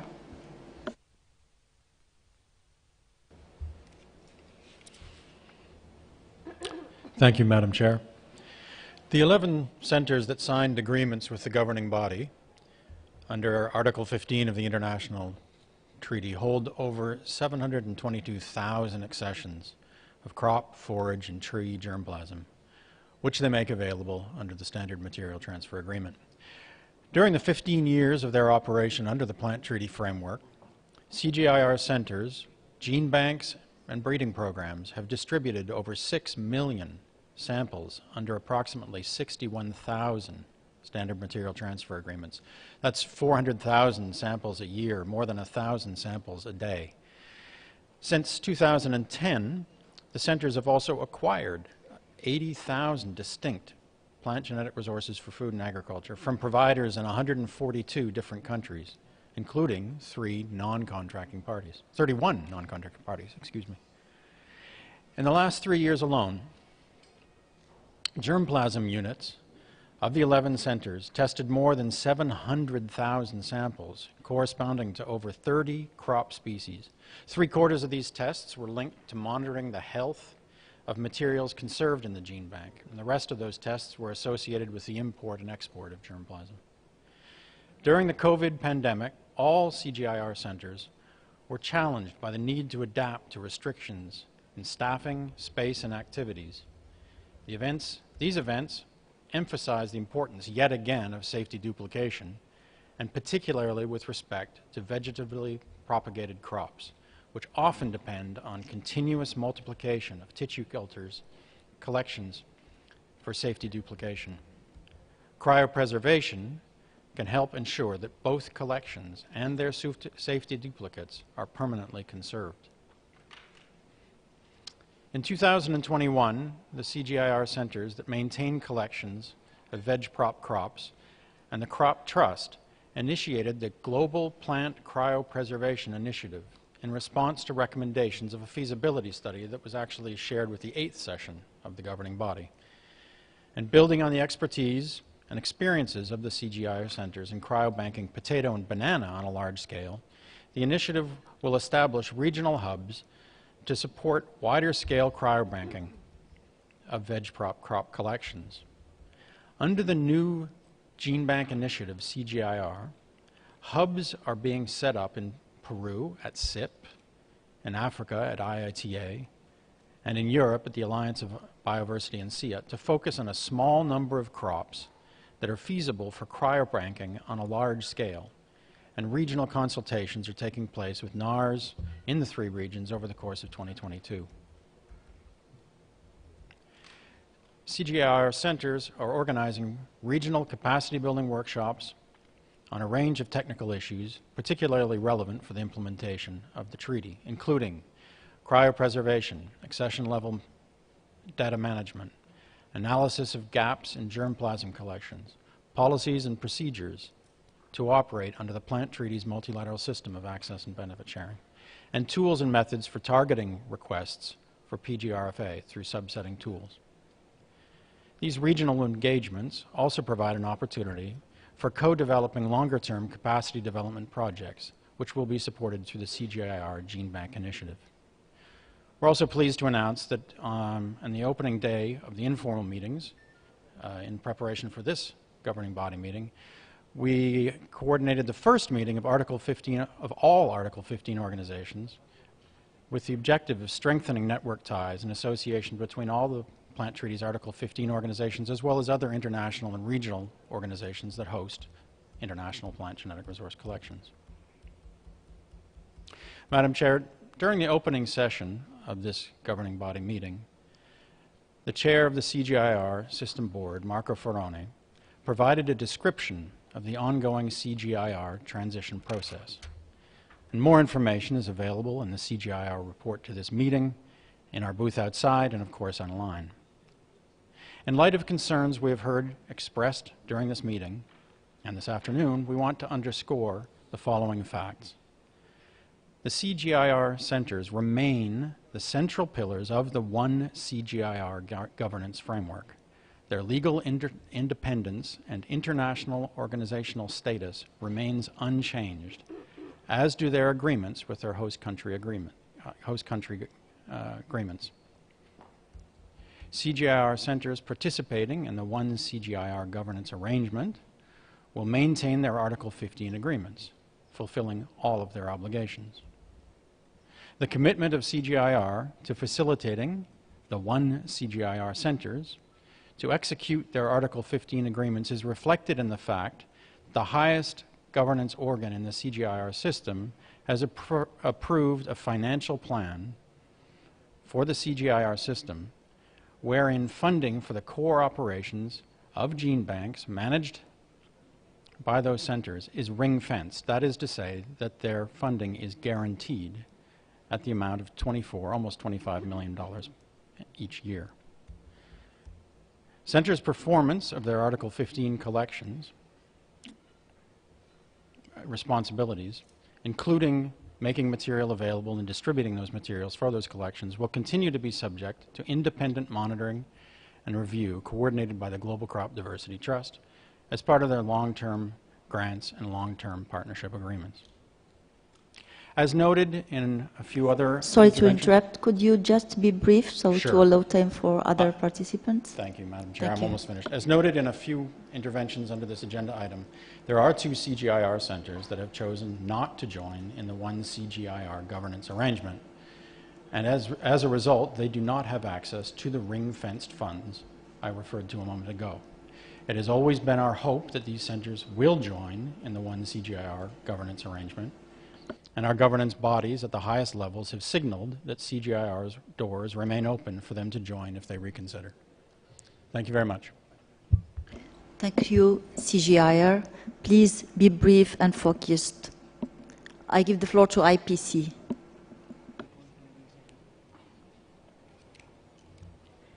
Gracias, señora presidenta. Soy Gisela, una pequeña productora de café en México, que hablo en nombre del CIP, que es una plataforma mundial de pequeños productores de alimentos. Sobre el punto 16.4 del orden del día, relativo a la cooperación con otras organizaciones y organismos internacionales, quisiéramos intervenir ahora. Nos preocupa mucho que al leer el informe de las instituciones que han suscrito acuerdos con el órgano rector en virtud del artículo 15 del Tratado Internacional, el documento IT/GB 9/16.4.2, el párrafo 16 menciona la cooperación entre el tratado y el USDA para duplicar el material contenido en la colección internacional de semillas de café y cacao de Costa Rica, utilizando marcadores moleculares. Para nosotros, esto es un gran riesgo de biopiratería, ya que en los Estados Unidos los proveedores nacionales no están obligados a presentar un SMTA para acceder a este material. Este es un claro ejemplo de por qué la DSI tiene que ser abordada lo antes posible. De lo contrario, la biopiratería podría seguir ocurriendo. La DSI se está utilizando para evitar la aplicación de las normas del SMTA sobre el acceso a las colecciones internacionales de semillas. Esto viola nuestros derechos. Esta biopiratería debe terminar. El tratado debe implementar un mecanismo de reparación internacional en caso de violación de las disposiciones del tratado. En cuanto al párrafo 11 del proyecto de resolución, nos gustaría recordar que se trata de un documento de la OPOP y en ningún caso de un documento del tratado. Nunca se decidió elaborar un documento de este tipo en el marco del tratado. Para nosotros es inaceptable que la UPOP participe en las reuniones del tratado para intentar cambiar sus obligaciones y sustituir la defensa de los intereses de los obtentores por la realización plena de los derechos de los agricultores.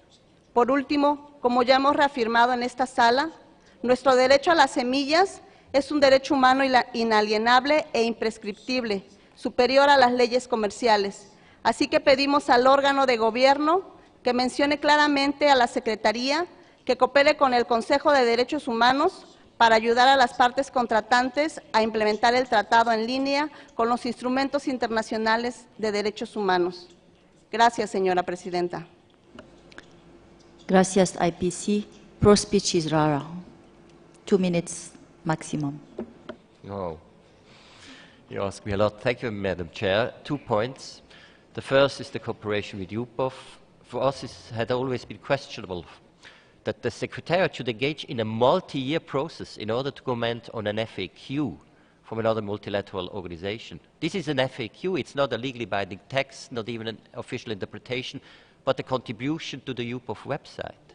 Therefore, taking into account the work already done, we think any further effort could be avoided.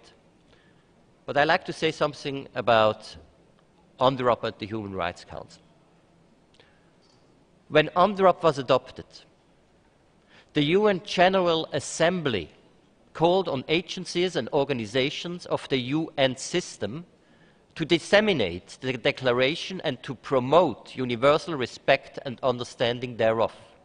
UNDROP specifically provides that specialized agencies, funds and programs of the UN system, such as FAO and other intergovernmental organizations, shall contribute to the full realization of UNDROP, and that they shall promote respect for and the full application of UNDROP and follow up on its effectiveness. FAO, as a specialized UN agency, and in particular, and the treaty, have an obligation to actively promote human rights, in particular the right to food and UNDROP, including when supporting contracting parties in the implementation of the international treaty. I would also like to draw your attention to a new briefing paper written inter alia by 2 previous and the current special rapporteurs on the right to food, and Pepe Esquinas, the former secretary of this treaty. They conclude that it would be highly beneficial to increase cooperation between FAO and the International Treaty Secretariat on the one hand, and the UN human rights bodies on the other hand, to promote and facilitate the implementation of the international treaty in line with other international human rights instruments. Thank you very much. Thank you, PGRFA. I give the floor to Niger.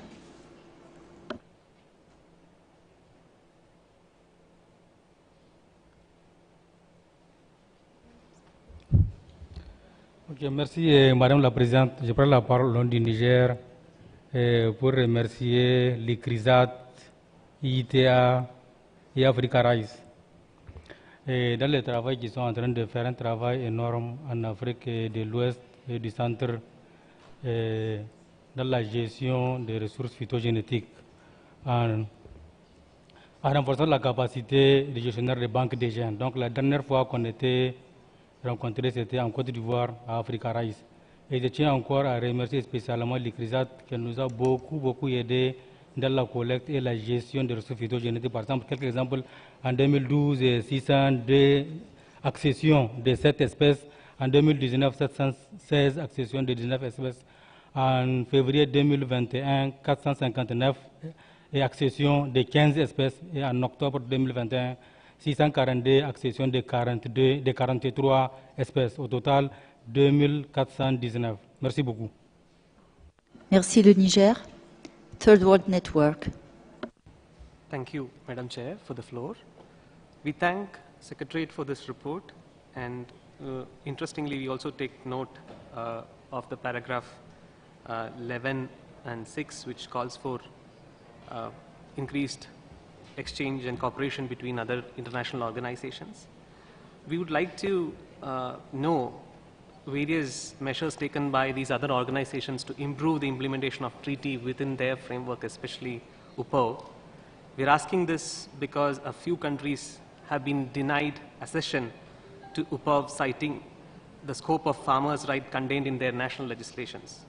We urge Treaty Secretariat to seek more information and provide the same from UPO Secretariat on the implementation of farmers' rights within UPO framework. We strongly support the statements made by IPC and CSO prior to us. Thank you, Madam Chair. Thank you, Third World Network.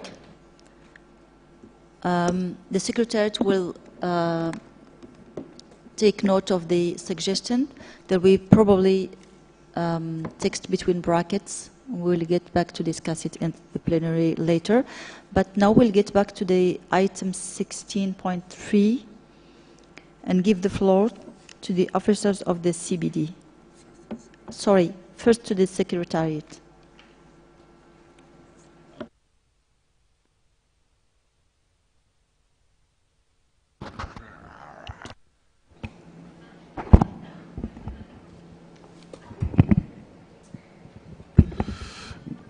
Gracias, señora presidenta.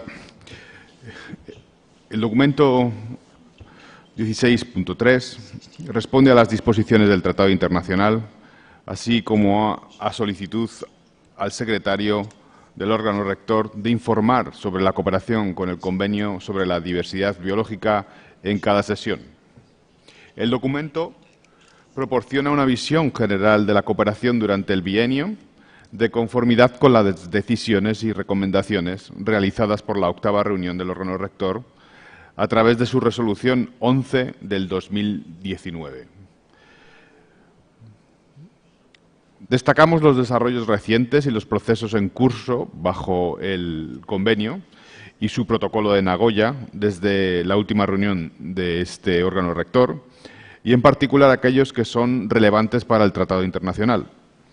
En particular, el documento proporciona una descripción general del compromiso específico del Tratado Internacional en las negociaciones en curso sobre el marco global de biodiversidad posterior a 2020.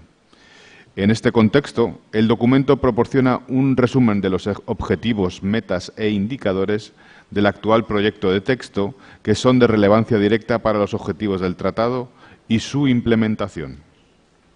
El documento también proporciona un resumen de las áreas claves para la toma de decisiones por parte del órgano rector sobre la cooperación con el convenio, así como los desarrollos recientes en la estrecha y continuada relación entre su Secretaría y la Secretaría del Convenio. También deseamos señalar a la atención de este órgano rector el informe del Secretario Ejecutivo del Convenio sobre la cooperación con el Tratado Internacional, que se proporciona en el documento 16.3/info número 1. Nuestro colega de la Secretaría del Convenio está con nosotros de manera virtual y pasará a presentar el documento en breves momentos. Se invita al órgano rector a tomar nota del documento preparado para este punto del orden del día y proporcionar orientación sobre la estrecha y continua cooperación con el convenio y su protocolo de Nagoya, teniendo en cuenta los elementos para una posible resolución que se encuentran en el apéndice del documento 16.3. Muchísimas gracias. Thank you, Secretariat. CBD, you have the floor.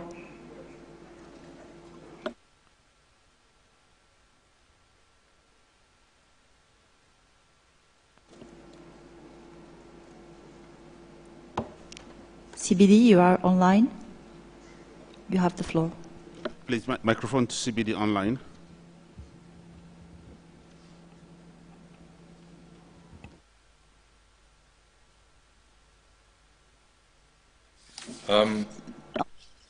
Thank you, Madam Chair. It is a great honor to be here with you this week after such a long pause and to have the opportunity to address the governing body of the International Treaty on this agenda item.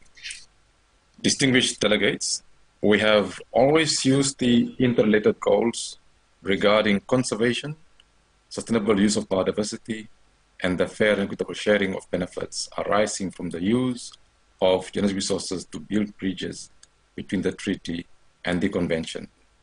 We create synergies and we work together on our areas of common interest, and we believe that the cooperation between the two secretariats will continue to flourish in the future. As you can see from the document prepared for this agenda item, the secretariats of the treaty and the convention have already been extensively engaged in cooperative activities. While we don't wish to reiterate all the cooperative activities that are summarized in the document, we wish to highlight some of the most recent developments under the convention and the Nagoya Protocol on access to genetic resources and the fair and equitable sharing of benefits arising from their utilization. With regard to the post-2020 Global Arts Framework, it is with great appreciation that we take note of the theme for the 9th Governing Council meeting, which is celebrating the guardians of crop diversity towards an inclusive post-2020 Global Arts Framework. This reflects the great expectations from your community on the outcomes of COP15 in terms of the expected outcomes on the framework. In the same vein, we would also like to thank the governing body for its advice on the post-2020 Global Arts Framework adopted at its 8th session and duly conveyed to us by the Secretary.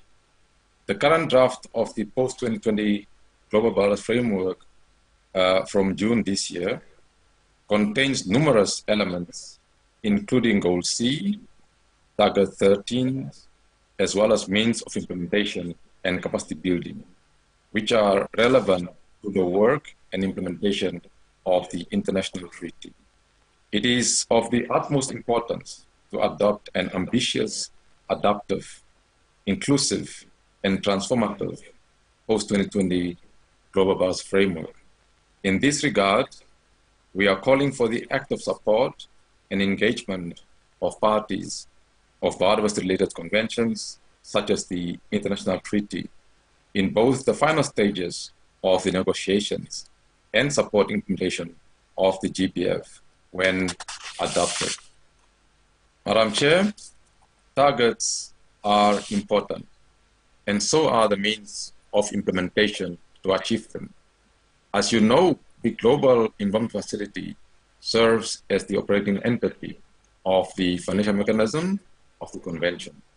In April 2022, negotiations were concluded for the 8th replenishment of the GF Trust Fund, with a historic level of pledges of US $5.3 billion for the period from 2022 to 2026.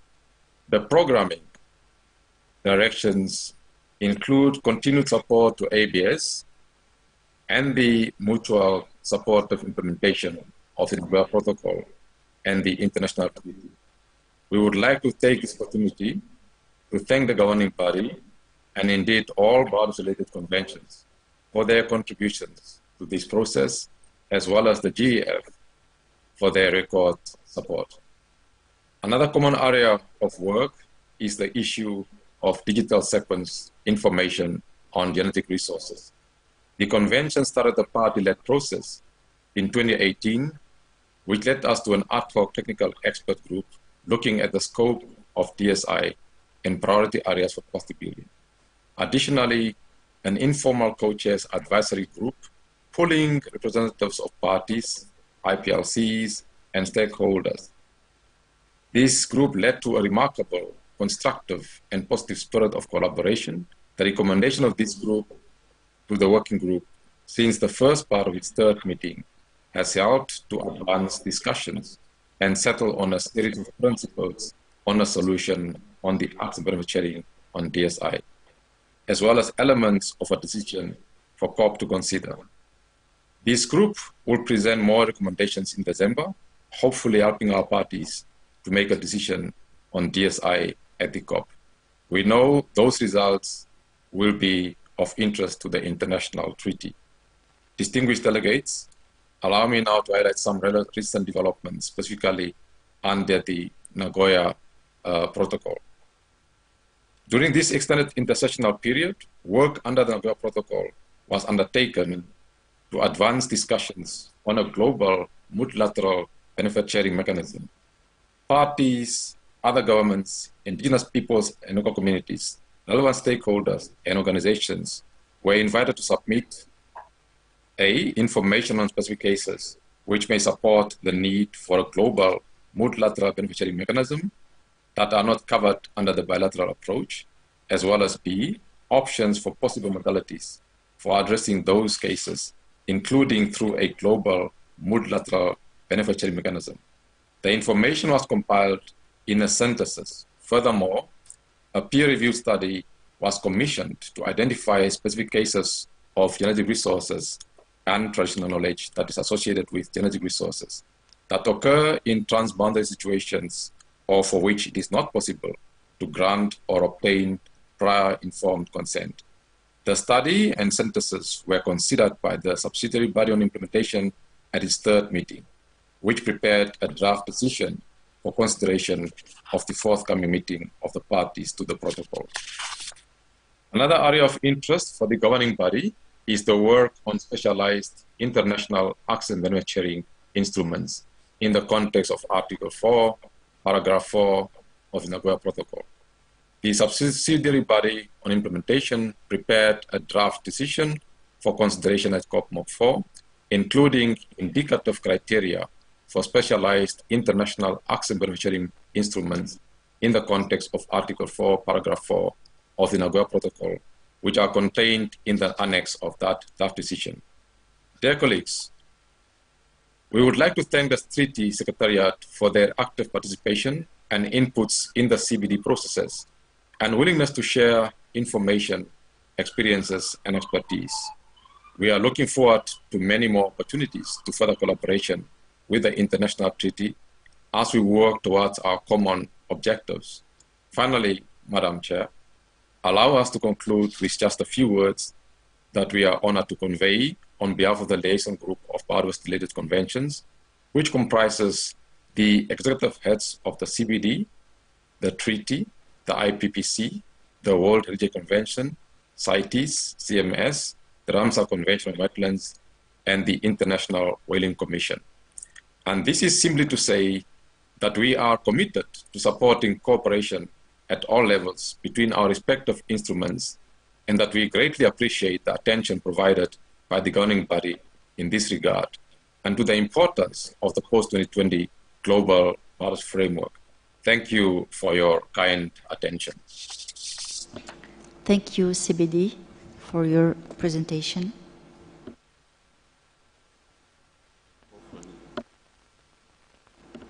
I open the floor for your comments. Ecuador.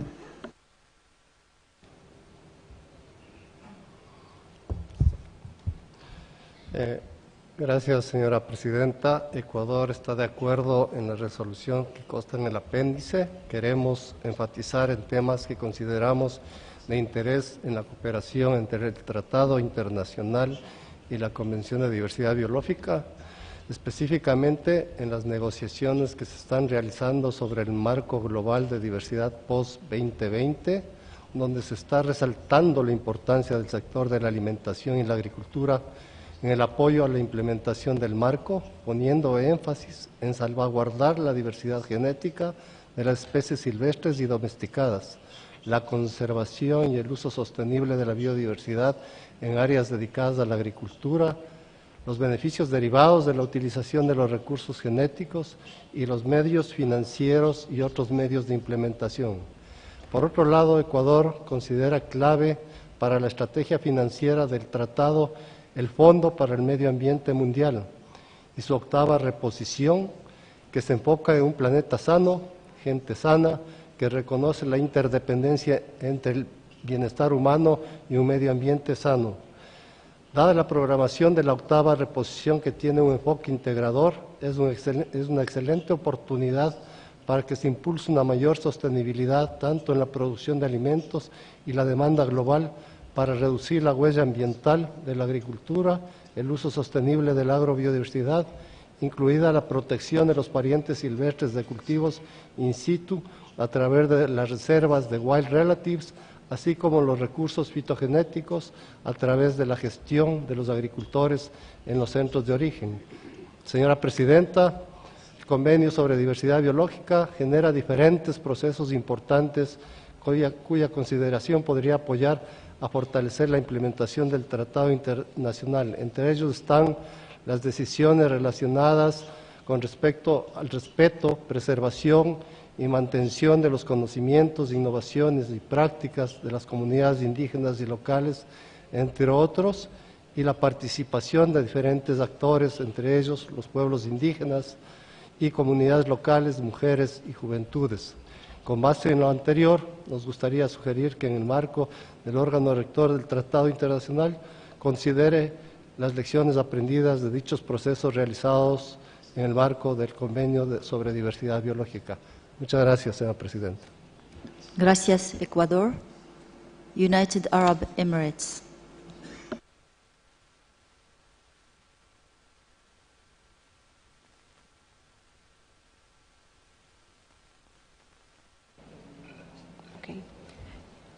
إن إقليم الشرق الأدنى يثمن ويرحب بالتعاون الوثيق مع اتفاقية التنوع البيولوجي على الصعيد الدولي الإقليمي والوطني، ولا سيما في سياق تنفيذ الإطار العالمي للتنوع البيولوجي لما بعد 2020.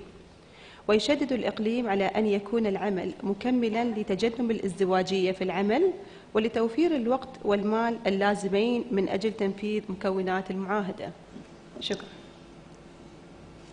Did we have English interpretation?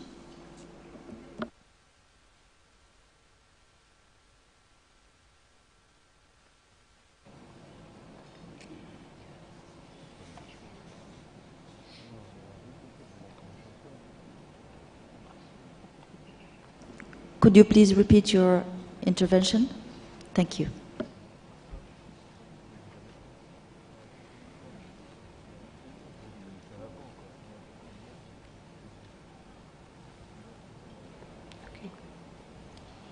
إن إقليم الشرق الأدنى يثمن ويرحب بالتعاون الوثيق مع اتفاقية التنوع البيولوجي على الصعيد الدولي الإقليمي والوطني، ولا سيما في سياق تنفيذ الإطار العالمي للتنوع البيولوجي لما بعد 2020. Sorry to interrupt. There is no English interpretation yet.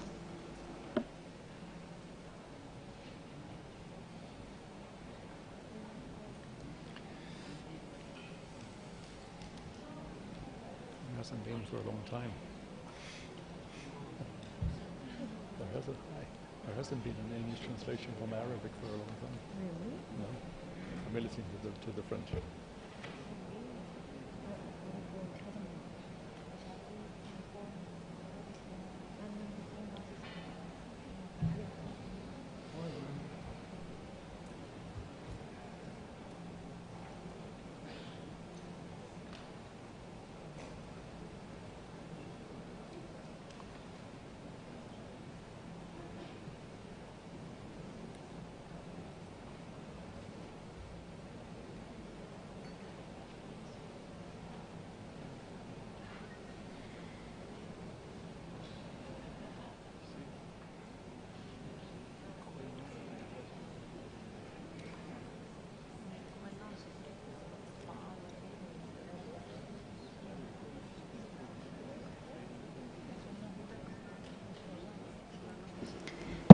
Can we request confirmation when the English interpreters are ready?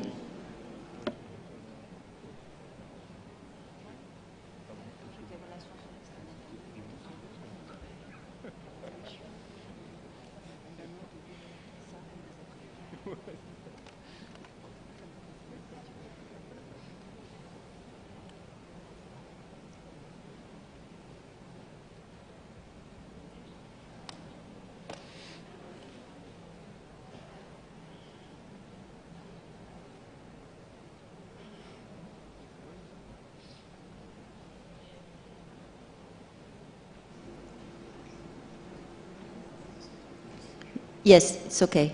Thank you. شكرا مجددا. إن إقليم الشرق الأدنى يثمن ويرحب بالتعاون الوثيق مع اتفاقية التنوع البيولوجي على الصعيد الدولي الإقليمي والوطني، ولا سيما في سياق تنفيذ الإطار العالمي للتنوع البيولوجي لما بعد 2020. ويشدد الإقليم على أن يكون العمل مكملا لتجنب الازدواجية في العمل ولتوفير الوقت والمال اللازمين من أجل تنفيذ مكونات المعاهدة. شكرا. شكرا دولة الإمارات. Sweden. Madam Chair, I'm again speaking on behalf of the European Regional Group. We thank the Secretariat for the documents related to this agenda item. As we meet here in New Delhi, the negotiations concerning the post-2020 Global Biodiversity Framework are still ongoing. From a global perspective, we consider it vitally important that they are successfully concluded in order to get the new framework in place. We acknowledge the direct relevance of the framework to the treaty and therefore wish to express our appreciation to the Secretariat for being proactive in this process. Notwithstanding, the situation for the world's biodiversity, including that of food and agriculture, is dire. We all know this, as shown by the IPBES Global Assessment Report and the State of the World's Biodiversity for Food and Agriculture, both released in 2019. The importance for global instruments to collaborate even more closely in order to change the current avenue is growing. Consequently, we welcome the close cooperation with IPBES, recently exhibited at the panel's 9th meeting in Bonn, and wish to express our appreciation for the work carried out through the Biodiversity Liaison Group as a joint vehicle for better implementation and monitoring at national and international levels. And this relates in particular to the updating and alignment of national biodiversity strategies and action plans. We welcome the inputs made for the 8th replenishment process of the Global Environment Facility, GEF, as requested by the governing body at its 8th session. We note that the GEF 8 biodiversity focal area now more strongly recognizes the interdependency between human well-being and a healthy environment, including the transformation of food systems. Concerning digital sequence information, DSI, we request the Secretary to continue following the processes on this matter within the Convention on Biological Diversity and coordinate closely with the Secretary of the Convention. We welcome the report presented by UNEP, document IT/GB9/22/16.4/INF1, on the second consultation workshop of biodiversity-related conventions of the post-2020 Global Biodiversity Framework, so-called Bern II. We note with interest the proposal to establish a stronger coordination mechanism among parties from all biodiversity-related conventions to contributing to effective and efficient implementation of the post-2020 Global Biodiversity Framework when adopted. This coordination mechanism is envisaged to be composed of parties and a representative of the Secretariat of each of the biodiversity-related conventions and facilitated by UNEP. We support full participation of the international treaty in this process. We appreciate the close collaboration between the two secretariats, notably within capacity development and relevant management areas, and express our gratitude to the governments of Finland and Switzerland for providing funds in this respect.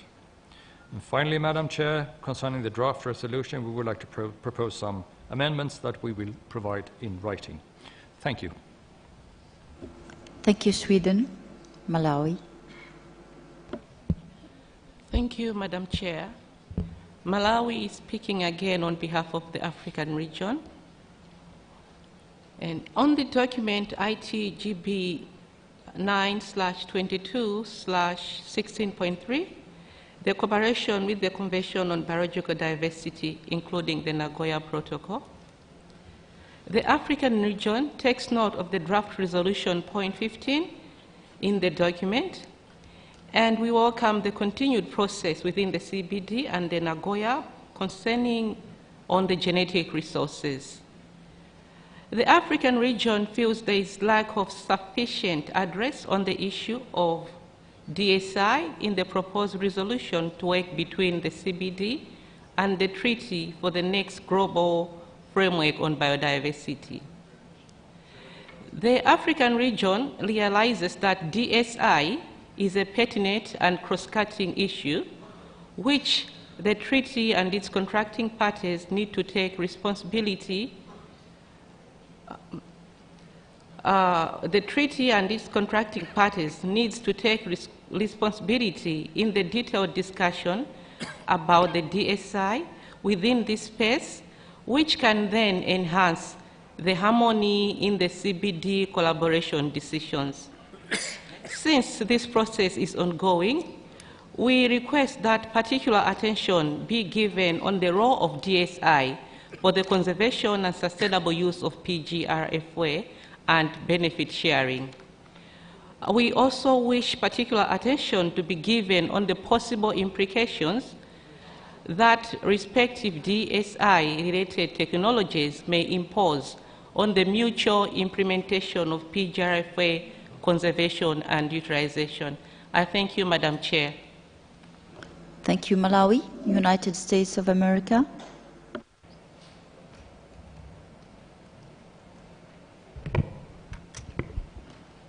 Thank you, Chair. I'm making this statement on behalf of the North America region. North America thanks the Secretariat for the report on cooperation with the Convention on Biological Diversity. We strongly support the treaty working with other biodiversity-related conventions to coordinate work for biodiversity conservation. It is important that these efforts occur in accordance with the respective mandate of each body.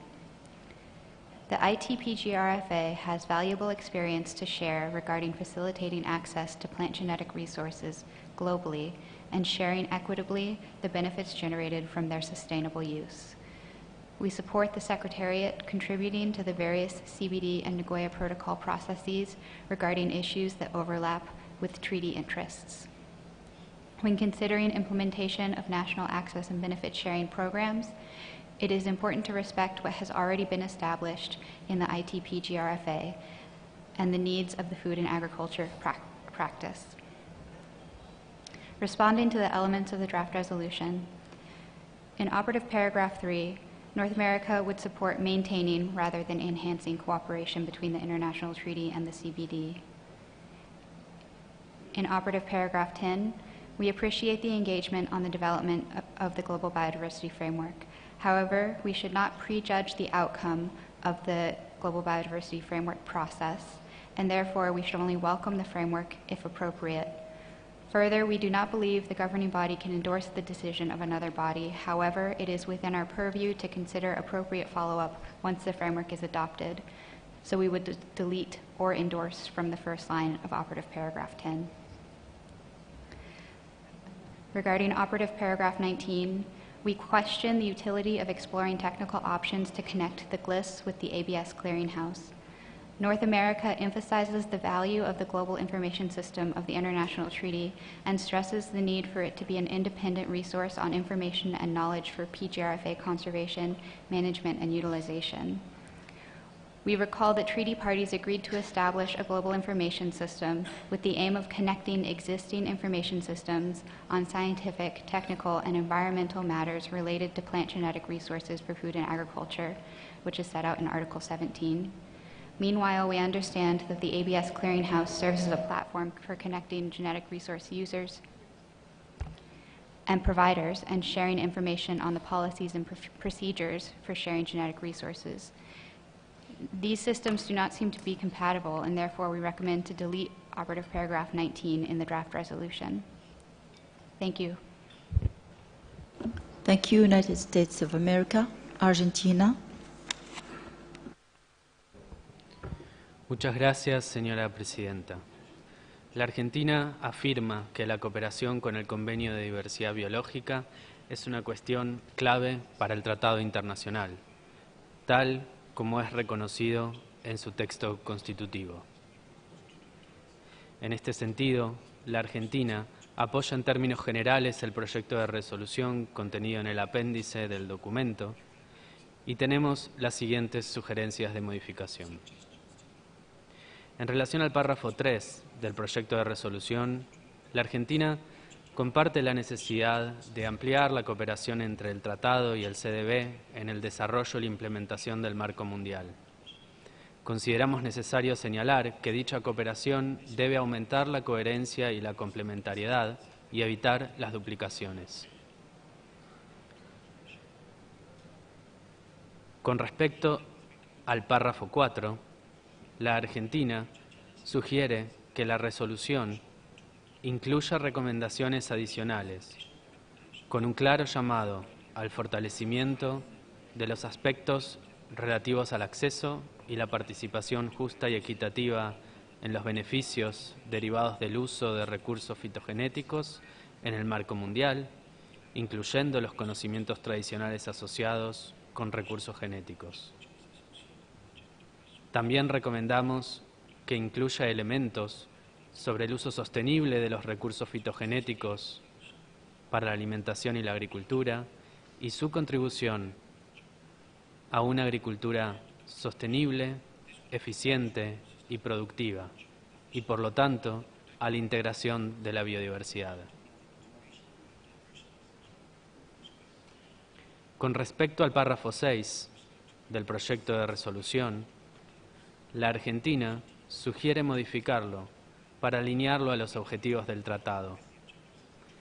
En este sentido, sugerimos modificar la frase final a fin de que el mismo lea: invita a las partes de la CDB a adoptar el marco mundial de biodiversidad, el que puede contribuir a la conservación y utilización sostenible de los recursos fitogenéticos para la alimentación y la agricultura y la distribución justa y equitativa de los beneficios derivados de su utilización. La Argentina apoya el párrafo 7 del proyecto de resolución, en particular la importancia de tomar en cuenta la experiencia del tratado con el sistema multilateral en la finalización del marco mundial. Asimismo, sugiere agregar que el mismo debe ser tenido en cuenta mientras se abordan las discusiones sobre información digital de secuencias. Con respecto al párrafo 10, la Argentina considera que este órgano rector no debería prejuzgar los resultados de la consideración del marco mundial, como señaló los Estados Unidos, sino que debería dejar al órgano rector 10 esta decisión, eliminando los verbos dar la bienvenida o endosar. En relación al párrafo 11, la Argentina señala que el órgano rector no debería solamente tomar nota de las evaluaciones de IPBES sobre uso sostenible de especies silvestres y sobre múltiples valores de la biodiversidad, sino darles la bienvenida. En particular, señalamos que la evaluación sobre uso sostenible contiene mensajes claves de la comunidad científica para el tratado internacional, los cuales resaltan la importancia del uso sostenible como estrategia de conservación. En relación con el párrafo 23, la Argentina considera necesario que la Secretaría participe y provea insumos para la elaboración e implementación del marco mundial, mencionando que dicha participación deberá ser en línea con las orientaciones brindadas por el OR 8 y el OR 9, el octavo órgano rector y el noveno órgano rector. Hemos enviado por escrito estas sugerencias de modificación a la Secretaría. Muchas gracias, señora presidenta. Gracias, Argentina.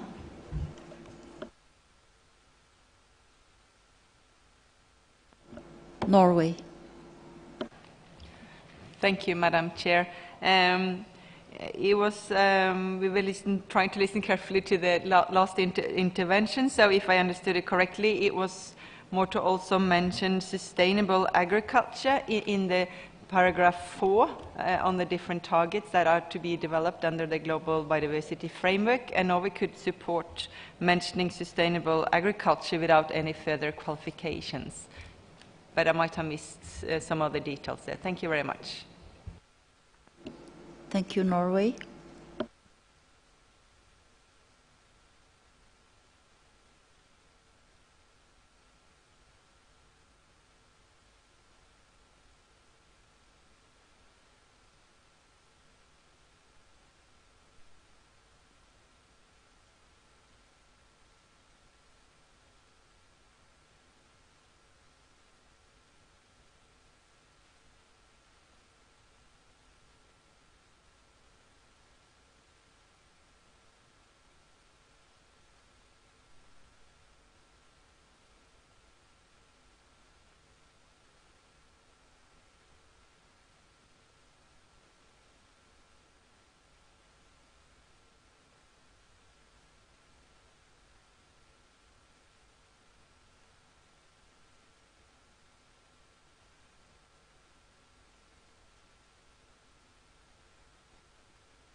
The Secretariat will consider all the proposals for the new version of the text, and we will discuss it later at the plenary. By this, we close the agenda item 16, and I open the agenda item 17 on the program of work and budget and related matters, multi-year program of work of the international treaty, and now 17.1, review of the multi-year program of work of the international treaty. I give the floor to the Secretariat to introduce this item. There are still from the previous item two interventions. There are still from the previous item two interventions. There's still interventions for the previous item? Okay, observers. Universidad Católica Boliviana, San Pablo. Thank you, Madam Chair. I am making this statement on behalf of the academic peasant units of the Bolivian Catholic University. And as mentioned by the delegate from Ecuador, the Convention on Biological Diversity, the CBD, has taken an inclusive approach. Part of it are the decisions on mainstreaming gender considerations in relation to the CBD objectives, which include the development and the implementation of a 2015 and 2020 gender plan of action. The post-2020 version of this action plan is currently under discussion. The gender-responsive approach taken under the CBD is critical, given that women of all ages and identities, including peasant and indigenous, play critical roles in the conservation and sustainable use of biodiversity, as well as in the enhancement of the ecosystem functions and services associated with it. A gender-responsive approach is transformative in itself, and it helps to advance towards the 2050 vision of living in harmony with nature, the 2030 Agenda for Sustainable Development, and the SDG 5 on gender equity, as well as the implementation of important instruments of the international law, such as the Convention for Elimination of All Forms of Discrimination Against Women, among others. Based on that, I would like to put under consideration of the contracting parties of the international treaty the inclusion of the following text in the resolution on cooperation with the Convention on Biological Diversity. And the suggested text reads as follows: invite contracting parties to consider the best practices and lessons learned from the implementation of the 2015-2020 Gender Plan of Action and future post-2020 gender-responsive initiatives in the context of the Convention on Biological Diversity, relevant to the conservation and sustainable use of plant genetic resources for food and agriculture. Thank you very much, Madam Chair. Thank you very much. IPC. Gracias, señora presidenta. Soy Gisela, una pequeña productora de café de México, y hablo en nombre del CIP, que es una plataforma mundial de pequeños productores de alimentos. En cuanto al punto 16.3 del orden del día, sobre la cooperación con el Convenio sobre Diversidad Biológica, incluido el Protocolo de Nagoya, observamos que no hay ninguna referencia a la DCI en la resolución propuesta para trabajar entre el CBD y el Tratado para el próximo Marco Mundial sobre la Biodiversidad. Es necesario que el tratado y sus partes contratantes asuman la responsabilidad de debatir la DCI en este espacio, lo que podría orientar la decisión del CBD. Gracias, presidenta. Gracias, IPC. Chile.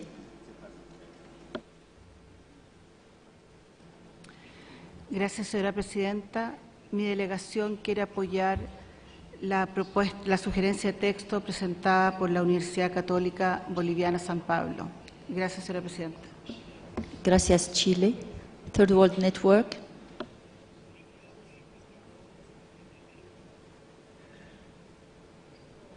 Thank you, Madam Chair, for the floor. We welcome the suggestions put forward by University of Catholic University from Bolivia. We also would like to appreciate the paragraph 15, which requests Secretary to continue the following processes with CBD and continue with the exchange between two conventions and bodies. We also like to put into the consciousness and awareness of the contracting parties that the issue relating to DSI is not only a matter of enhancement of ABS mechanisms across forums, but also delaying inordinately various other international processes such as adoption of global biodiversity framework and a possible convention on biological diversity beyond national jurisdiction. So resolving this issue is very much critical, not only for developing countries and its people, but for whole of the humanity and the world. And because of which we request the contracting parties to this treaty to take active steps in order to promote fair and equitable sharing of benefits arising out of the use of genetic resources in the form of DSI, and make its interventions with the CBD Secretariat in line of promoting this particular aspect, because that's where we find the gap in the existing system. Thank you, Madam Chair. Thank you very much, Third World Network. Africa Union, sorry, USA.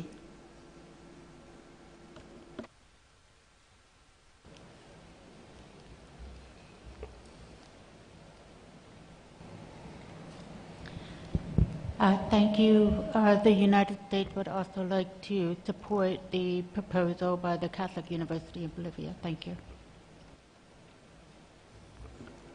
Thank you, USA.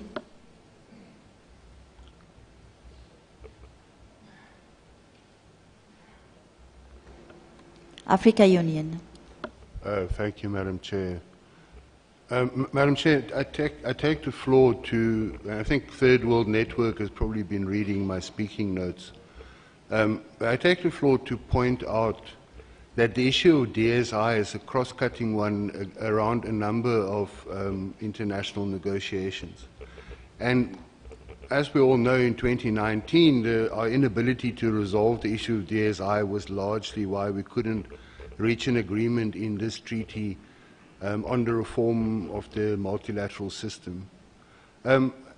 As an advisor to the African Union, I've also been advising the African negotiators in the BBN negotiations, and again, their DSI was one of the reasons that they could not conclude their negotiations last month. I'm also advising the African group negotiators in Geneva in the pandemic preparedness treaty, and it's already very clear there that DSI is going to be a very major stumbling block for progress there. It makes absolute sense to arrive at a global solution for DSI because DSI is managed as a global system. And is properly managed as a global system, that's the best way to do it. It is in the global interest to keep it under a single system. So a global solution is needed. The CBD is the obvious place to do that. Africa has made it very clear, and our position was reaffirmed last week in Dakar by the African Ministers of Environment, that we will only endorse the Global Biodiversity Framework if it contains a solution for sharing the benefits from the use of DSI. That is for us a political red line. So either in December there will be no GBF and we will continue talking, or there will be a benefit sharing solution for DSI. Now, in that regard, Africa has also made a very specific proposal for a global multilateral benefit sharing mechanism that we believe will not only solve the problem of DSI, but will address a whole lot of other issues around access and benefit sharing in a way that will mobilize with very little pain anywhere in the world a very significant amount of resources that can be invested in the conservation and sustainable use of biological diversity.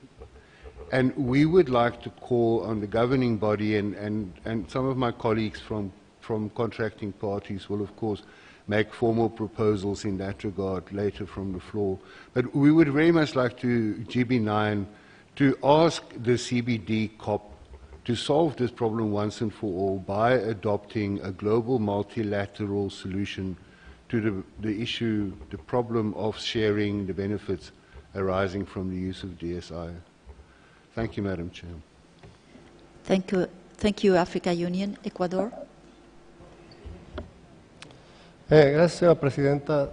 Simplemente Ecuador apoya la intervención hecha por la Universidad Católica Boliviana San Pablo. Gracias. Gracias, Ecuador. Côte d'Ivoire.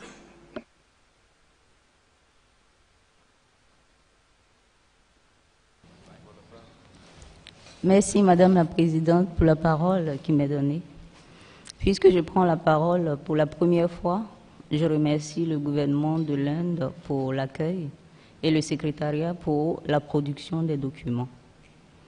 Et la Côte d'Ivoire soutient la position de l'Afrique qui a été lue par le Malawi et insiste sur la nécessité d'une mise en œuvre harmonieuse et solidaire du traité international, de la CDB et de son protocole de Nagoya, et d'un soutien continu au renforcement et au développement des capacités des parties contractantes, plus particulièrement de celles des pays en développement et émergents. Merci, Madame la Présidente. Merci à la Côte d'Ivoire.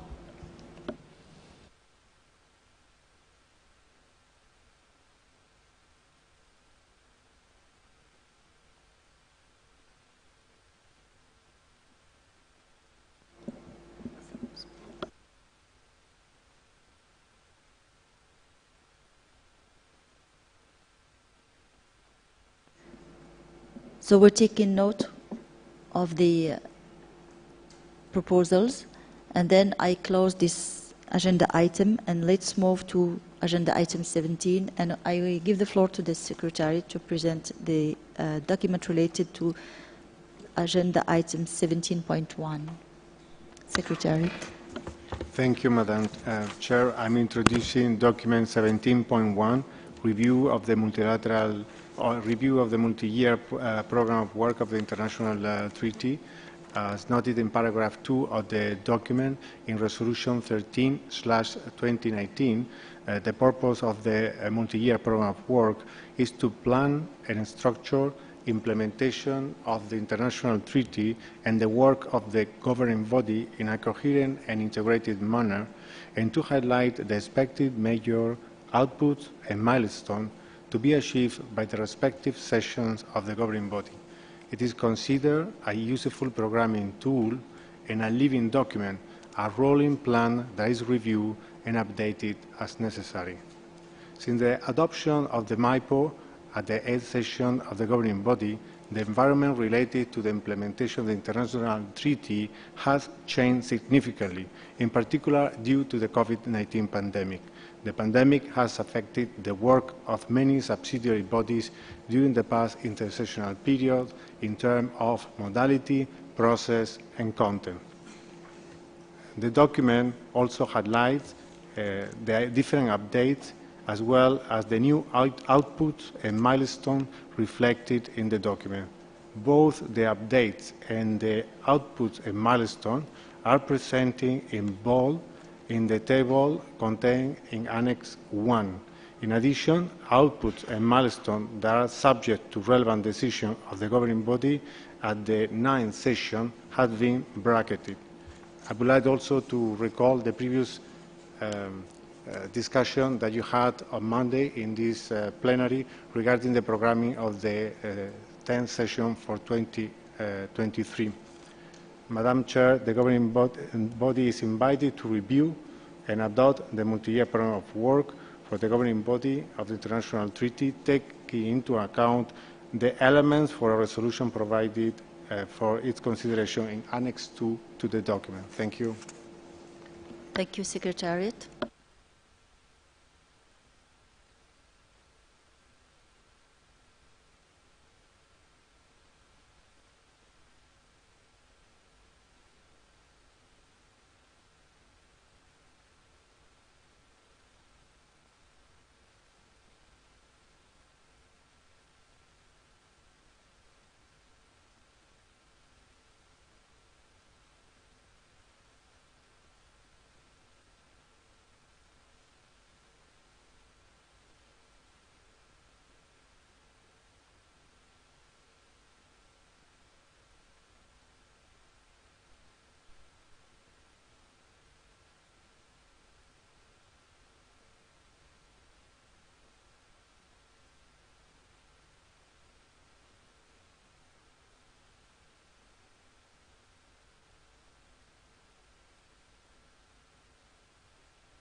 Since we don't have enough time with the interpreters to open the floor, we will stop here for this agenda item, and just let you know that the contact group on the MLS will meet at 7:30 instead of having the plenary. We'll have a session of contact group with interpretation. And I give the floor to the Secretariat for more announcements.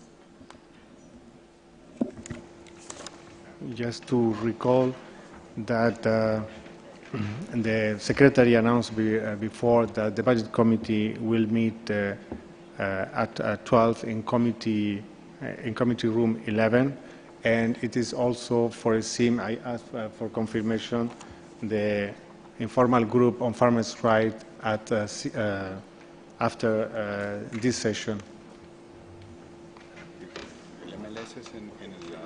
Yes, and we would like to inform you that the meeting on the of the contact group on the enhancement of the MLS will take place in the code jar in the room that has been used so far by Europe, and it will have interpretation.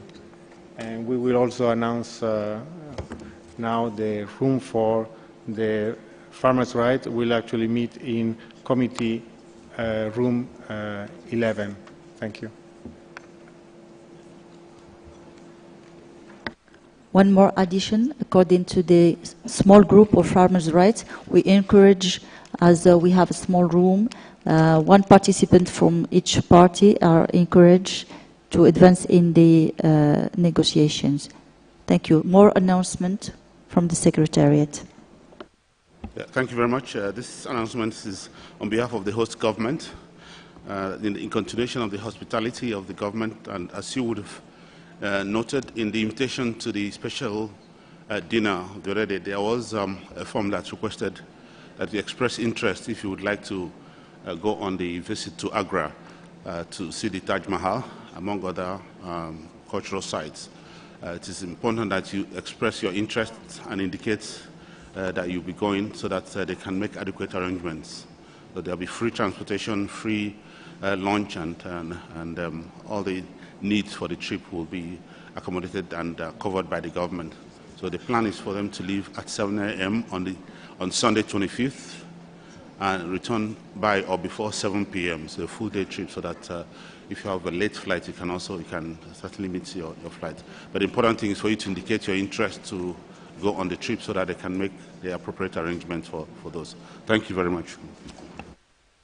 Sorry, one more information. Again, I just have been notified that there is a co-chair for the Budget Committee, which has been nominated by the G77, Mr. Sabnam Sivakoti from Nepal. Thank you. We will have the plenary tomorrow, 10:15.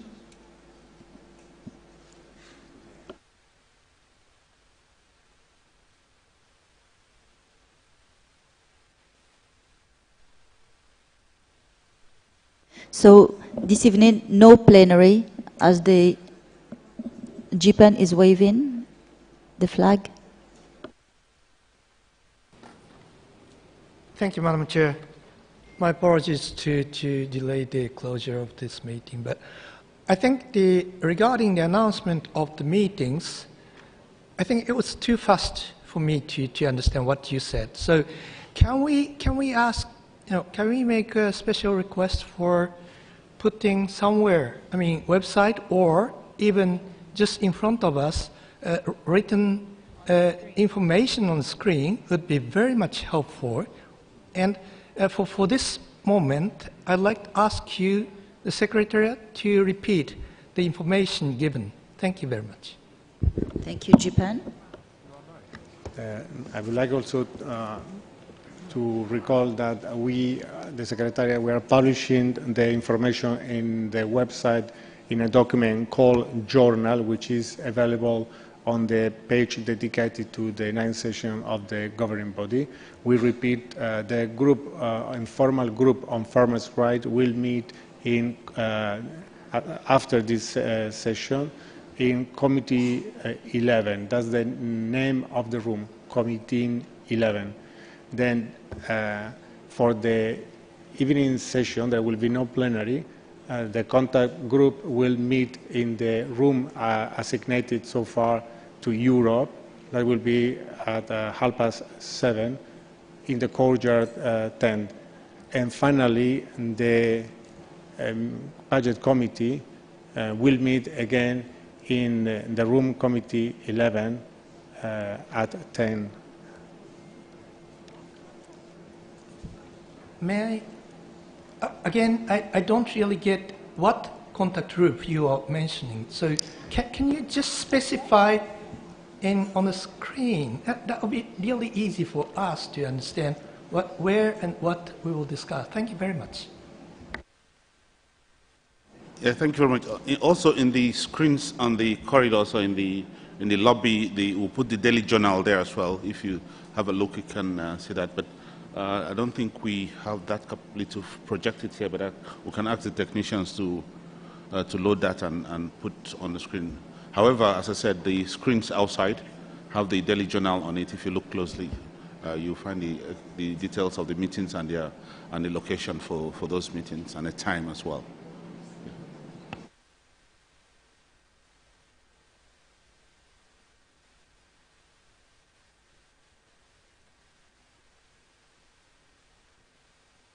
Okay, so if you were, the contact group this evening is a contact group on the multilateral system, to be clear.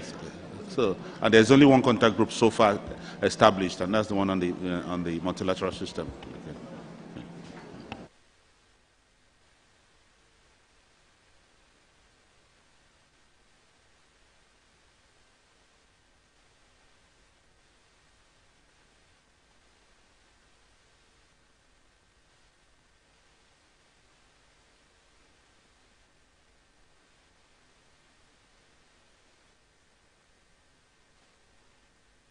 Argentina.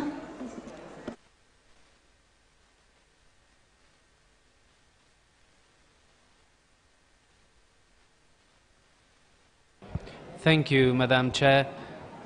Just to join Japan in the request for better tools to be able to know what the meetings are. For us, it's also been difficult to understand. And maybe an additional question is if the Budget Committee, now that we have the G77 co-chair, will be meeting this night after contact group on the MLS. Thank you.